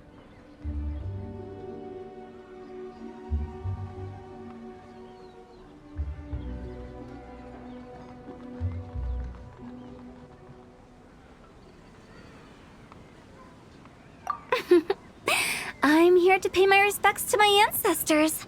My dear consultant kindly agreed to join me. It is Lantern Rite, after all. Adepti and ancestors should be venerated alike. Ancestors? Wait, could you be... Are you heir to the Wulwang Kid? Or perhaps the lone butterfly of the Crimson Flame? Whoa! Have you got all your memories back? Huh? Miss Zabai, you know about the Wangsheng funeral parlor and the 8 adepts? I happened to hear a storyteller expound on the sanctification of Taodo.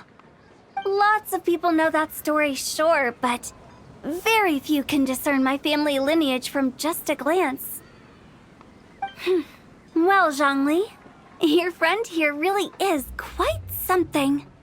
Unfortunately, there's no time to dally right now. We have a hill to climb. Perhaps once today is done, we can find time to chat over tea, recite poetry, and admire the moon? That would be wonderful, Director Who. Oh, and before we go, you've been traipsing around all day. I suggest you stop off at the Wangshu Inn on your way back for a good night's rest. Wouldn't do to exhaust yourselves, hmm?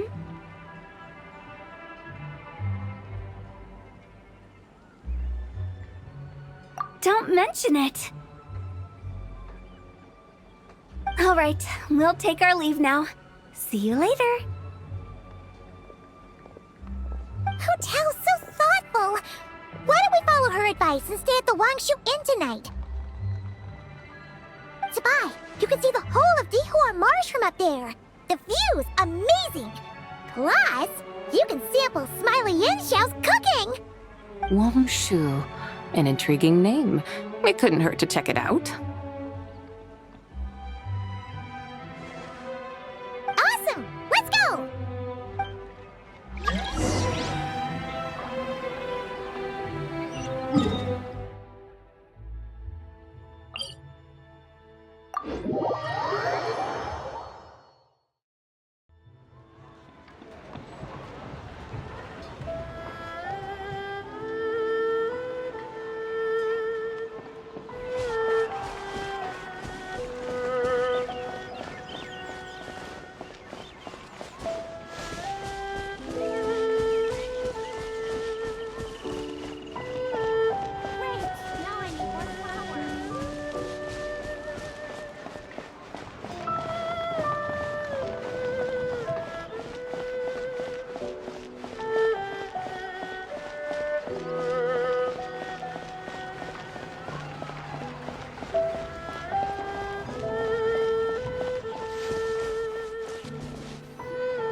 Is that towering structure Wangshu Inn?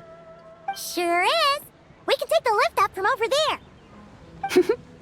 Always walking the path long trodden. Come on, get in.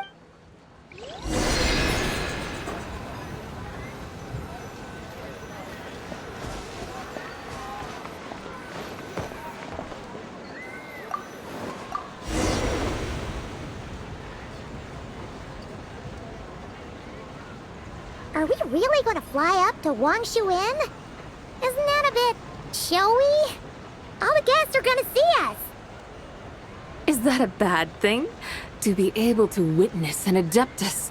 This will surely add to the inn's appeal, not to mention the room prices. The owner will thank us. You seem to really like showing off your powers. This inn's architecture is incredible, and the surrounding countryside radiates a picturesque charm. No wonder the new proprietor of the Baiju guest house thinks he can't compete and has decided to change his own establishment's name. The new proprietor? Ah, you mean Lu Shengsheng's dad. So you know about that too. Personally, Paimon thinks it should go with something like Rex's Rest. That's a contender's name if Paimon's ever heard one. A fitting name indeed. So you think the guest house should change its name too? Paimon kinda thought you'd say something like, such sacrosanct traditions must never change. Time flows ever onward. Why should the rules of yesterday be carried forward into the world of tomorrow?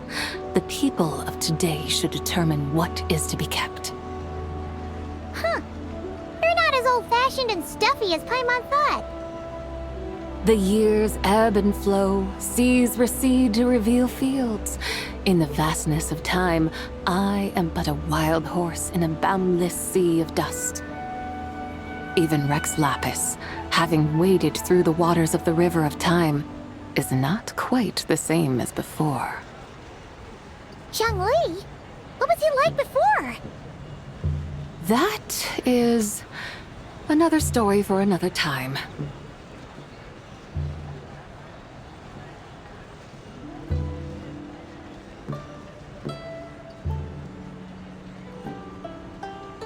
We have arrived.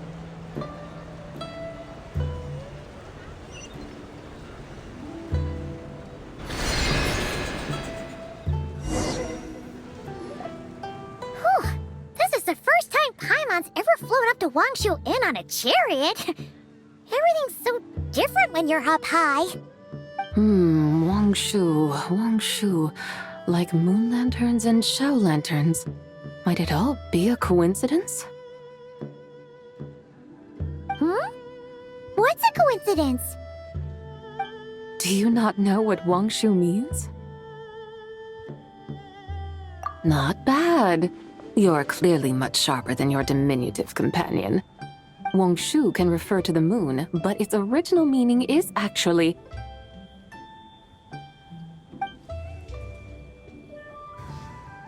The goddess who rides the bright moon's chariot. And you must be the conqueror of demons. Chow! Paimon was wondering if we'd disturbed you by flying down from the sky. Not at all. I sensed an unusual presence long before you arrived, though I didn't expect it to be you in a flying chariot. Ah, a witness at last. I was starting to think we should fly a bit lower. It would be awfully dull if no one ends up marveling at my lofty bearing. No need. This is already showy enough. I'm not one to do good from the shadows, as Rex Lapis is wont to do. Then you must be...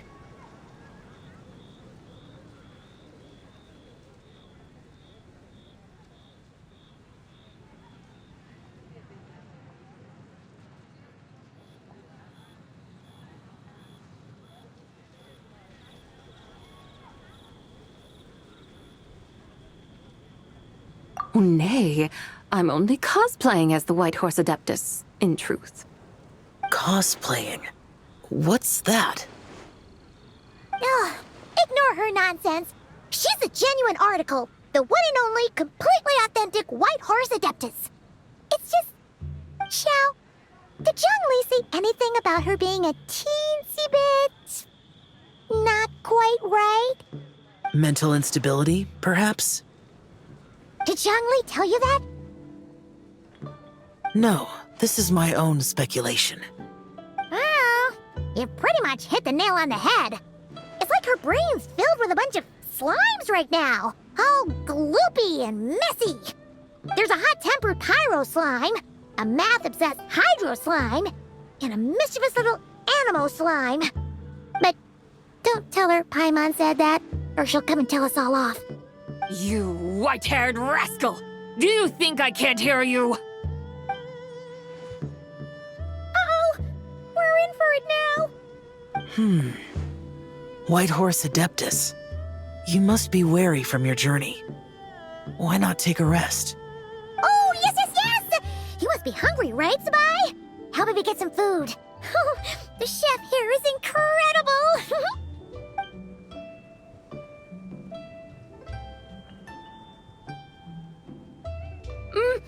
It's so hot! So spicy! Are you okay? Do you want Paimon to get you some water? Don't worry about me.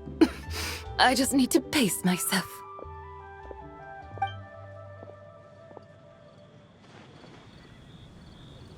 So, regarding your friend and her condition, does even the Lord of Geo have no solution?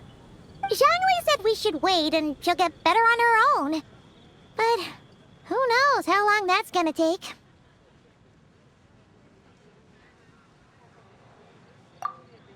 Is that why her personalities change so easily? Paimon thinks that has something to do with her 3 deadly selves. Zhongli told us that the deadly selves are impure, affecting living things that get too close. The White Horse Adeptus's remnant spirit was attached to the deadly selves for a long time. It makes sense that her temperament and memories would have been influenced by them. But Paimon still doesn't really understand what the 3 deadly selves actually are. Paimon, as you do not practice self-cultivation, I cannot help you fully understand. But you can think of them simply as emotions and desires. The act of severing the 3 deadly selves is a means of exercising wicked desires and cultivating one's true self. I believe other nations have similar practices. In Sumeru, it is known as shattering Atmagraha.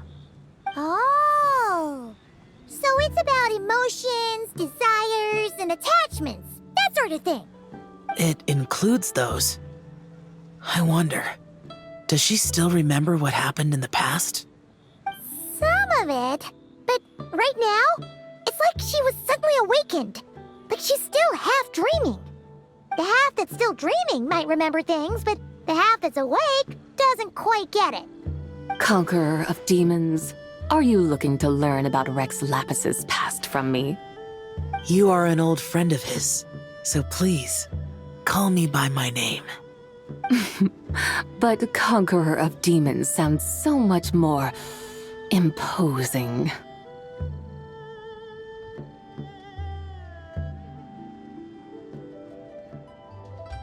In days of yore, he was the Lord of Geo, Heaven's Star.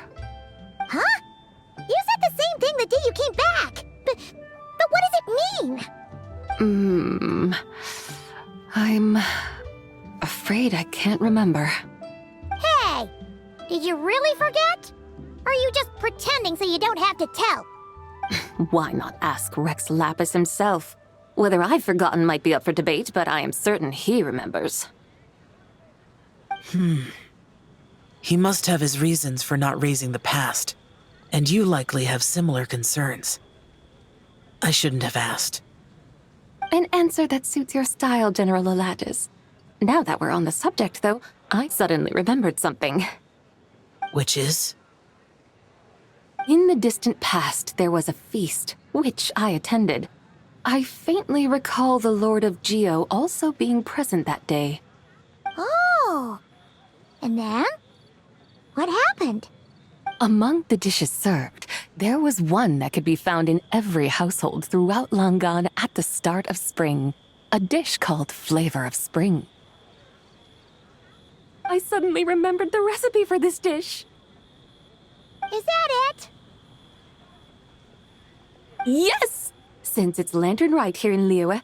That sounds good. Wow! It might not have been the story Paimon was hoping for, but this looks delicious! The spring breeze stirs. Now is the perfect time to savor this dish. My dutiful guides have gone to great trouble to show me around Liyue. And even the Conqueror of Demons has graced us with his presence. I feel deeply honored. This Flavor of Spring is my way of expressing my gratitude. There's no need for such grand words.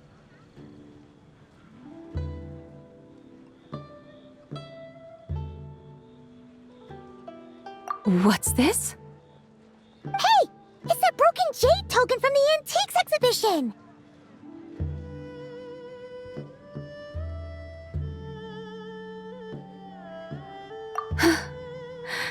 Indeed. This was once an Adeptal treasure of mine. I'm amazed it ended up in your hands. Alas, it serves little purpose now in its fractured state. Please. Oh, that's a shame. This is the way of the world. Once jade is broken, it can never be made whole. Then, what about forging a new one? That is a good point. That it has ended up in your hands must be a message from fate. I could try to craft it into a little trinket for you. One that might— Ooh! What sort of trinket? It's just a passing thought, one that will require the right opportunity. I'll think about it more when the time comes. Now that we've had our fill, we should get some rest. Tomorrow we return to Liyue Harbor.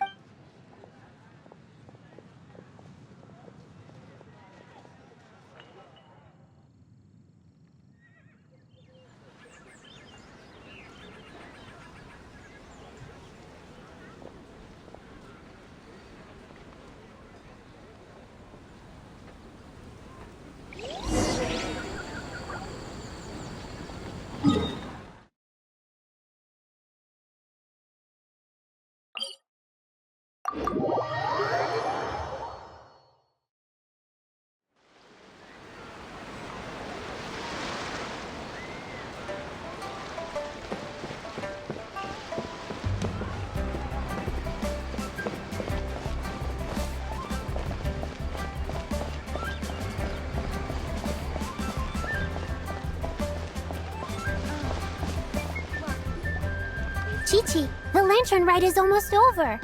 Do you remember how to make a Xiao lantern? Morning, split bamboo, traveler. And get silk, make Paimon. You've got it all mixed up again. They're here again. Yow! Looking good in that new outfit, huh? Hey, it's Paimon! Dr. Baiju gave this to me as a gift. How does it suit me?